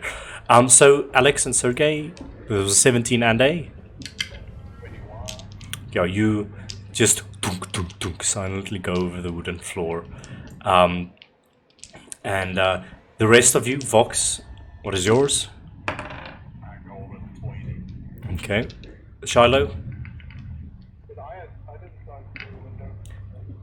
Are you staying inside?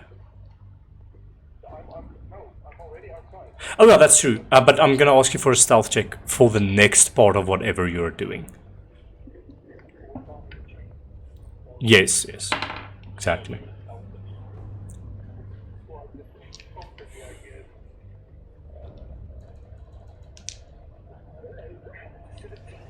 Okay, Fuhlan rolls another nat 20.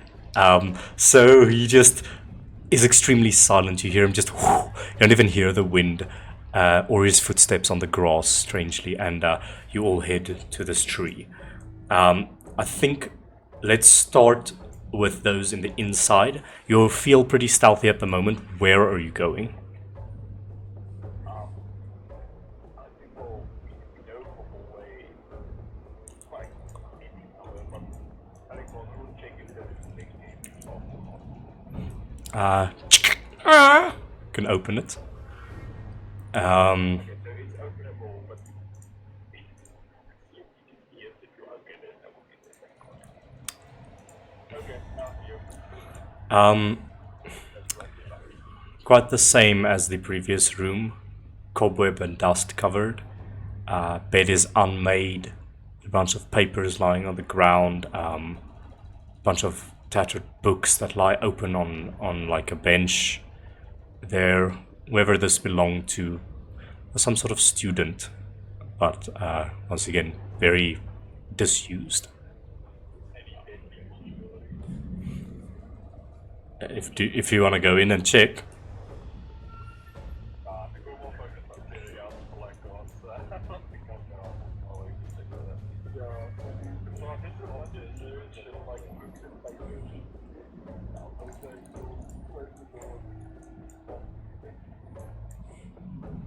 Okay, do you open it?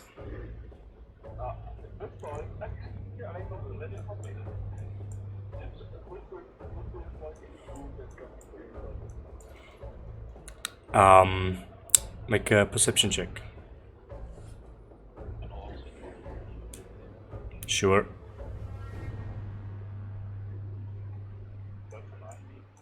You hear no sound coming from this room.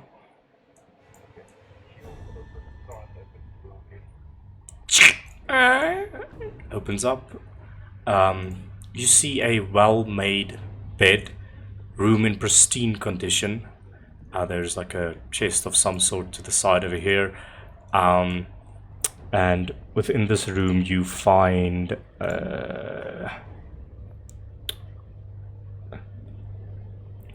some more books, some more study materials. You find intricate and beautiful drawings that are sort of put up on some of the walls, and also that are at like a lesson or what's a lesson or a desk. Whoever was in this room was sort of artistic and fine crafted. No, it looks pristine. The bed is made. Someone is using this room.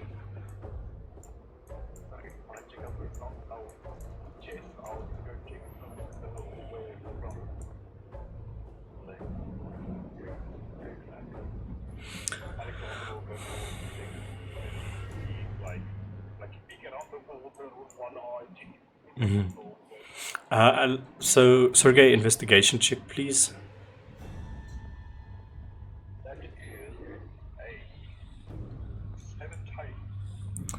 You open up this chest, bunch of books, bunch of drawings, neatly filed, and you find a stick of some sort, a dark metallic stick.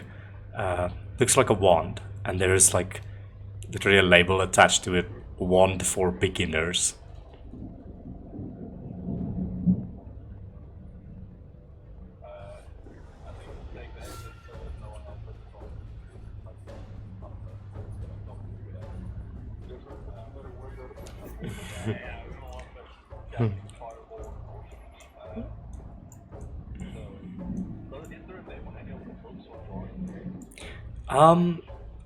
Yeah, I think the drawings would be signed Colton Blythe in beautiful Faskarov in cursive.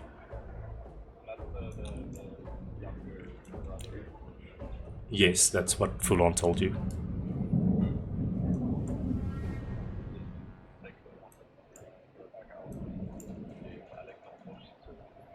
Perception check, Alexander.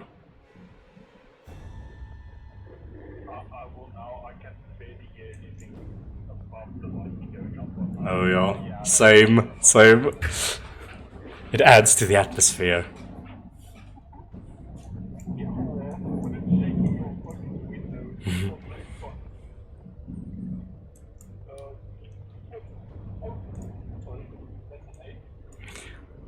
seems clear. You see 2 windows, large double door, stairs. Outside the window, I would deem it like a room with like. Yes, yeah, you see a wall over here. And do I see an entrance from the Nope. I was just tell that okay, that's kind of weird.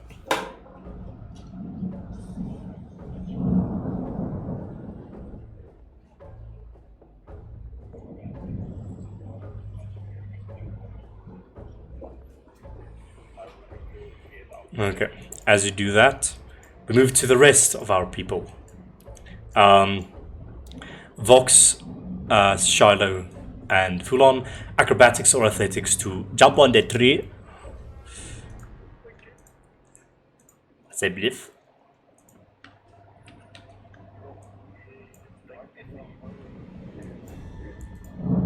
15 from Vox. Shiloh.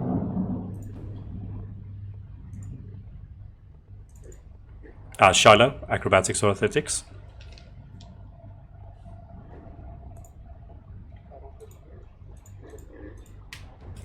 Eight, okay. Let's see if Fuhlan can be your saving grace again. Here is his stat block. Acrobatics. Yes, he rolls a 25, and he just like, basically like a professional mountain climber, just contorts his body in these weird ways and is almost extremely acrobatic while getting up, even better than Vox. And he sees you stumble and he grabs your arm and pulls you up. I have to say, it's very. Okay. Sorry? Huh? I have to say, it's very nice having this like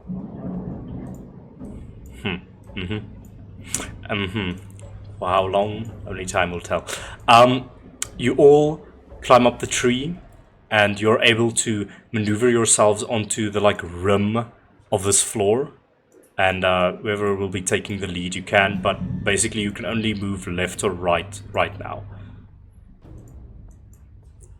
If you understand what my meaning, you're sort of standing on the like a little piece of stone that is jutting out all around the building, and you can sort of walk alongside it.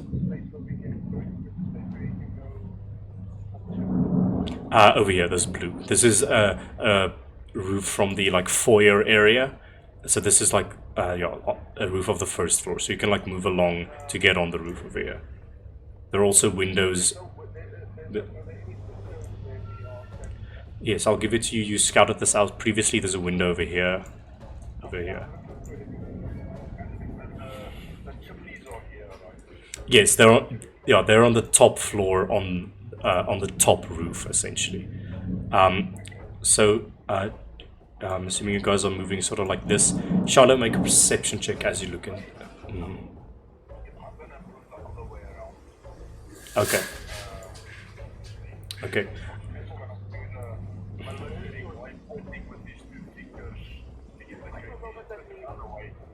I think Fuhlan.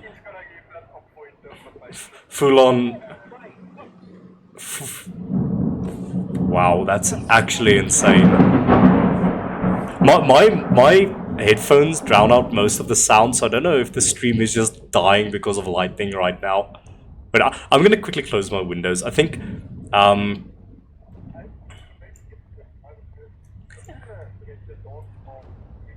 Okay. I'm gonna say let's take as you get to the second floor. Let's lightning break, everyone. We'll be right back.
It's fine. Laura is not part of the two groups, so we'll get back to her when she gets back.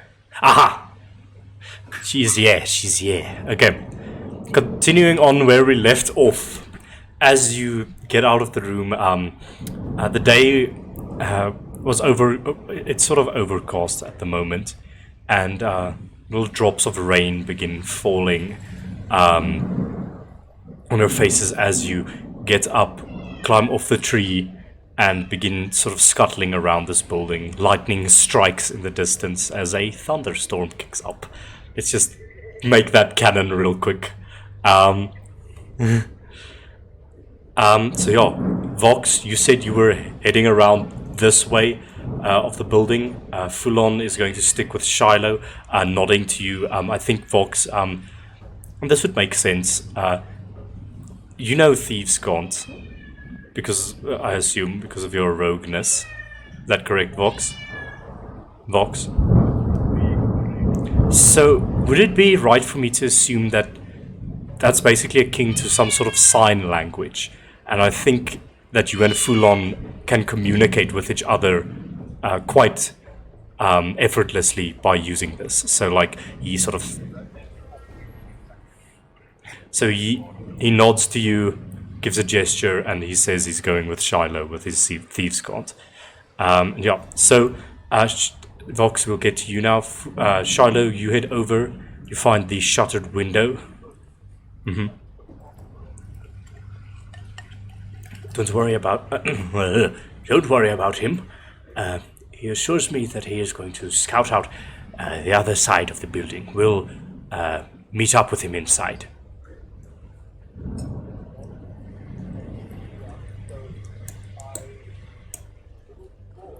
You go to the window, and it is shuttered, but I will honor the previous perception check that you got. You look through the window, and you see some sort of a study. There are a bunch of, like, library cases and a grandfather clock in there, but other than that, you can't tell much. But the door, it is shuttered up. So, what's the plan, boy? Are we going to try and bust in here, or perhaps get onto the roof? Maybe see what those chimneys are about?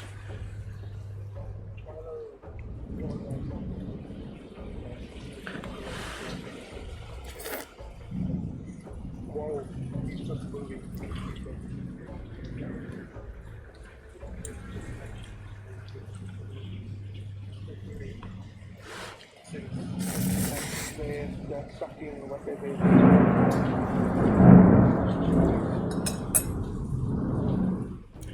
Right. Okay. So make an acrobatics or athletics check to get to this part of the roof. Fuhlan will make one. Yeah.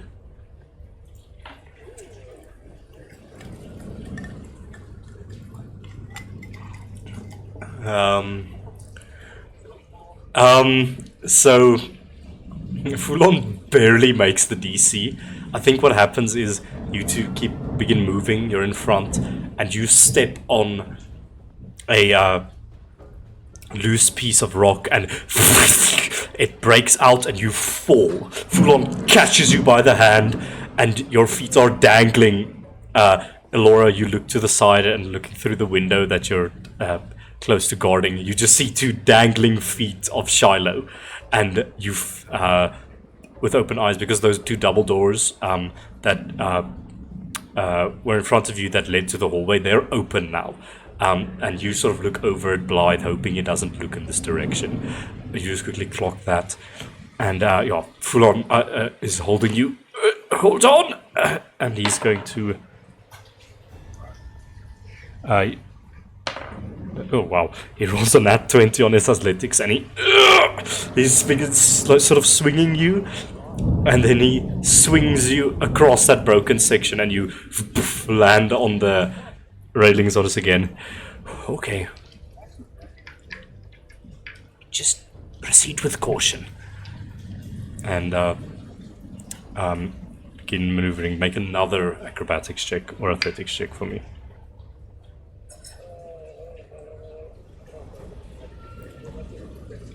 Yeah, 10 is the DC. Both of you are able to set foot onto the blue tiles of this roof. And make a perception check for me as you get here. Fuhlan will give you advantage.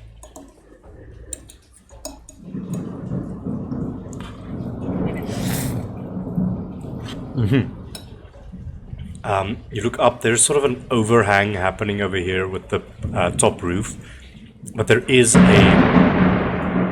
Well, hello. There is like a rain gutter going down from here all the way down, which might be a possible thing you could climb. But someone might have to steady the rain gutter while the other one sort of climbs up so that it doesn't break. And then after that, the next person could potentially pull the other one up.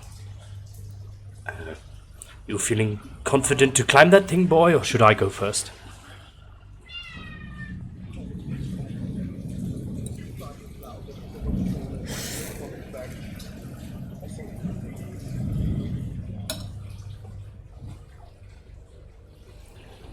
Right.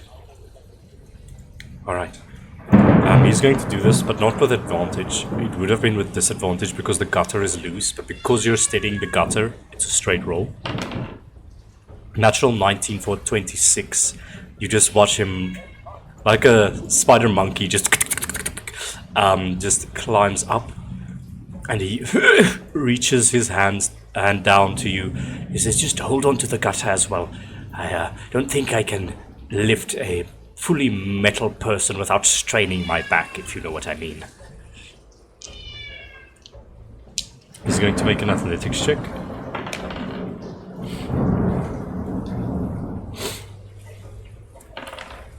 Sure. He rolls... What's his strength? He rolls an 11. So he attempts to pull you up. He's got a -1 to strength. He's struggling. He's going to try again now. I will give you the stakes of this. If this one fails, the gutter breaks and you fall down to the previous roof, and it's going to make a lot of noise.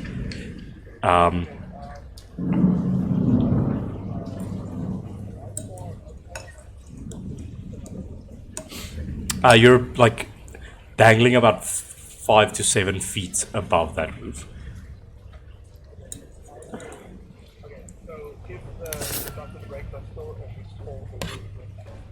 Yes, that's what I'm saying. Okay, athletic check with advantage. That's not good.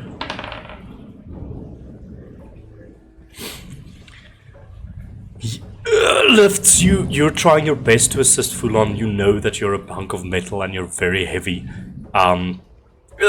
He tries to lift you up, and you're straining against the gutter, and the gutter gives in and falls to the ground, and you're dropped back onto the roof.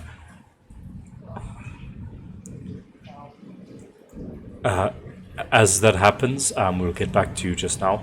Vox, what are you doing?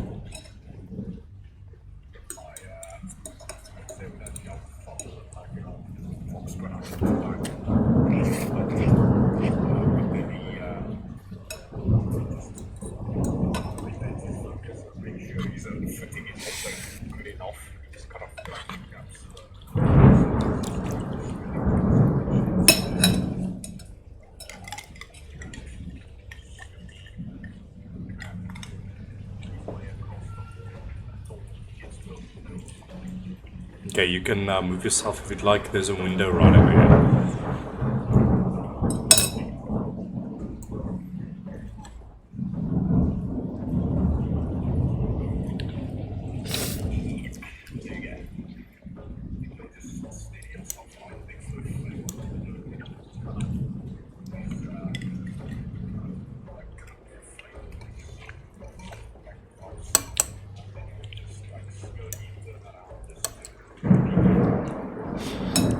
Okay, so all of the windows are shuttered with dark wood shutters, so you can't clearly see in. But I'll give you the same that Shiloh saw. It looks like a study of some sort. It is locked tight and shuttered, so you can't see into the window.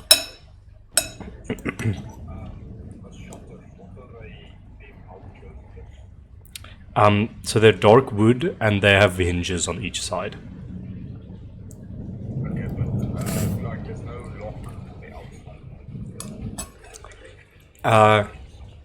Yes, it seems so.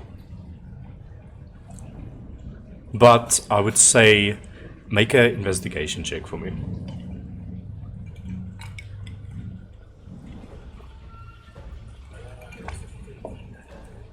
Say it's good enough. You sort of look through the small slit that's made by the two shutters that are close to each other. And you see the locking mechanism. So the shutters are on the outside of the glass pane. It's not like they're on the inside.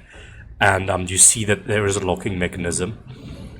And you could potentially attempt to unlock it, but it's a very weird angle. And I'm going to tell you, it's going to be a very high roll to attempt to unlock them with your lockpicks.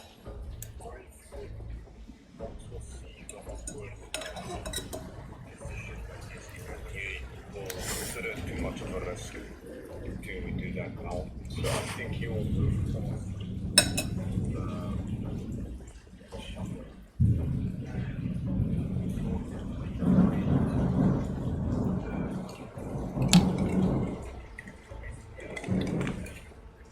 above you.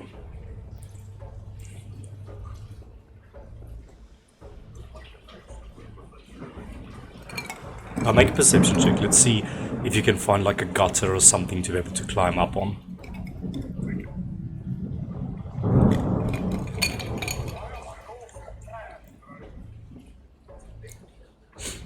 Yes, there's a gutter right over here. Right next to you.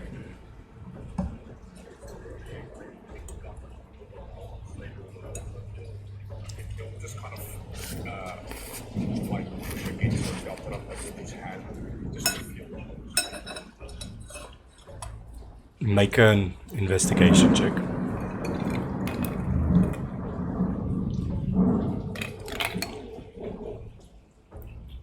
that's 12. It's very stable. You see, sort of, no.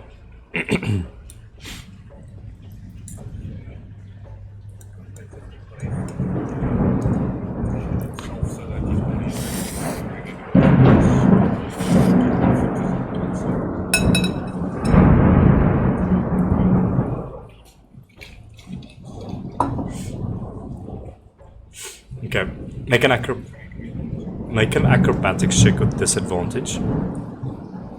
This DC is this DC, I'm going to tell you right now, is 23.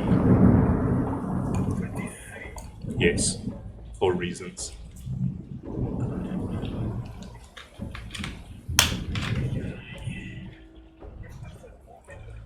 Yes.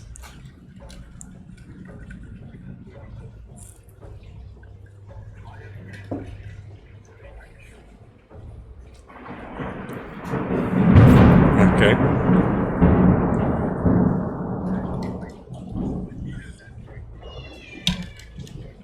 You sort of focus for a moment. Energy of yours neutralizes the disadvantage in this moment. I think this area sort of grayscales a little bit. Go for your acrobatics or athletics.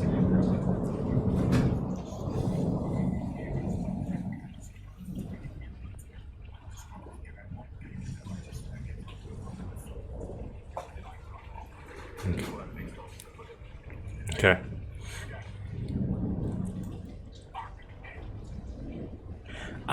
You grab onto the gutter, and with that 8 perception check, even by sort of rocking it back and forth with the 12 investigation, you hadn't noticed that one of the sort of large pegs that holds it into the wall is completely loose.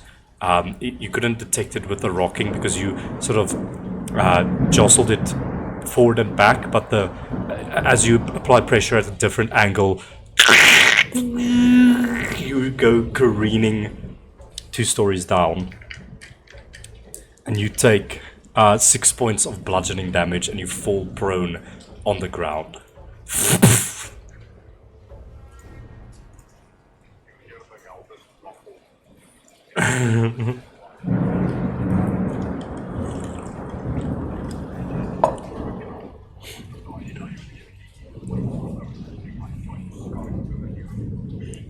Okay. For now, that is the end of your turn. As you fall on your back, you hear a crack, and you just feel the rain and the wind of the thunderstorm pattering against you. Yes.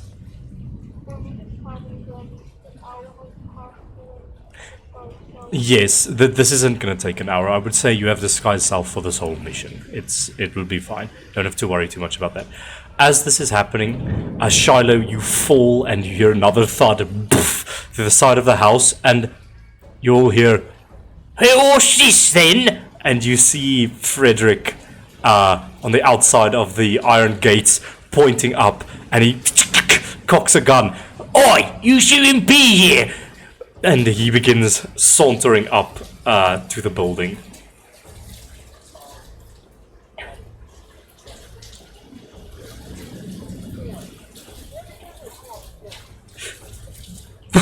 Make a deception check.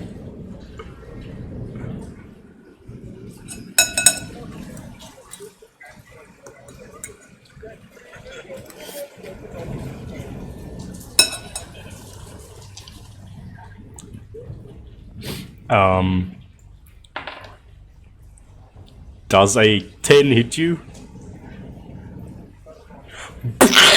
You hear a gun firing. Ding! It hits the wall next to you. And as all of these sounds are happening, let's just go back to the bottom floor real quick. Alora, with your friends outside, you hear the storm kicking up. You hear the rending of metal as a gutter breaks and Shiloh falls onto the tiles of a roof. You hear the rending of metal again as another gutter breaks the side of the building, and just poof, you hear a grunt of pain. Just gonna do this. And what do you do in this moment as you hear all of these chaotic things happening?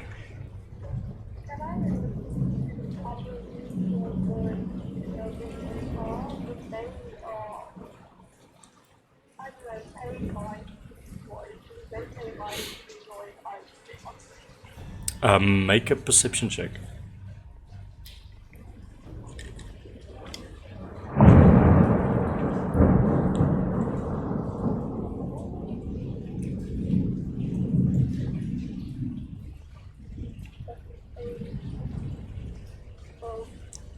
You turn to lean against the wall, and then standing in front of you, as if apparating out of nothing, Duncan Blythe, with his hand outstretched.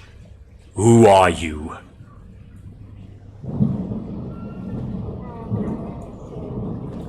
Don't play dumb with me. You are clearly an imposter. What have you done with James? Those people aren't your prisoners. You brought them here under false pretenses. It all makes sense now. You and your party of cretins. What are you? Plain robbers? No. Stop. Oh. Then what are all of the noises happening downstairs? Or is it, what, chipmunks breaking my gutters, trying to get onto my roof? And you hear a gunshot going off outside. And he just looks at you. I am about to do terrible things to you if you don't tell me your purpose here. Imposter!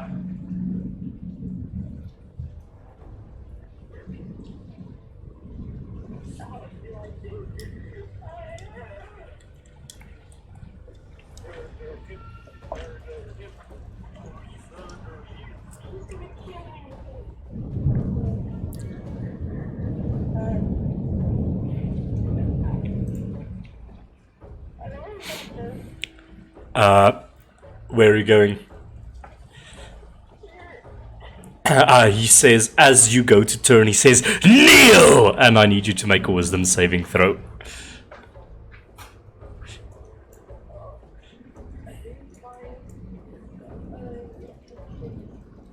You feel compelled and you go down on one knee. And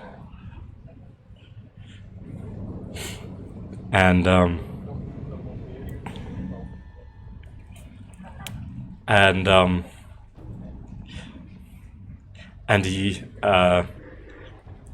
sort of did your disguise drop or not? You still have it on. Sure, as well, checking.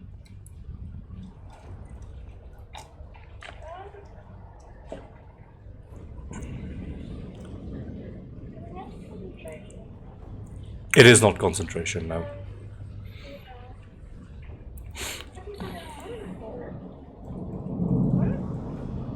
No, if you don't need concentration for it, it just stays on you for an hour. Unless you want it to be cinematic and it sort of breaks in this moment. Yeah, let's do that. As he says, as he says, kneel, the illusion glitches and you fade to Alora. And he goes,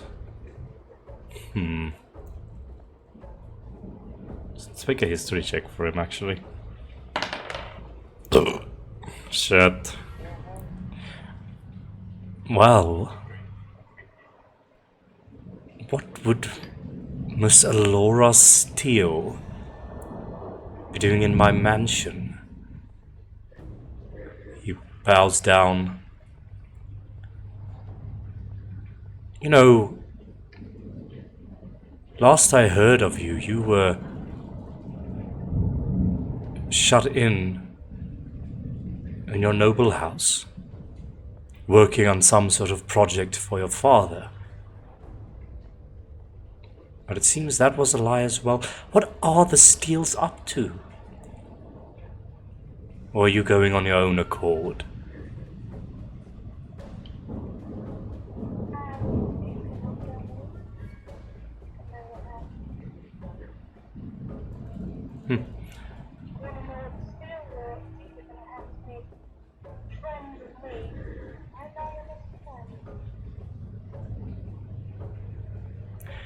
Make a persuasion check. This is a very high DC, because he does not care about that right now.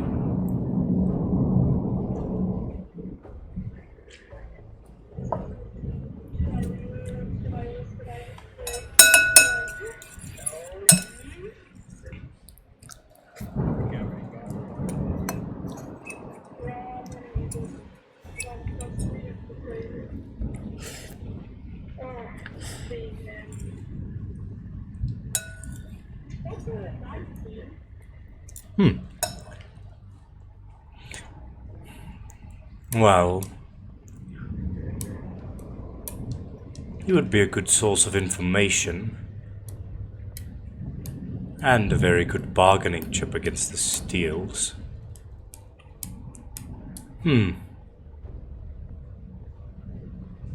Call off your men. I assume they're working for you? As a noble yourself, you must have many people in your employ, whatever your ideals might be. Call them off. Leave this place. Important work is being done at the moment.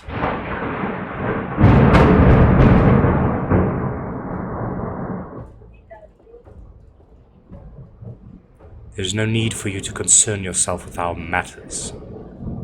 Call them off, I will let them leave safely, but you stay with me.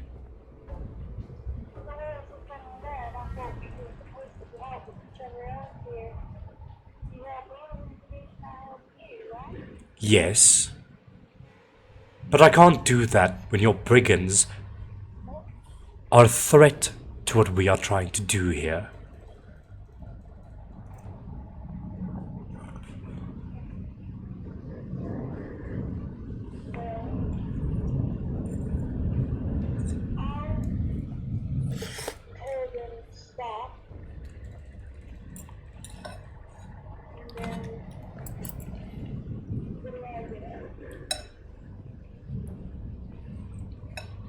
I won't mercilessly slaughter them.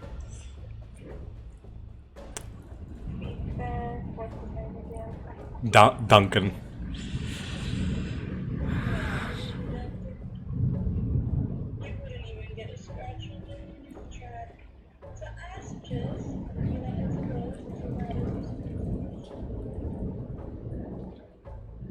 His eyes narrow. Make an intimidation check.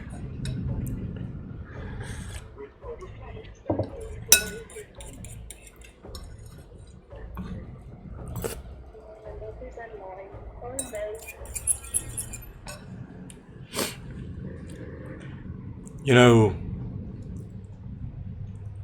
I sincerely doubt that. And he opens his palm, and there's a globule of purple sludge in his palm.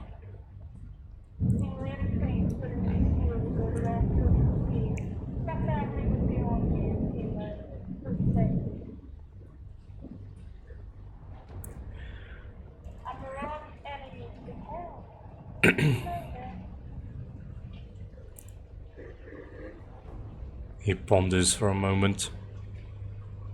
You know, I think there's more to you than these hollow words you are spouting at me. And he raises the sludge to your ear, and it jumps into your ear. And I need you to make a wisdom saving throw.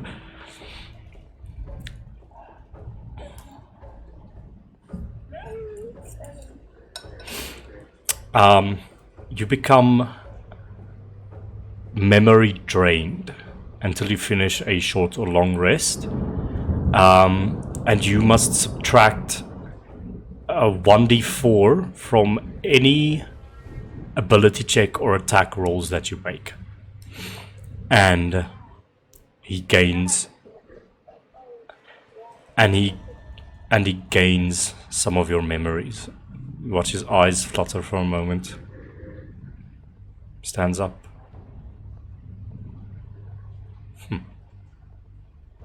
The H.V.C.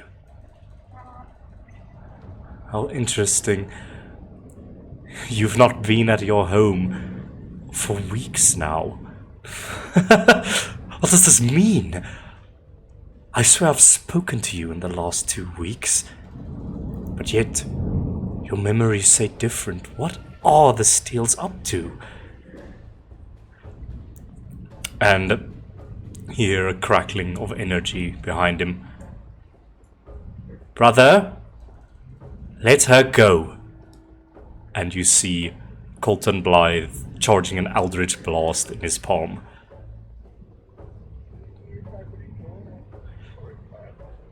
And Duncan looks behind him.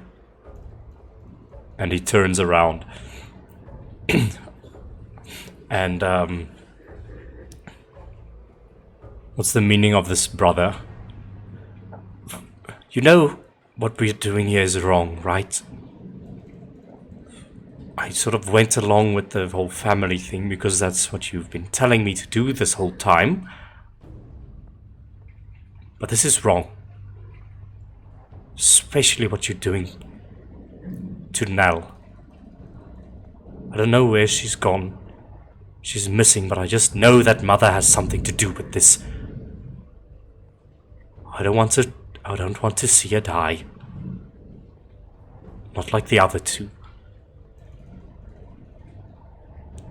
And he walks over to him. And he grabs his wrist and twists it, and the Eldritch Blast fades. And he says, "It seems you have not been disciplined enough yet. You will learn the..." But this time, Alora, the command fades from you.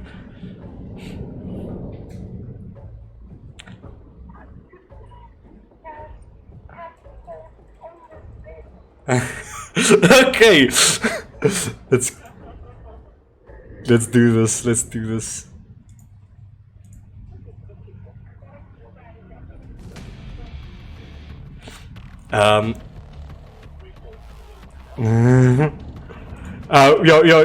gonna go to the brothers just now. Sorry, this is just very party split situation.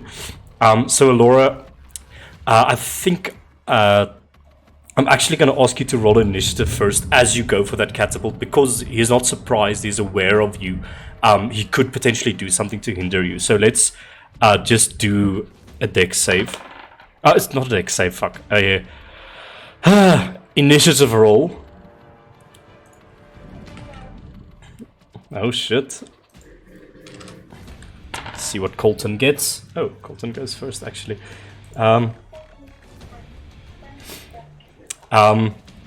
Colton, like, he strains against his wrist, which is being twisted at the moment, and he wrenches free, and he goes, I've had enough of this family. And he sort of looks over his Duncan's shoulders to you, Alora, and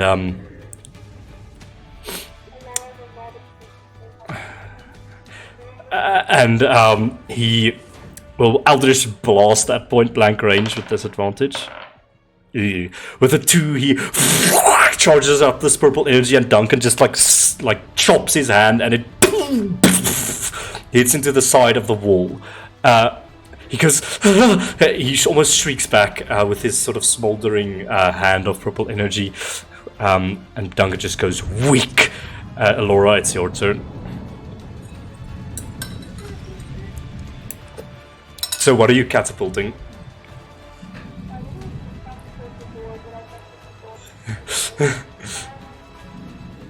There's literally a lamp sconce like right above his head over there. The lamp comes loose. Horrible. He fails with like a 5.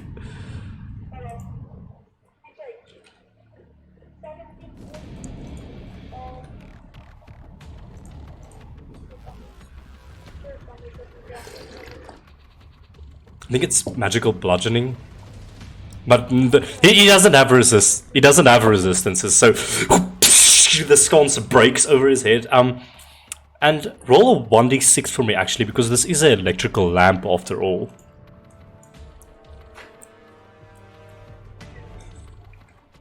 He takes 2 additional lightning damage. His body lurches from that, and he spins around to meet your gaze. You will learn respect, Steel!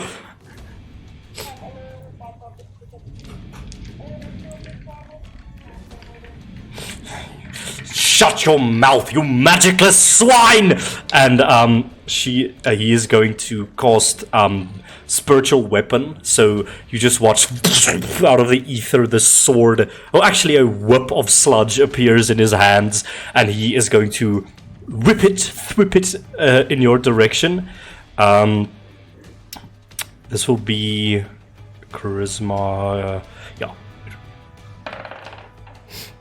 Ugh. That's a 9 to hit.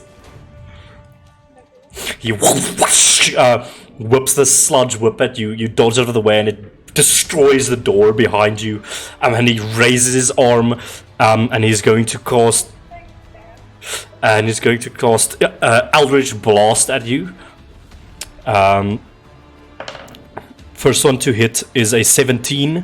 Second one to hit is a 22. You take 8 points of force damage and then 6 points of force damage as he blasts you twice with his Eldritch Blast. The end of this, I think we're gonna just complete this combat real quick because I don't want to switch between everyone the whole time. Okay, it is Colton's turn again. He's just going to raise his hand shakily and try to. He'll actually try to step away from his brother, and his brother is going to sort of take out a dagger and stab it towards him. Traitor! And he's going to miss. The dagger goes wide, and Colton charges up a Eldritch Blast and hits, dealing 6 points of force damage to his brother. This purple energy strikes into him and leaves this dark, festering mark. End of that. Brother, just give up! Laura, it is your turn.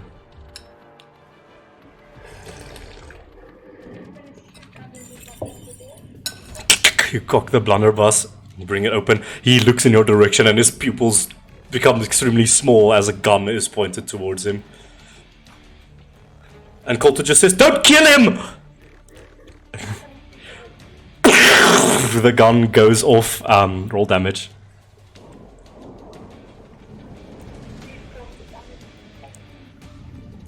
Sorry, how much? How do you want to do this?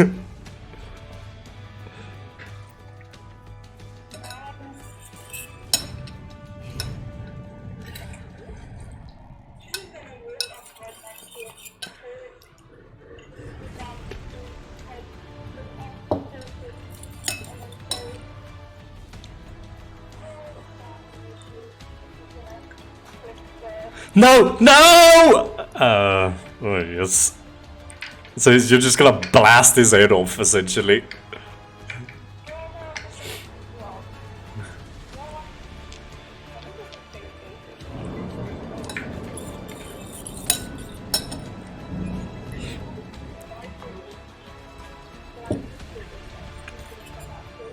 You can do it non-lethally, I would say, with a gun. You can shoot to cripple him. Okay. Yeah, how do you shoot him to cripple him, essentially?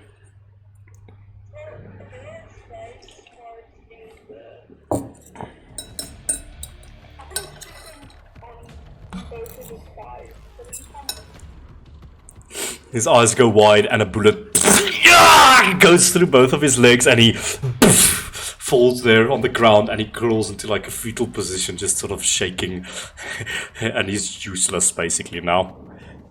And we're out of combat.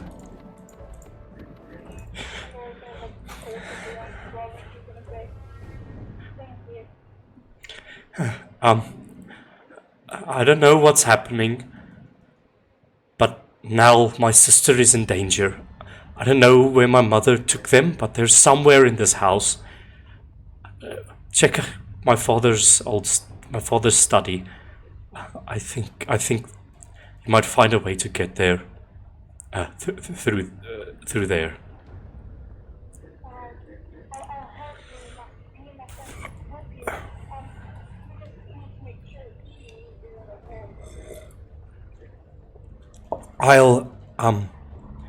I'll tie him up, and he sort of disappears around the corner, brings some rope, and begins tying up his brother. His brother has these crazy eyes, but he's like can't speak. He's just incapacitated at the moment. Tries to reach for him, but Colton just ties him down, and before sooner than later, Duncan is just tied up on the ground.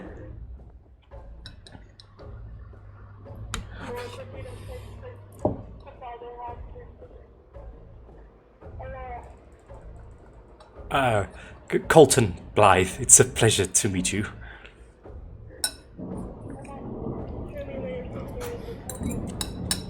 I don't know where she is, but I can show you my father's study.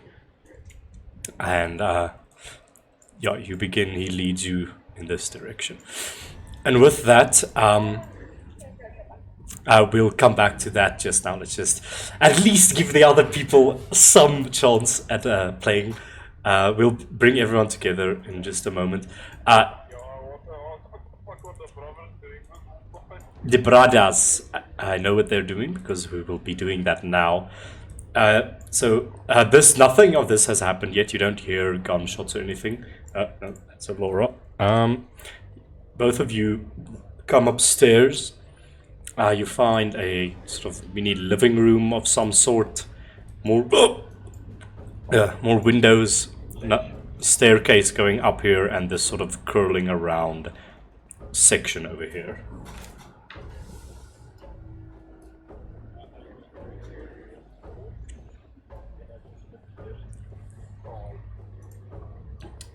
Make a perception check.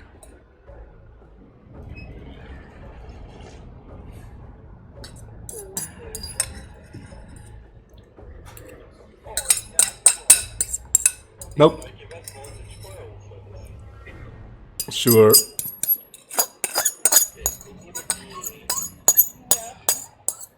So there's no one in the room. Actually,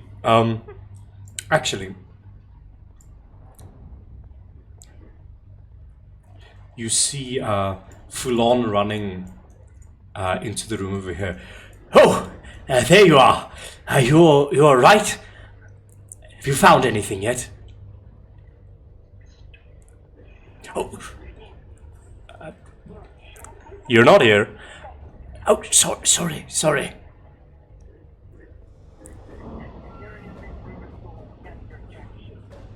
Let me see.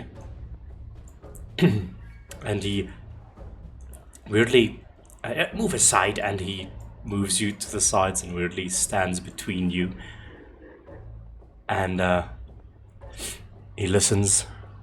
I don't think so. It seems pretty clear.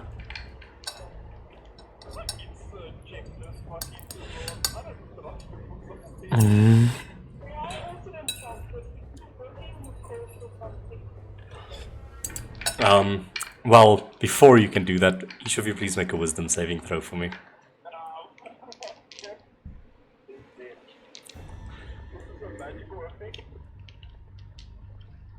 No. Oh, well. Yeah, no, it's like emotions and things.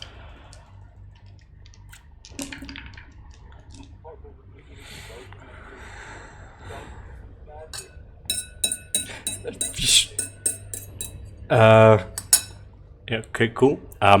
Alexander, you watch as you go to inside check Fuhlan. You see his arm is elongated and made out of sludge and is currently gripping around your neck. You almost don't feel it. And you become memory drained. You take 1d4 against all attack rolls and ability checks, and you take 2 points of psychic damage. Sergey, what is your save? You become memory drained. 1d4 against all attack rolls and ability checks, and you take 3 points of psychic damage. As he does that, he just smiles, and his smile elongates into this goopy mess, and he just morphs into the floor.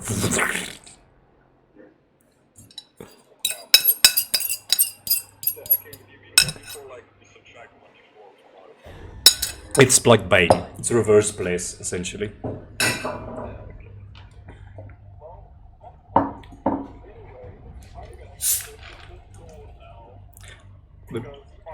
Make an athletics check for me.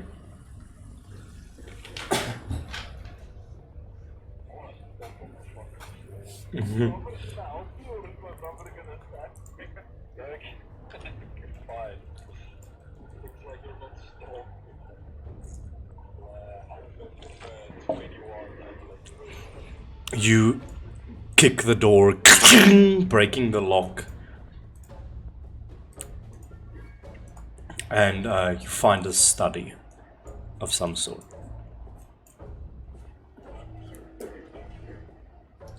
Yes.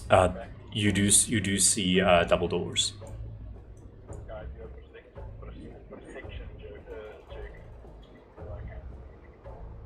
What are you perceiving? Or attempting to perceive?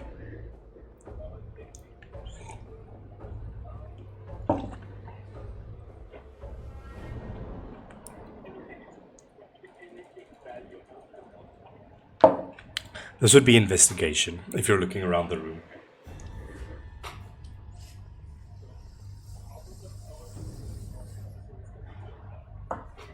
And ability checks.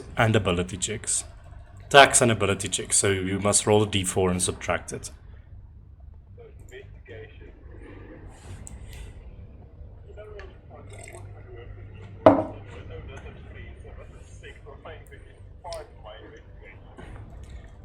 There's a bunch of papers, a bunch of books, you don't understand anything, nor does it stand out to you, basically.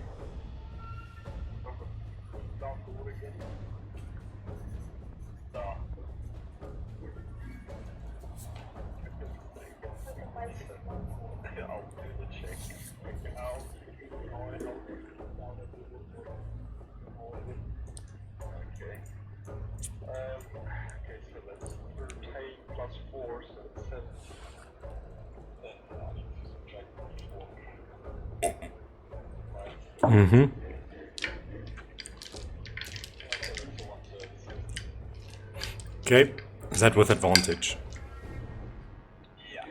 Yeah. You kick the door.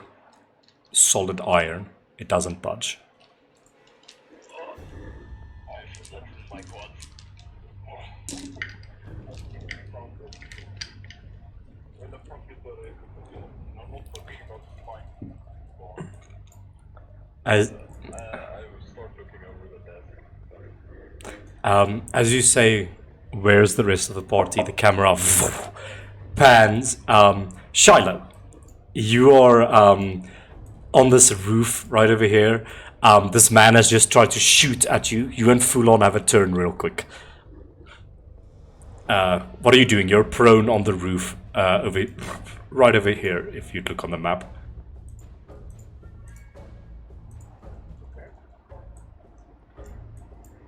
Fuhlan goes, shit, and he pulls off the sniper rifle from his back. You see him turn a knob, and it changes it to stun, and he takes aim, and the guard is like, wait! And Fuhlan is going to blast him. Let me just get Fuhlan's. He's going to use the Soothsayer to make a ranged weapon attack. 17 is going to hit, and this beam of light goes flying, and the guard takes. That's horrible.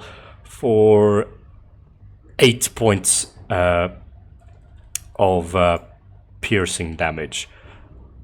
It strikes him in the chest. He's almost electrified. Get down from there! Oh, sorry, that's not the voice. Oi! Get down from here! Your master's all going to be very happy with me! And he cocks his gun to fire again. Fuhlan goes, Shiloh, take cover! It is your turn now. Well, then do something!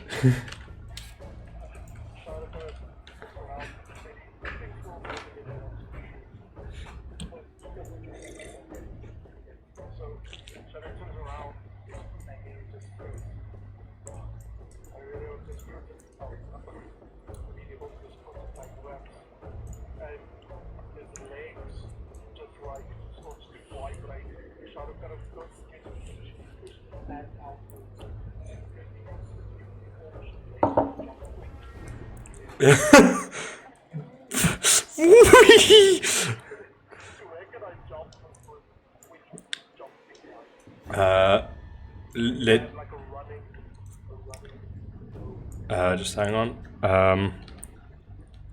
Just gonna do something real quick. I think I should probably just do this. Just for a bit more game clarity, because you are technically on the outside of the building still. Okay.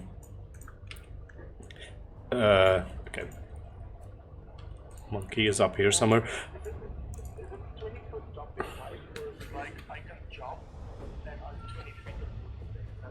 No, it is when you move, when you attempt to jump up, just read what the propulsion legs specifically say, because I believe that if you walk and jump 20 feet, then you can jump like vertically up by only using 5 feet of movement. Just read them, because you were prone on the ground, so you sort of had to get up and jump.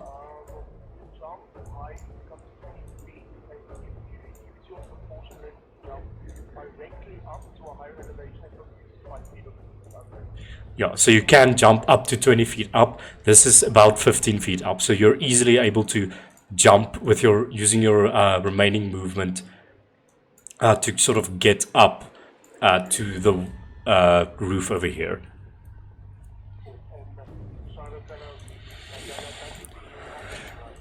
Yeah, whatever the thing says. I think it might just be movement. It's just It's just movement then. So yeah, I would say, yeah.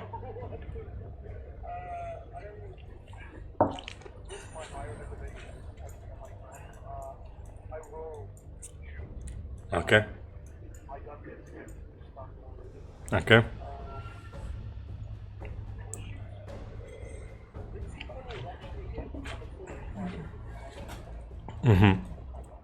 Go for it.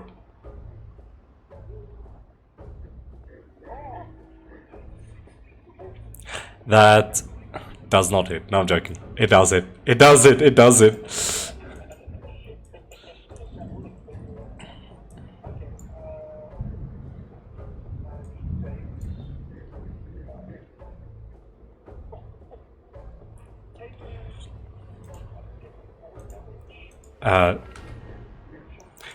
The bolt hits him.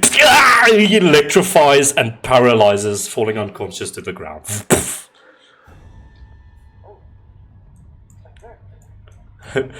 Fuhlan puts his hand on your shoulder. Well done! You might have the eye of a sniper. I'll show you a few tricks later. Your performance was subpar, but there's definitely promise. Alright, what are we doing? You see a chimney over. Oh, there's a chimney like right here, and there's also a chimney over here.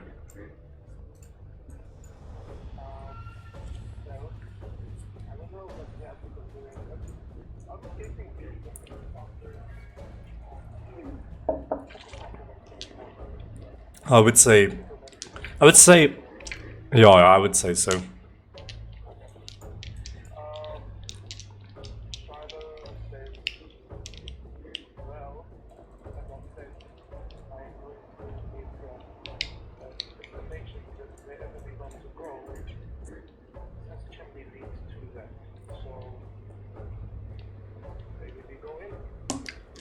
Right then, you first.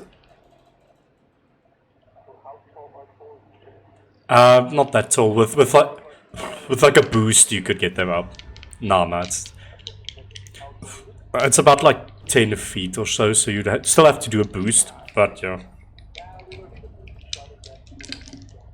Okay, you go down the chimney, and let me just go to floor number 2 again. Should really put all these maps on one screen, but whatever. We are here now, and I can't change. Oh, hello. And you all, I think both of you make a dexterity saving throw for me, as you like stumble out of the fireplace.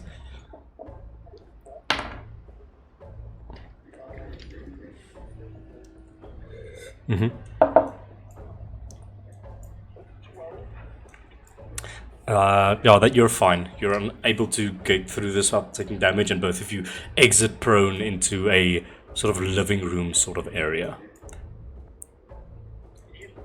Yes.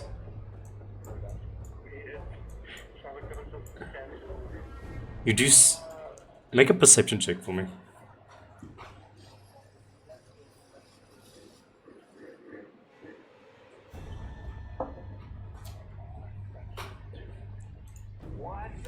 Yeah, it is a bit strange to you that purple haze was clearly going into the chimney, and it's sort of emitting out of the fireplace, but where it leads, you don't know.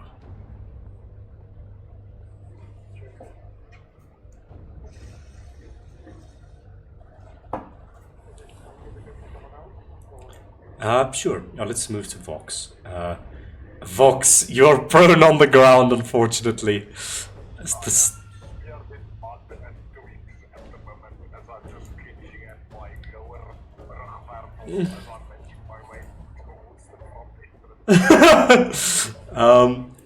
Okay, so okay. We just do a bit of admin here. They are on their way there.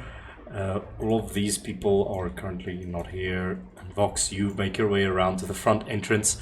As you cross around the corner, you see a guard running onto the terrain, and he fires a shot up to the roof.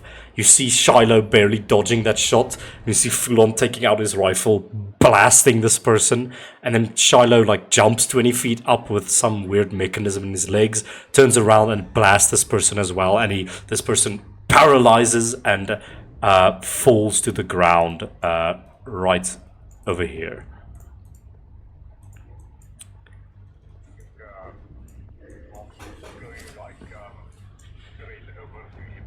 It's quite intimidating for seeing as it's basically there's lots of wind and these fucking barrels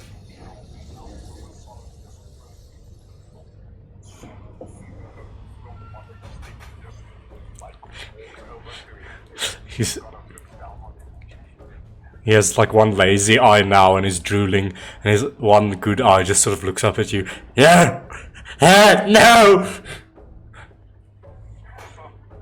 I just kind of stare at him in silence, like 5 seconds, but even feels like 5 hours. Then I just like slowly go down without making a sound, and I will just kind of like caress his pockets to see if I can find. Well, we already raided the other dude's pockets, might as well describe this guy of his own as well. Make an investigation check.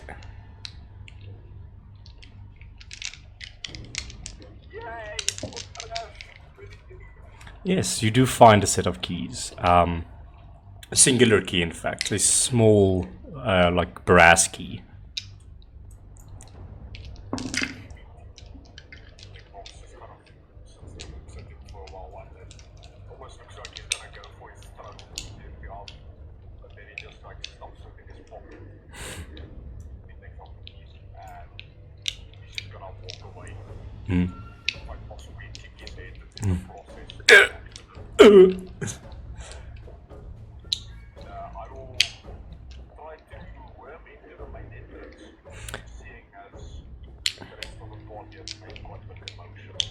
You walk to the main entrance, and the door is clearly locked, but there is a brass lock on the door, and you easily are able to insert the key and unlock the front door.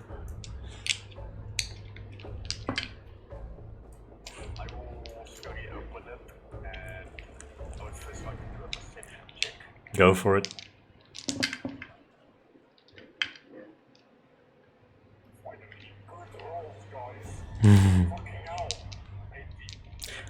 Walking in, hereabouts, it's silent, except for the whimpering of a man somewhere around the right corner.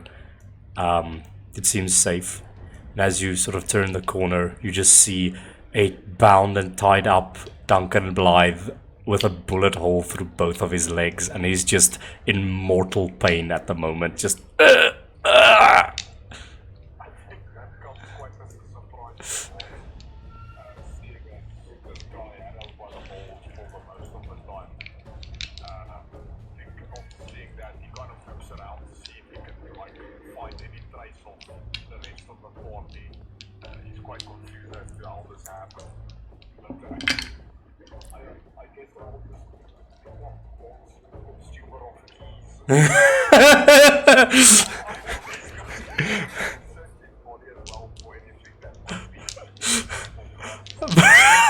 Make an investigation check with advantage.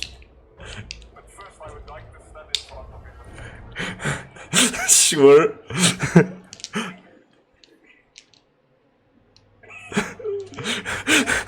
He just looks at you. The right pocket. They're in the right pocket. Just take them and go. I pictures highlights my silhouette.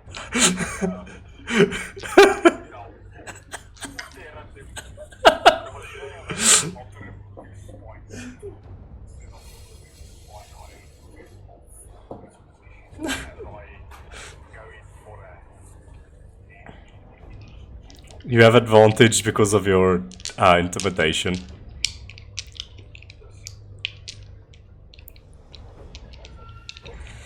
You rifle around in his right pocket and you pull out a heavy iron key, which is well made and well filigreed, and it has like a bent iron at the back that's in the shape of an eye. And as you sort of look at it, this must be important. You go to feel around his other pockets, and you feel something pointy. And you reach into that pocket and pull out a small glowing purple gem that looks like a D8. It looks like this. Just glowing with white energy that filters to purple as it goes outside.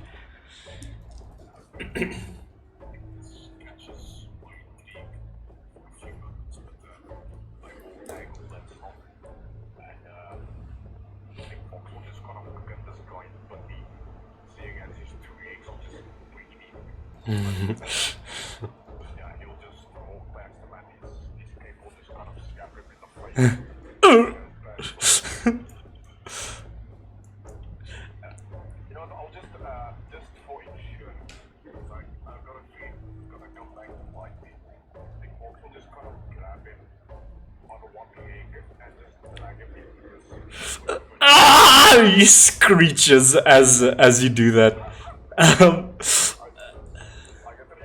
like slingshot him into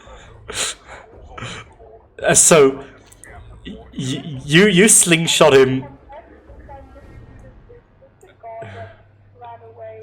No, this is Duncan. So the guard that ran away came back. Vox already finished stealing his key. He went inside and is now stealing the keys of Duncan. You grab him and try to slingshot him through the door, expecting the door to be open, but he crashes against the door, and you sort of like he screeches in pain, and you like look about and you see that the hinges of the door have been mended shut, and he goes, "Why?" I'm quite surprised by that, but I just go down and I just like shot my back shoulders and I just walk back. My cape slaps him in the face. I will go into the like search of my operating thing with my because they get that was in the cow. We're just clouding on this. Okay, so Vox, whereabouts are you moving? You can move yourself. I'll just call them here. I'll just take a peek before I enter this void. Going by your previous perception, the room is empty. Except for Alora entering through this room. Oh, hey, Vox. I know. Oh, hey, Vox. We found something upstairs. You might. It's Alora. Make an insight check.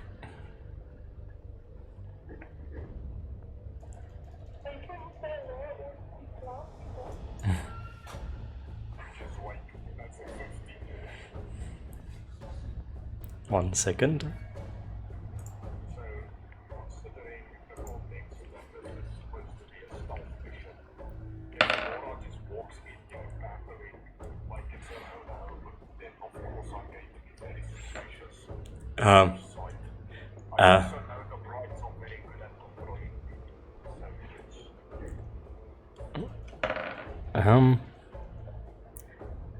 Oh, hey, Vox. We found something upstairs. It's very close, but this nonchalant way she just walked into this room is very suspicious. Come along. I got something to show you. I immediately take a step back and my one hand disappears in my mirror. What's the matter? I contact them. Wait, what's the matter, Vox? I don't understand.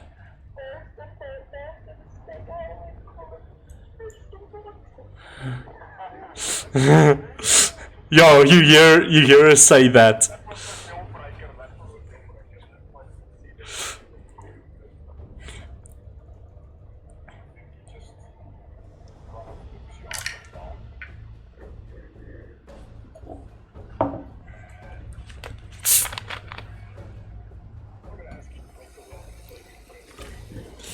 Okay.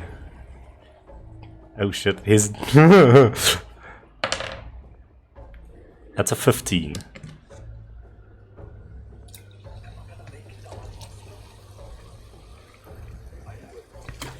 Okay.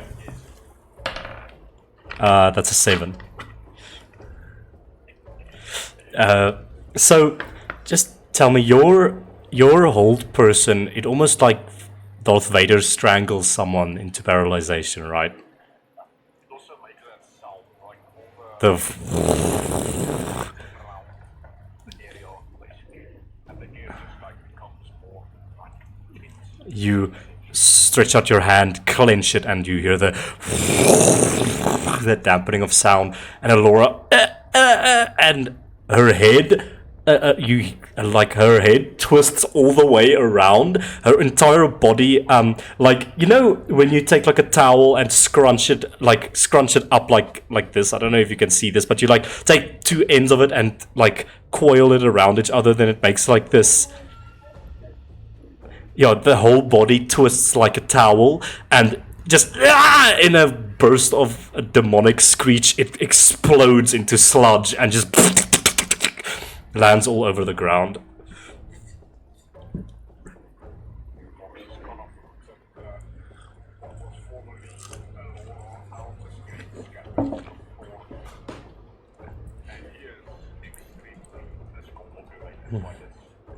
But he also comes to the conclusion that the mission has been compromised, so he's going to take extra caution now while going about. So instead of going through this way, I will straight up just make my way through this door here. Okay, yeah, you open it up and you're able to step into this long hallway with a bunch of doors along it.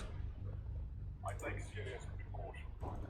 So Okay, make an if I need to make a check, yeah, make like a investigation check.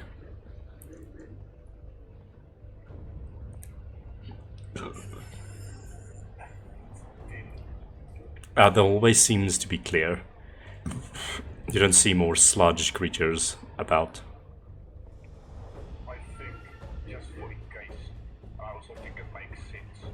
I will just hold an action. Okay. Or if anything walks in front of me that I don't like. Okay. Okay, I'll just kind of feel this door over here to see if it's open. Yes, the handle moves and it is open. Okay. I will slowly open it and just kind of peek forward. You look into the room and just think about something right now. 1, 2, 3. You open it up and it's a pristine bedroom, well made, no dust or anything like that, like the previous one you were in. It seems to be the bedroom of a young teenage girl.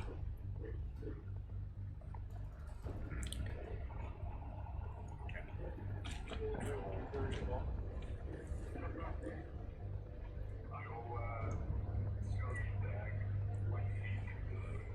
Like, I'll just step down in with my hands still right behind my back, kind of ready to throw down. I'll just slowly open the door to its full extent, and I'll just stick around and check if I see anything important. Investigation check.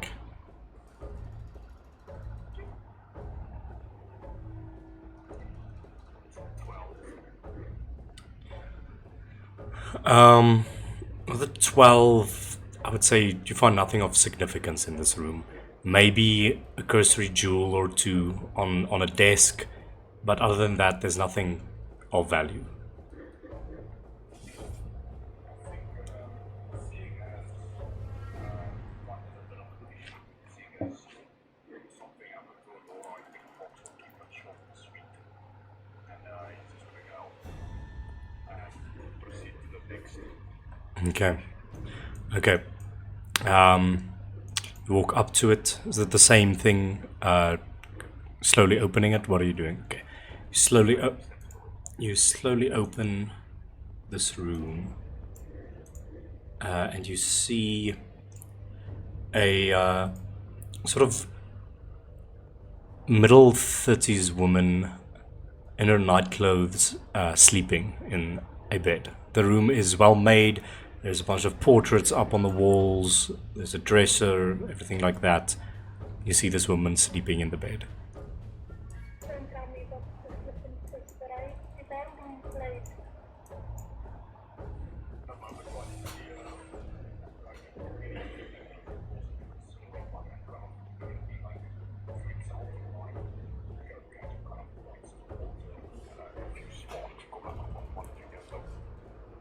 After further assessment, I see she is indeed not a threat, at least at the moment. And, Fox is going to be a bit hesitant, but you'll slowly clear into the and I'll keep the door open in case something happens. Okay, you can move yourself into the room to whereabouts you would be and make an investigation check for me.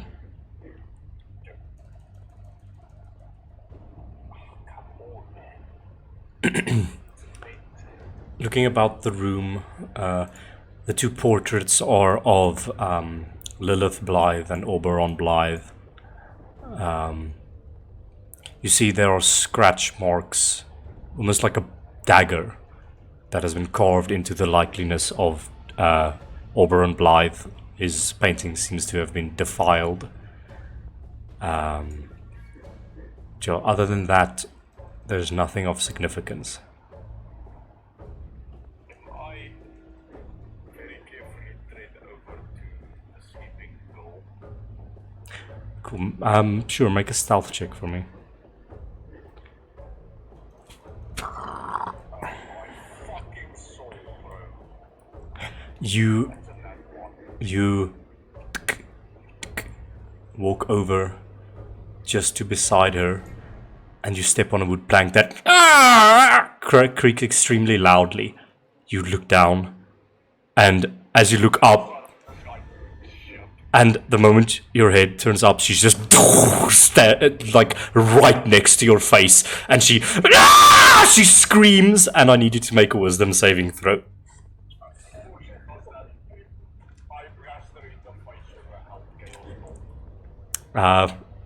We'll let you do the wisdom save first because of that nat one.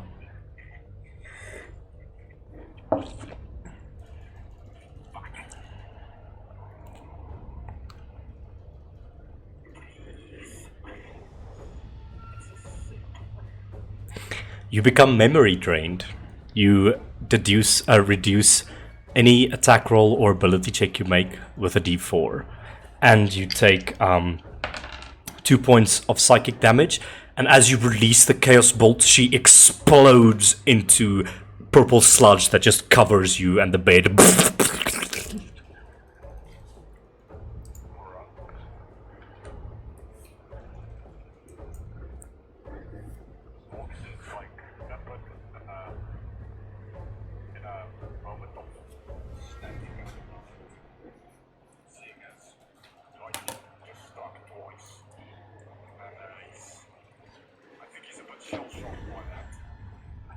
He's just gonna wipe all the gross scotch off his coat and just pat himself.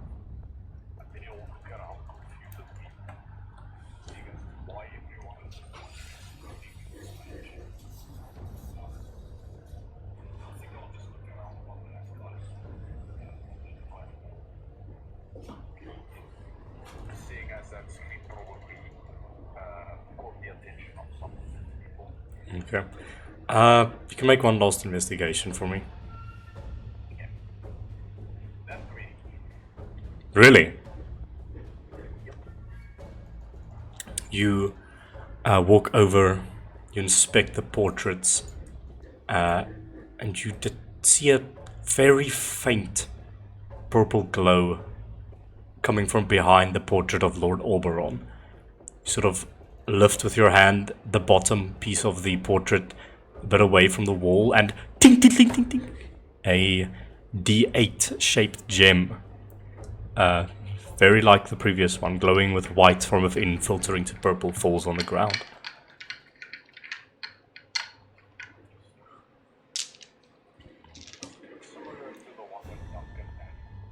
It's exactly the same. I pick it up.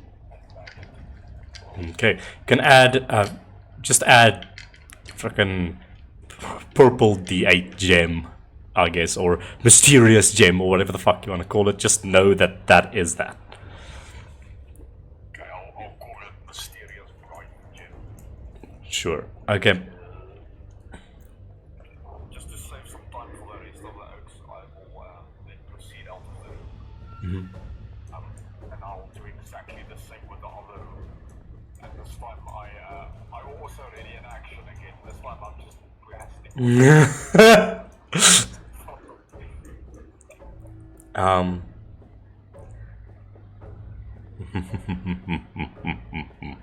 Okay, you open the door. Like that. I do not like that. Vox, you open the door. Sitting on the edge of the bed frame is a humanoid. You go, you want to strike it, but you recognize this humanoid. Please explain to me, I don't know what her name is, but you know the girl that I'm talking about? From your backstory?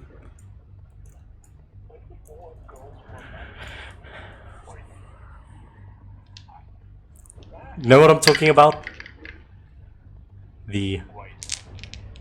Yep. Yep. Please explain to me what she looks like. She's sitting, pondering to herself at the edge of the bed. What does she look like, Vox? What does she look like, Vox? Tell me! Okay,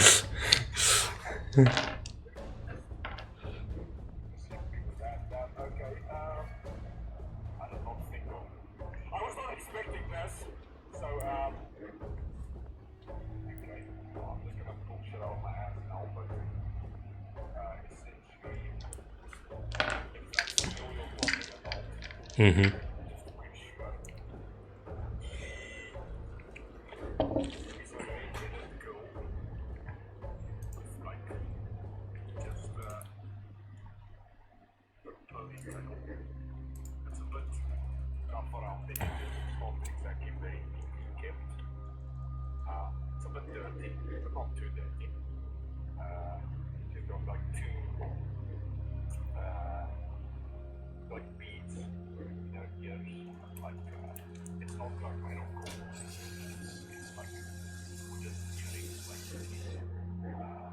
So much movement on it. She's got quite a bunch of freckles on her face. Beautiful girl. She's got like a bit ragged clothing on, not anything of pristine whatsoever, but it looks like it belongs to like one of the people that belong to like the outer edges of Xecester, like way out. You can clearly see this girl comes from a background of poverty. And yes, that's all I can think of for now. Who are you? What are you doing in here? And she sort of stumbles back on the bed.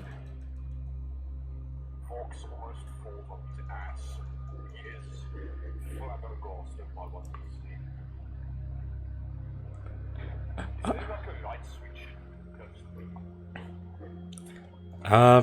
But like for the interior lights of this room or the lights of the hallway? Yes, I would say so, yes.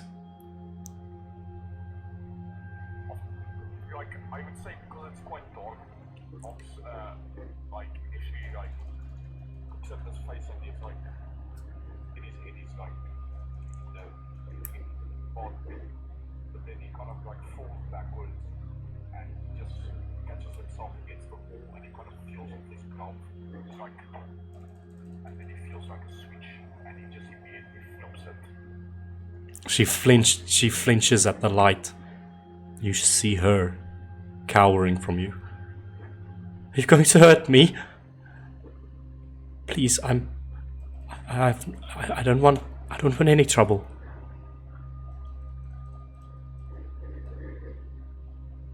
I think Fox is just frozen. He's just staring at her. His heart, if Grant was here, his heart would be going absolutely ballistic, like reaching the limits of human capability. just standing there, unable to process what's actually happening in front of him. She sort of stands up off the bed. Is everything alright, mister? Do you need help? You aren't moving.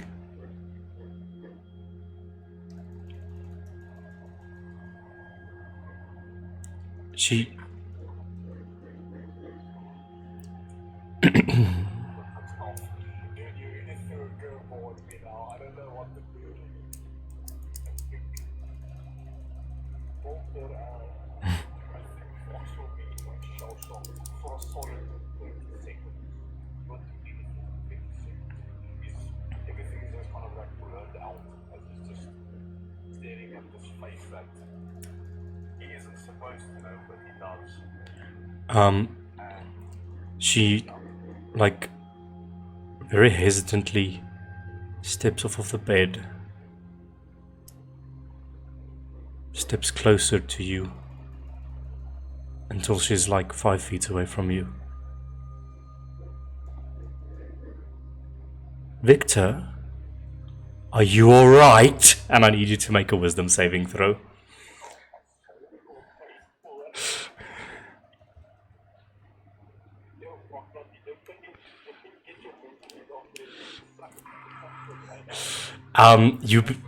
You gain a second level of memory drain, which means 1d6 against all ability checks and attack rolls.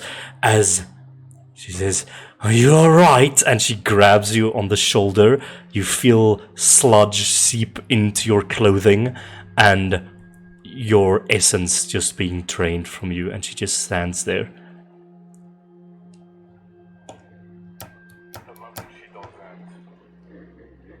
I see what's going on, and I kind of stand up and I'm just gonna blast it. You, she's close to you, so you place your palm on her stomach, blast a hole through this creature's stomach, and it stumbles back, and she begins sobbing. Fox is just like visibly pulsating. He just kind of falls back on me. Couldn't save me last time.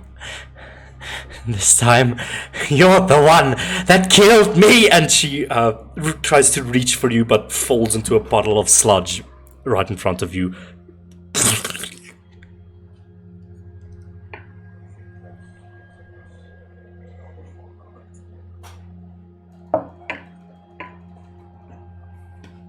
I think I'm going to explain this like camera's kind of viewing it from the back, so you have to use back with the remote. But fidget a bit around and he just falls off his knees and his mask falls off the ground. He just bumps on the wooden floor and he just kind of he kind of cradles into a position and just kind of just struggles to breathe. And going from there, we move to the second floor of the Blythe Manor.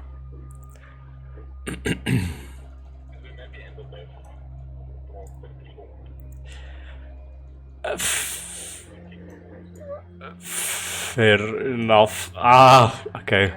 Sie wou ek dit wou eindig nie, maar ek suppose ons kan dit sê jy wil gaan en dan ek weet nie, continue ons net tot by die net tot by die ek wil net tot by ek het 'n sekere punt wat ek waar ek wil eindig. Dis ons is amper daar.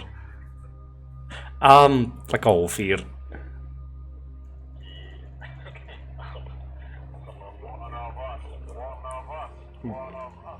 Kan jy dit?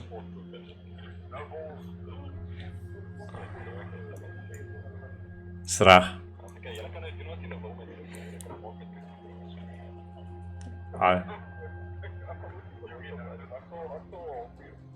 Ja, ons sal nog halfuur doen. Alright, see ya. Okay. Let's move to Fuhlan and Shiloh, you two stumble out of the fireplace. Oh, wow! And Fuhlan looks at you. He has like soot on the edges of his beard. You know, I feel like after that I should, with this beard of mine, put on some ridiculous red suit and give presents out to the children of the world. I don't know why, but anyway, let's move on. Never mind. Right, let's continue. What are you two?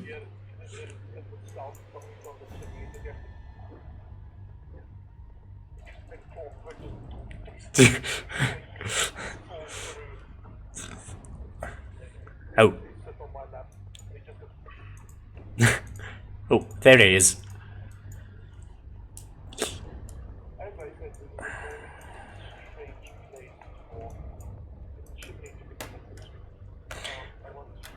I mean, you do make a fireplace in a living room. It isn't that strange, but I feel that might just be a conduit. They, whatever.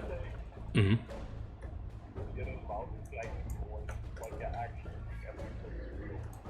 Fair enough. Oh,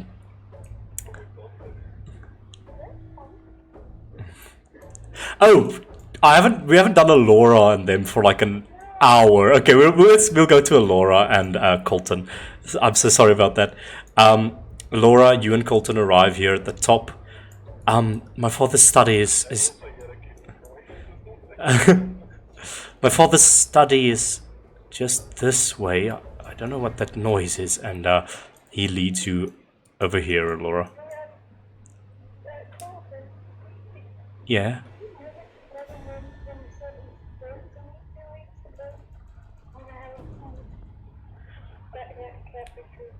I don't know. My brother he goes to a lot of noble meetings and such. He's sort of a representative of our family. I believe there was, I don't know, a convention or a gathering of nobles, probably a ball or something. I'm not really privy to that stuff at the moment, but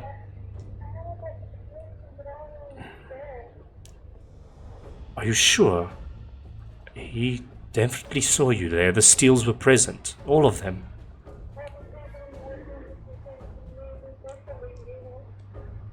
Yes, I think he would remember you.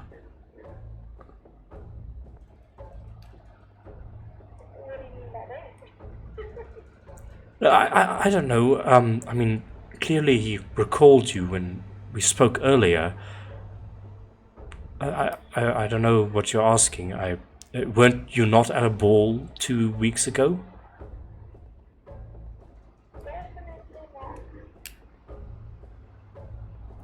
That's weird. I mean, all the steels were present. I don't know what to say.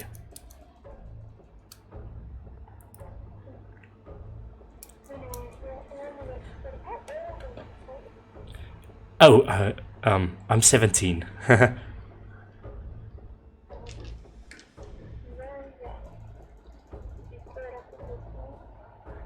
Well, my younger sister and brother were even younger, and I don't know where they are anymore. My parents said that they died tragically, but I don't know what that means.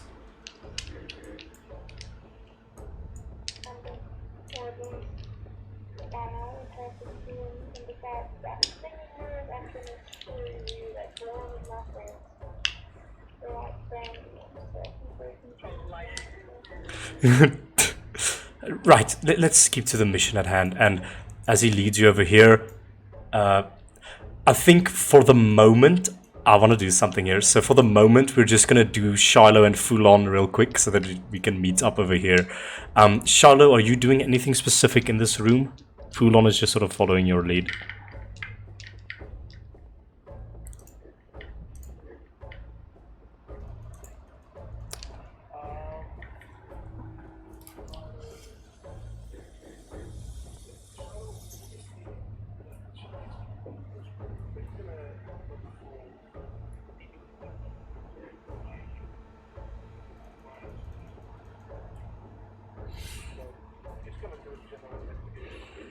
Fuhlan will assist you with that. You can make an investigation with advantage.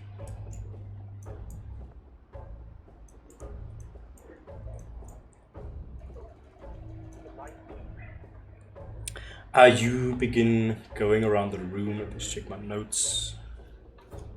Is there another piano in here? No. Fuck. Yeah. You walk to the center table, just glancing about. What languages do you know?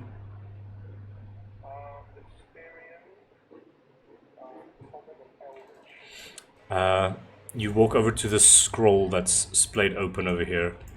You can't tell what it says. Fuhlan says, that's demonic script, that. Looks like a...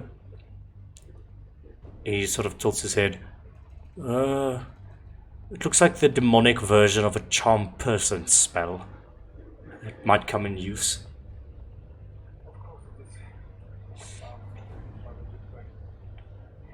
You can add a charm... you can add first level charm person scroll to your inventory. It has a DC 15 wisdom save. Going about the 19 is pretty good. You walk to this cabinet over here, open it up, and it's a luxury collection of timepieces that you find inside this large case or standing closet type thing. Luxury timepieces. So it's like the stopwatch equivalent of Rolex, essentially. There's just a bunch of them. You know, like in those rich people movies where like the hot doctor has a penthouse and then has like a whole cabinet that's just all of these watches inside of it. It's like that, but it's timepieces.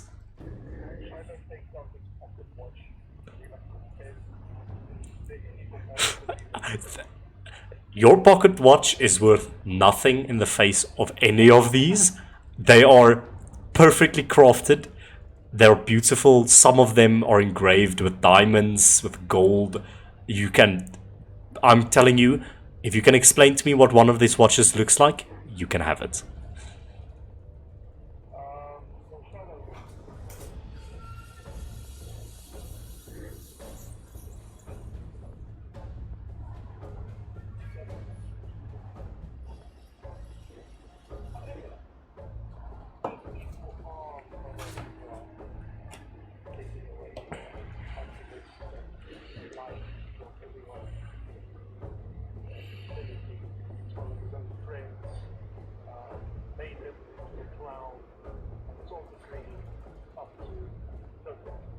Mm-hmm.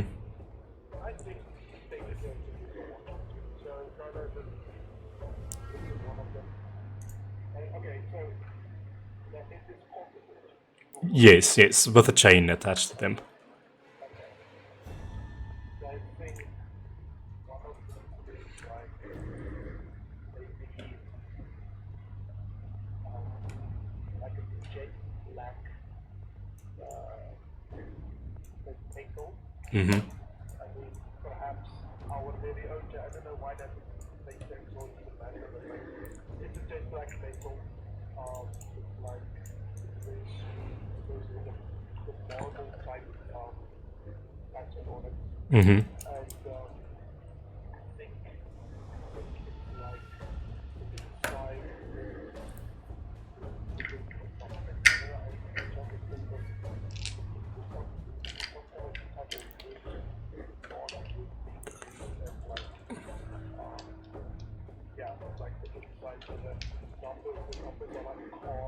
Mm-hmm.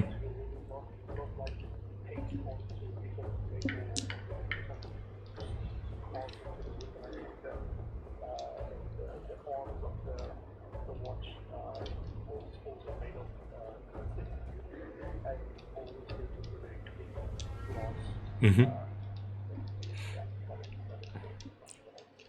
And you pick that up and you switch it. You keep on investigating across the room, nothing else of significance. Then you reach the piano. Sort of walk to the side of it, feel over it, and you lift up the sort of wooden area that hides all the strings, and you see a purple glow coming from inside. And on one of the like things that strike the strings, there is a purple gem embedded in it. And you sort of like look at it, and you look at the key that matches that string, and you like dink, play the key. It jolts up, and a D8 sized and shaped white glowing gem that filters to like a soft purple glow flings a few feet up into the air, and you catch it.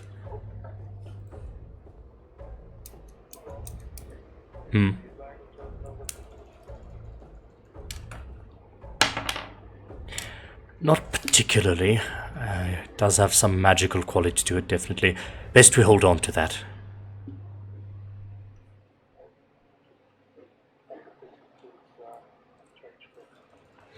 Okay.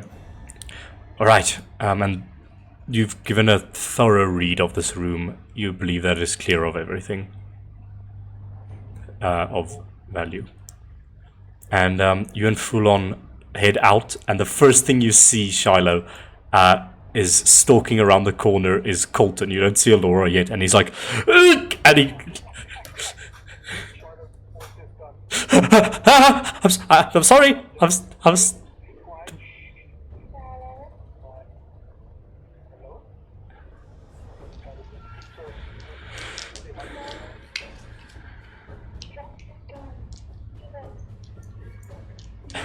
He like nervously smiles. Yeah,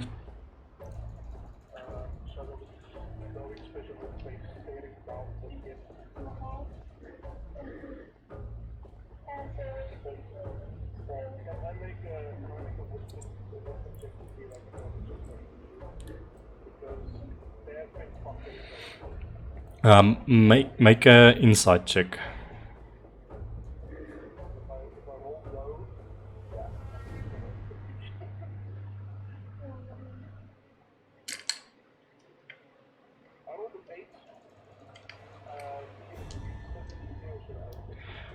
I think with an 8, Alora, roll a persuasion check for me, please.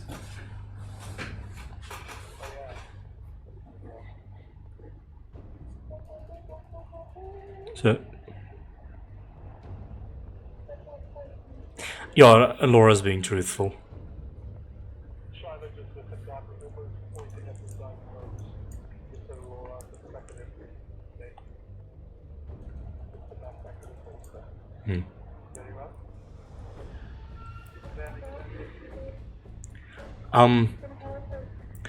Yeah, so I don't know where my mother and two sisters are, but I believe whatever is causing all of this to happen has something to do with my father's study or his room. I'm leading Alora there, and you just hear banging inside the inside the study, and he like flinches. But I don't know. I think your friends maybe got to it already.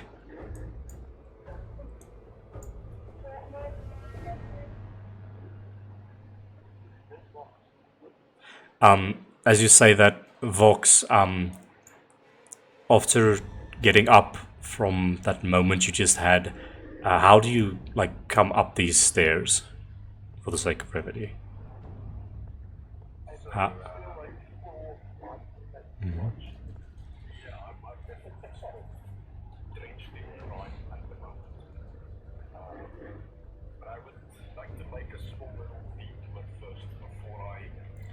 Okay.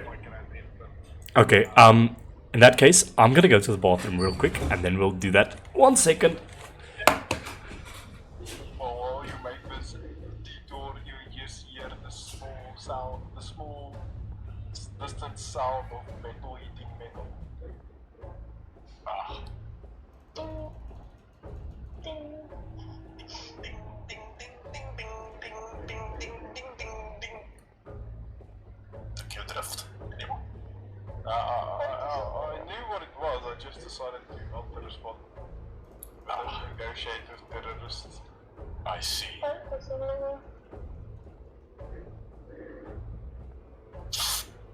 Hey Luca. Wat? Mijn video is klaar. Finally. Ik heb vandaag klaar geëdit. Ons kan samen kijken wanneer het hier klaar is. Smash. Oh, jij gaat mij wel smashen. Ja. Maar we kijken hier die shit nog in koor. Niet durf die uitkant, nee. Weet je. Oei, jylle, ek het seker 5 episodes om te edit en op die channel te sit. Ons gaan focus op die rugby video. Ek sal ook hierdie vakantie gelijk dit is so, ek like het om hierdie video's te edit, so ek sal hierdie. Okay. Oh, I've completely forgot to go to the loading screen. Nonetheless, okay.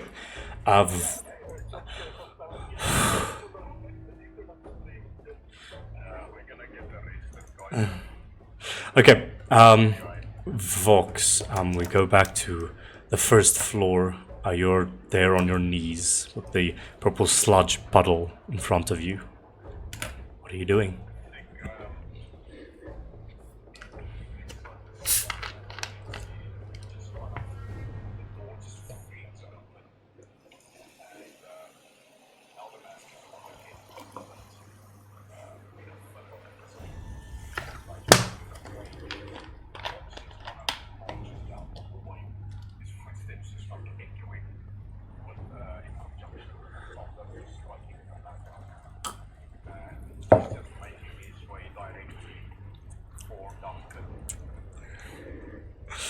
Okay, you can move yourself there. Duncan is just helplessly lying there. A tear forms at the edge of his eyes as both of his legs are broken and bleeding. He's paralyzed. His arms and legs are bound. And he sees you sort of coming as his eyes flutter open and he begins sort of like trying to strain against the ropes.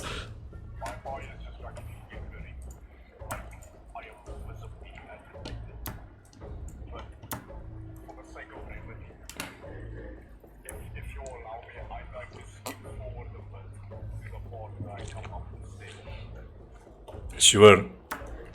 We see that happening. You just... Okay. We see that happening. You walking up to him. He begins squirming. And then we cut to you coming up to the stairs.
Ow!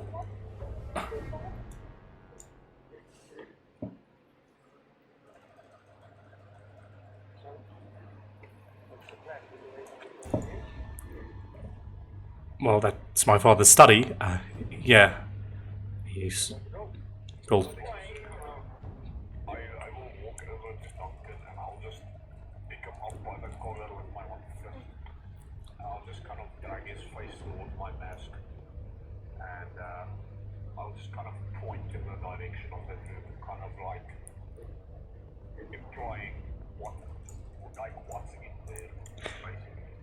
It's my father's study. It's where... I don't know how it works, but it's how we access the chamber.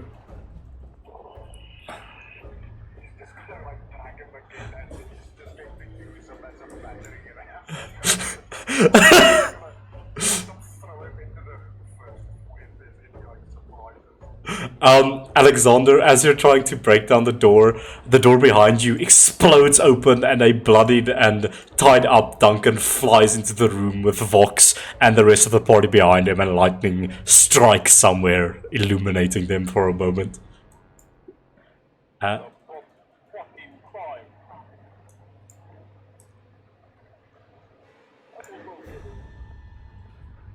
Broke the fucking door. I think Fox already was noticed you do for the first few moments, and then he just puts off and then just walking and he's staring back at him. What the hell? Look like that exploded, suck out your brain and then I think the details of the party That's impossible. Nobody could rip. like grab one of my pieces, but in the instant, it's like one of the small hatchets, the hatchet or like in the air, like it's very fucking clever that you walk away from Fuhlan. Don't you see how? Yes.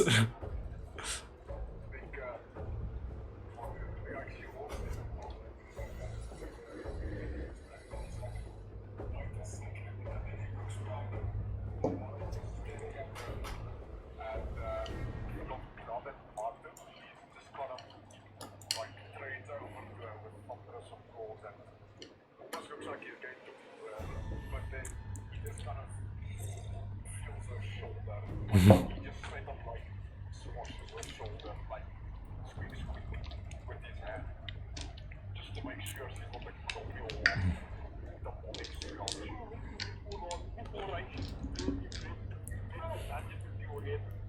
Hey, you.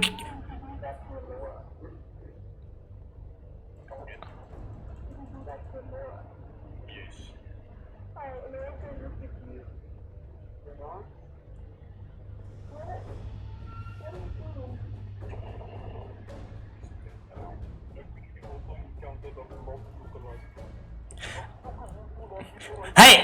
Hey, look at my handsome face. You can't replicate this shit. It's me! Look! And he pokes himself.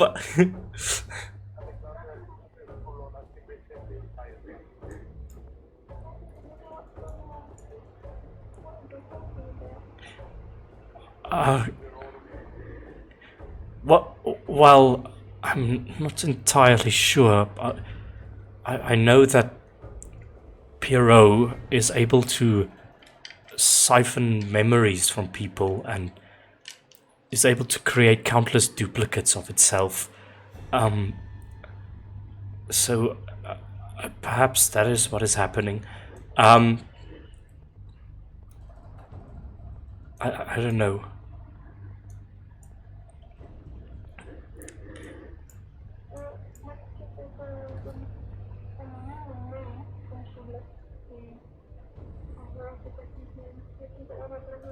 Duncan. Donuts.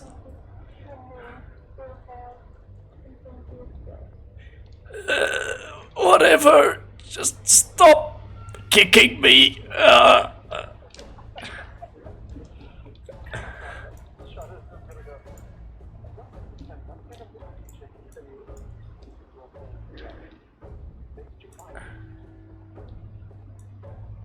Who are you asking?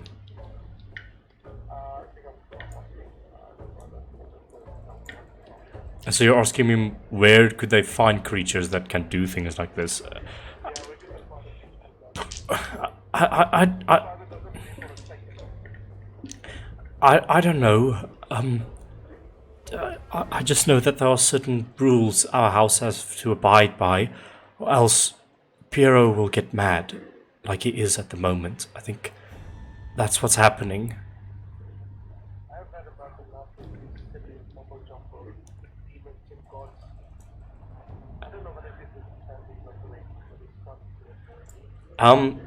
Coming around the corner, you all see Silas. Oh, what's up, guys?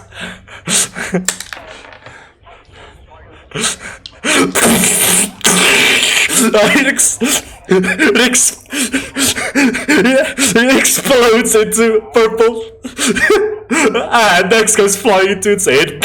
Vox, you blasted with chaos magic, and it explodes into purple sludge. Just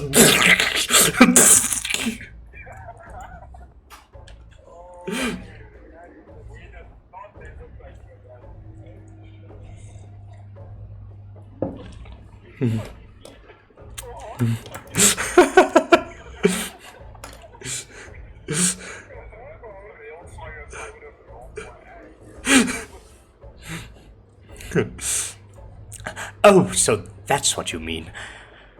Alright then.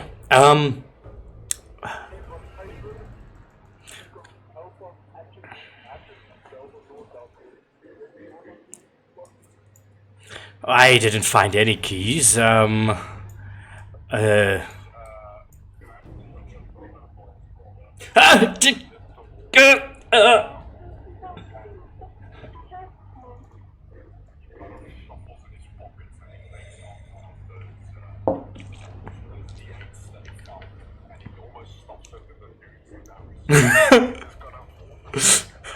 don't know.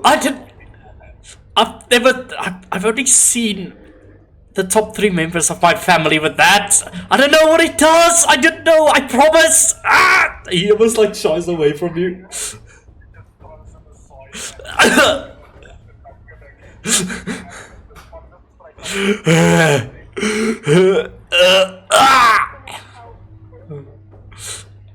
Thanks, Alora.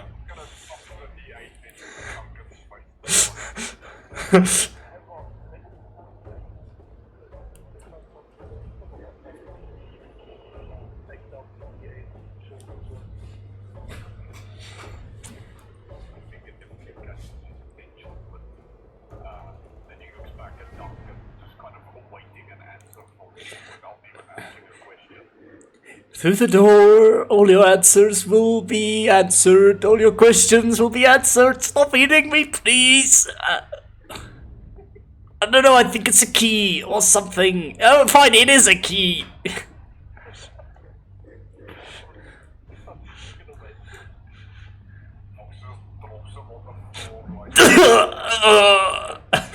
This poor guy.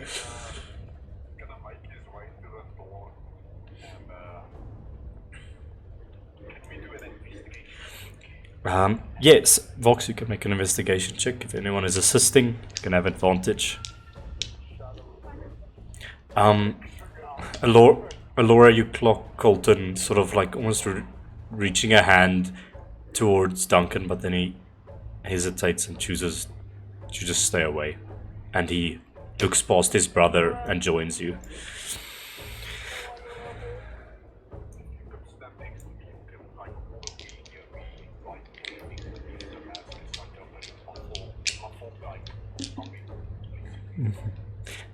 Yes, Alora? We'll get to that now. Alora?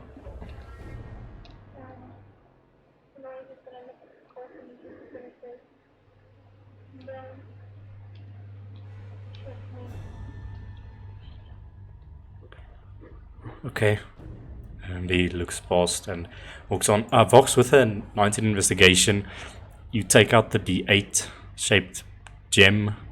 It doesn't seem to fit into this door, but you do recall you took a key off of Duncan, a large iron key with an eye symbol on it. There is indeed an eye symbol on the lock of this door.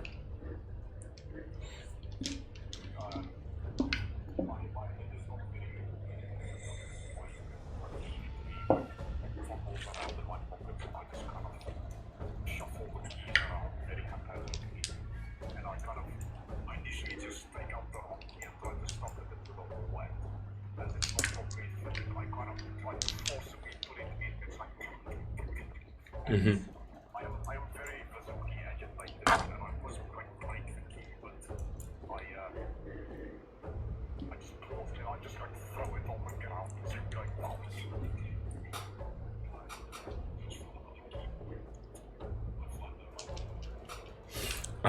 Yeah, you take out this iron key, it slots into the door, and you're able to unlock it.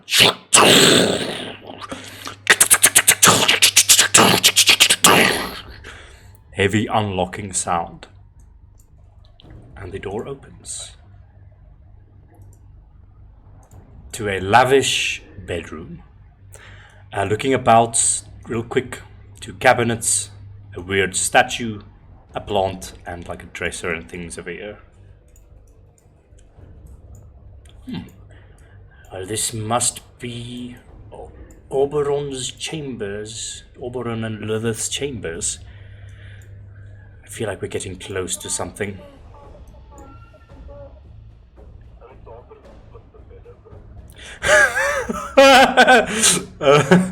You you flip the bed over and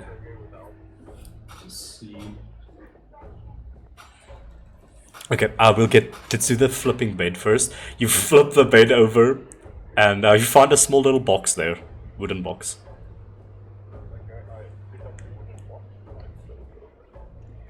It's locked.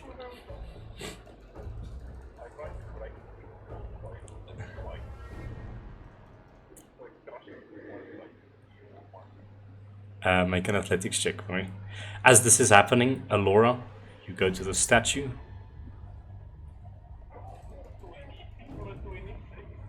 Okay. Yes, Alora?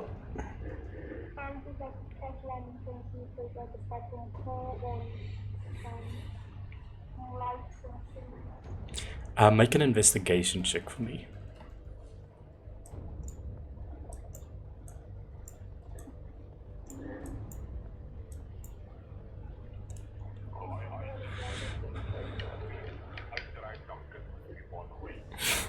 Fair enough. 22. Looking about the statue, it looks like a weird amorphous creature. It has 5 tentacles that are symmetrical in how they curl in each direction, but it's clearly a image of Pyrrho. But this is it's a shrine, and you notice that that previous amalgamation of Pyrrho that you fought also had like many eyes on it. The statue has a bunch of carved eyes on it, but these eyes don't have pupils. There are holes where the pupils are, shaped like a square, almost, in diamond indented, and there are 3 of them.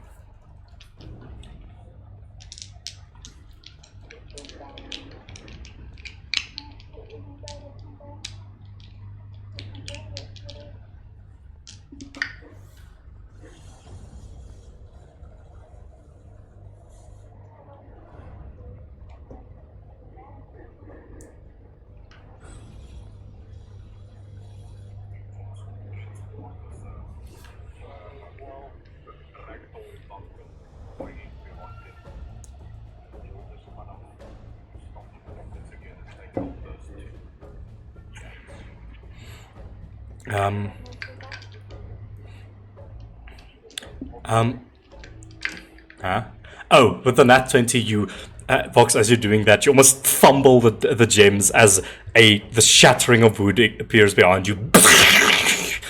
And, Alexandra, you break this box open, and there is some sort of miniature wand-like staff within, made of a dark, almost ebony-colored metal.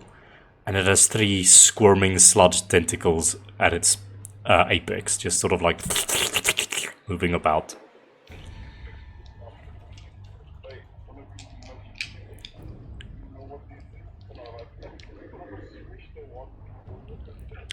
To who do you switch this wand towards? Please make 3 separate attack rolls against Vox as all 3 tentacles shoot out at him. Just want to see what this item does again. Give me 1 second.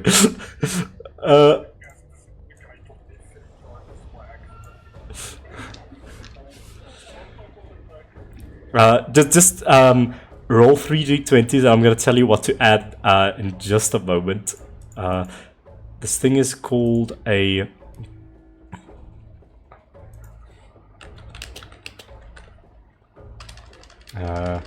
it's called... Oh. Okay.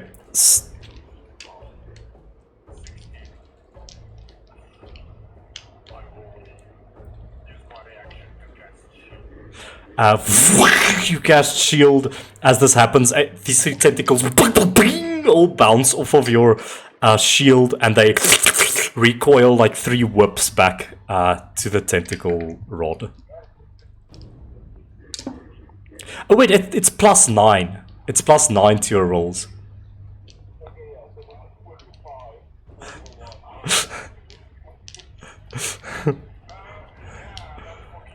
What would be the others if you add +9 to them?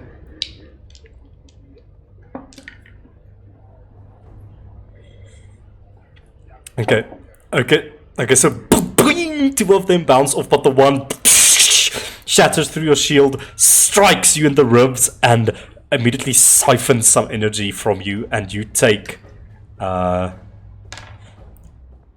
2 points of bludgeoning damage. Hit with tentacles, it must make a... Wait. Each tentacle makes a melee attack roll with +9 bonus. On hit, the tentacle deals 1d6 bludgeoning damage. Oh, you take 2 points of bludgeoning damage as the tentacle strikes you and recoils.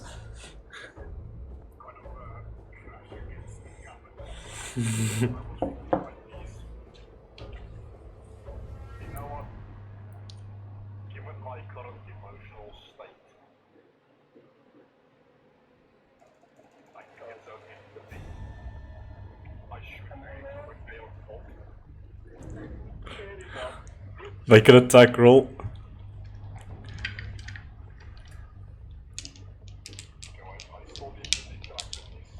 Oh yeah, that's true.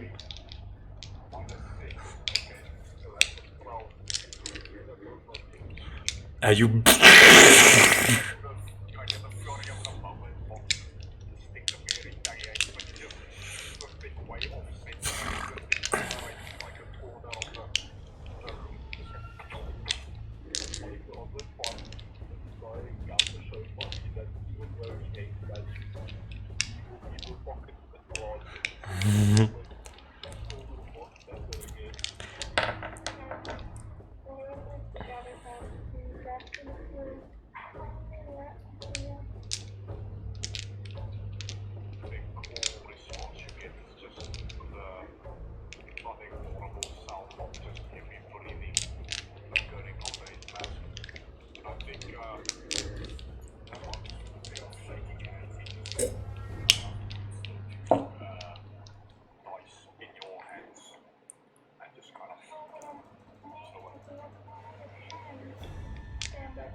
Okay. As... it's called a tentacle rod. You can add that into your inventory.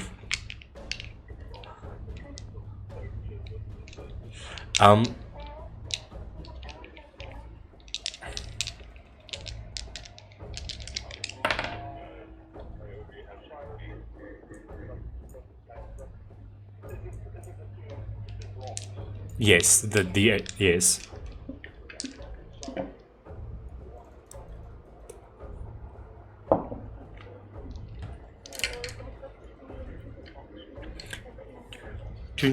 Ding, ding.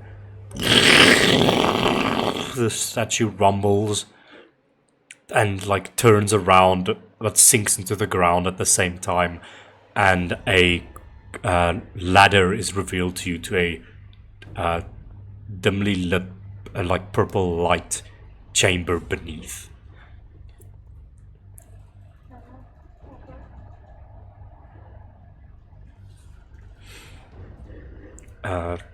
Those with keen perception would notice that that purple haze that was coming in from the chimneys, it came in from the chimneys, flowed through the house, and is flowing towards this hole. There's just this light purple fog all around you that, but that's close to your feet, that just seems to siphon into this hole now.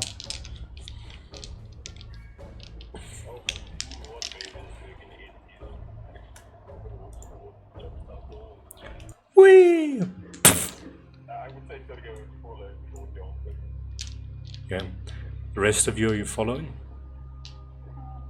Indeed, after the brothers jump in to make sure that they don't die. Okay. And I would say Fuhlan is going to jump. The episode that they were like throwing out carrying the mhm. the Fuhlan that has there is 200 pounds. there is also a ladder that you can just climb down, but it's your choice. But for the sake of brevity, Fuhlan goes alley-oop, and he jumps down, climbs on the ladder. Now we go to the first floor.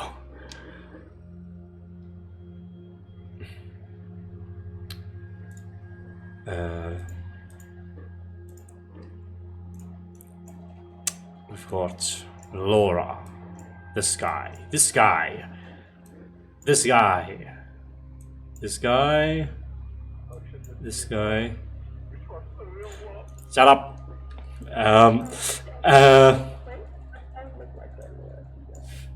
We've got.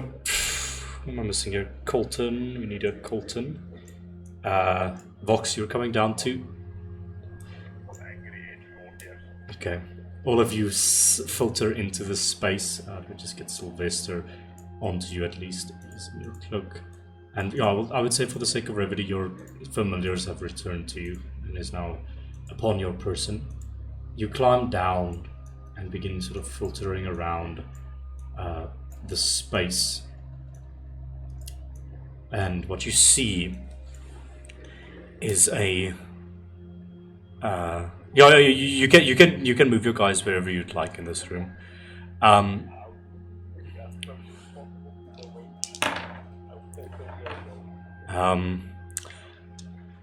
You'll descend into a cool, ancient, dungeon-esque stone chamber. Piles of bones litter the floor. Skulls are stacked high on these pillars in the corners, so Laura, you can't stand there, that's a stack of skulls. There are a bunch of wooden crates in this space that churn with some liquid inside them that seems almost alive. You see an eldritch scroll, large, almost like A1 sized, sprawled out on the ground, ancient parchment with the runes glowing purple and releasing energy.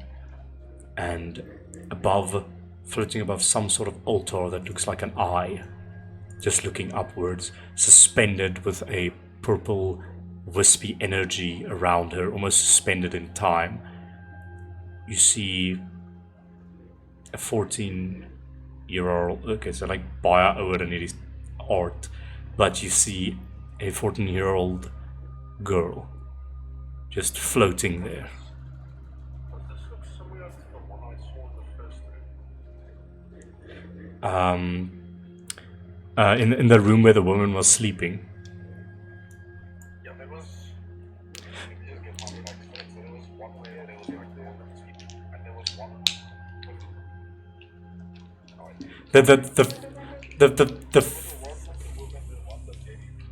And then there was one that was basically empty, but that was the room of a young girl essentially, and maybe not you can make this connection. And she's just suspended in time, her arms outstretched, her eyes rolled back in her head, and she's just floating above this yellow eye that is seemingly extruding this power. How does Colton react?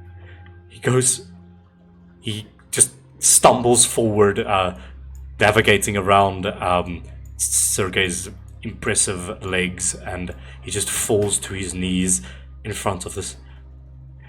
Just goes, "Now, what have they done to you?" And he just gets a bit teary-eyed. "Can you hear me?"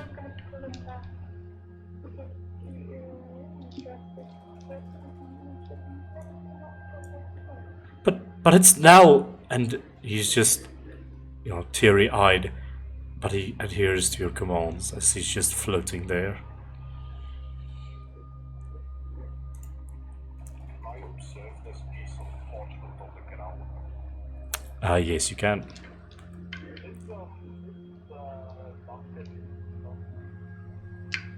Vox, did you throw him down the hole? You know what? Yes, I definitely knocked it down and broke up.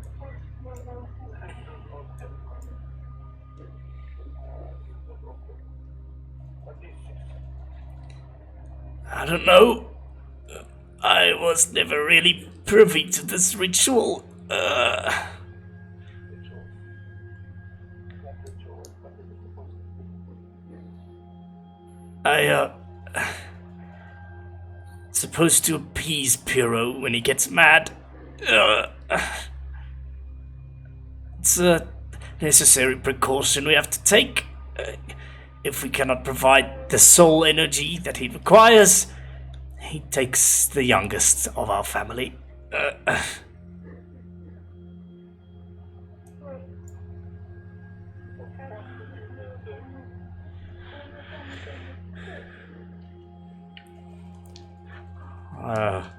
This is the first time I've laid eyes on the ritual itself. But usually let's say that this is the right thing to do. One of my siblings, the youngest, would disappear and we'd never hear of them again. We don't ask questions.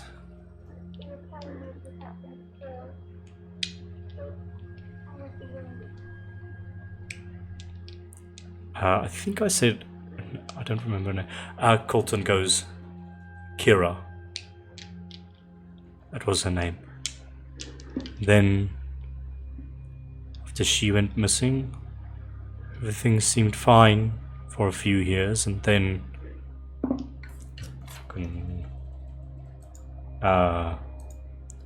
Gerard went missing. The second youngest.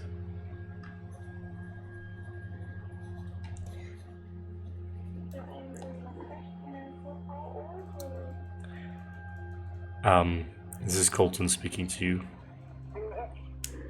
Yeah, sorry, Colton interrupted Duncan, and he said this to you.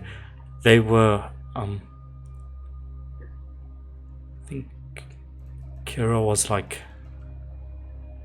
I don't know, it's been so long ago, but she was like 8 at the time, and Gerard was 12, I think.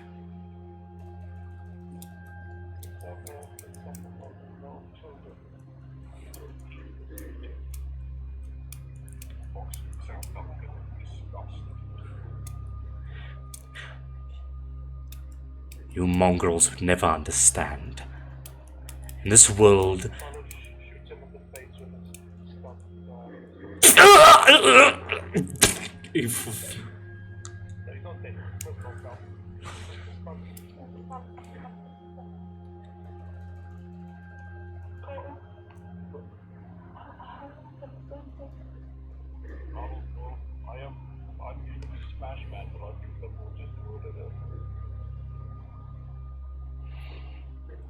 Unless you guys want me to give it the good old... I think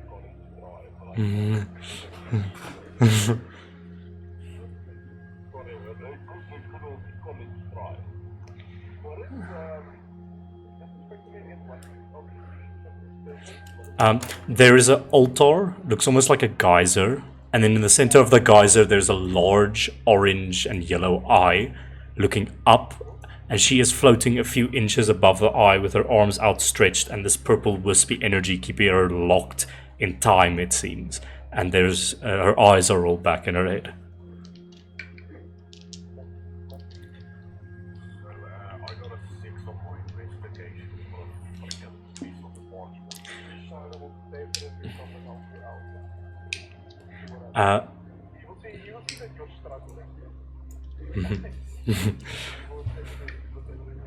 Fuhlan will also approach and he'll say, Yes, that's definitely demonic script, and it will give advantage to you, Charlotte. Investigate. Yeah, no, Arcana actually, or religion.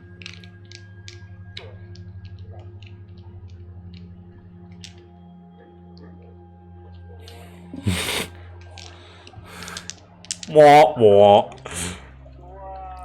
I think this demonic script is comprehensible.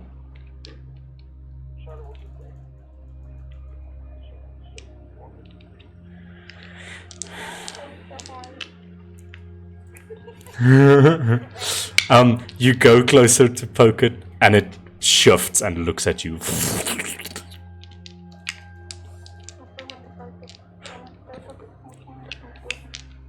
You poke it, and it scarily has no reaction.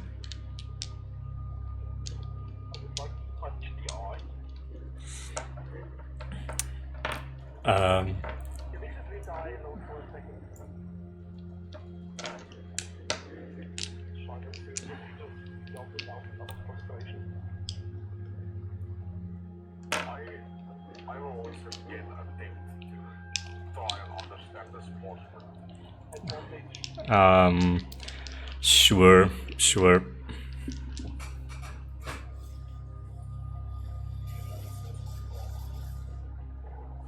Yes.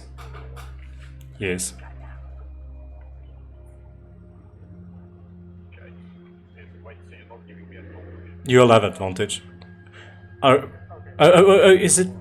Yeah, okay, then it's a straight Arcana or religion.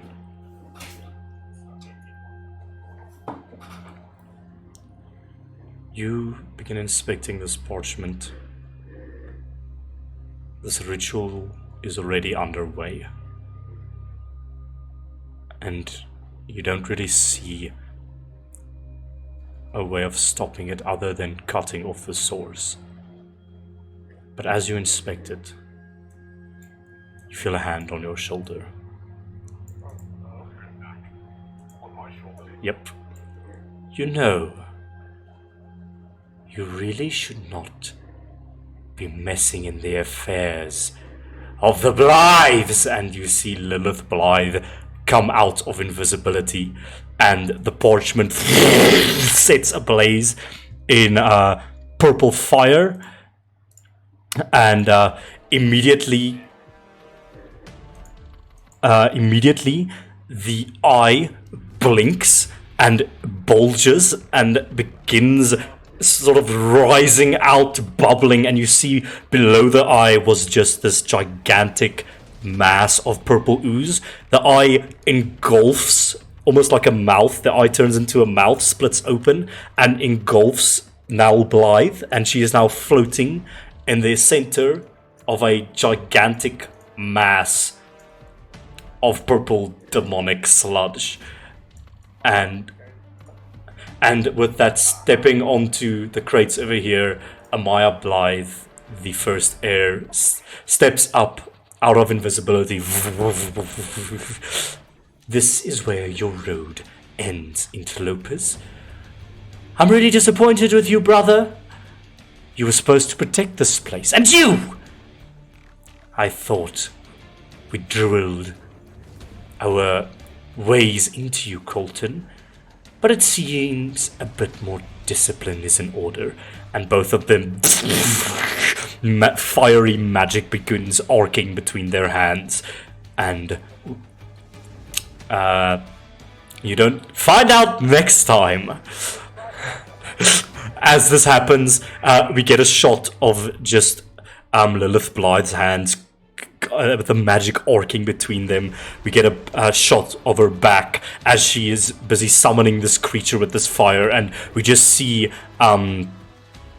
you all behind the fire, but it seems like you're almost engulfed in the fire that is being summoned from her hands, and she just goes, "You think you're going to end 10 generations of our warlock worship? I don't think so. You are all worms to us, and the power of Pyro!" And the fire engulfs the screen, and it fades to black. as we end this episode of the Brass Gasconade. Ladies and gentlemen, this was episode 16 of the Brass Gasconade. Find us next time as we explore what the fuck is going on here. Bye-bye.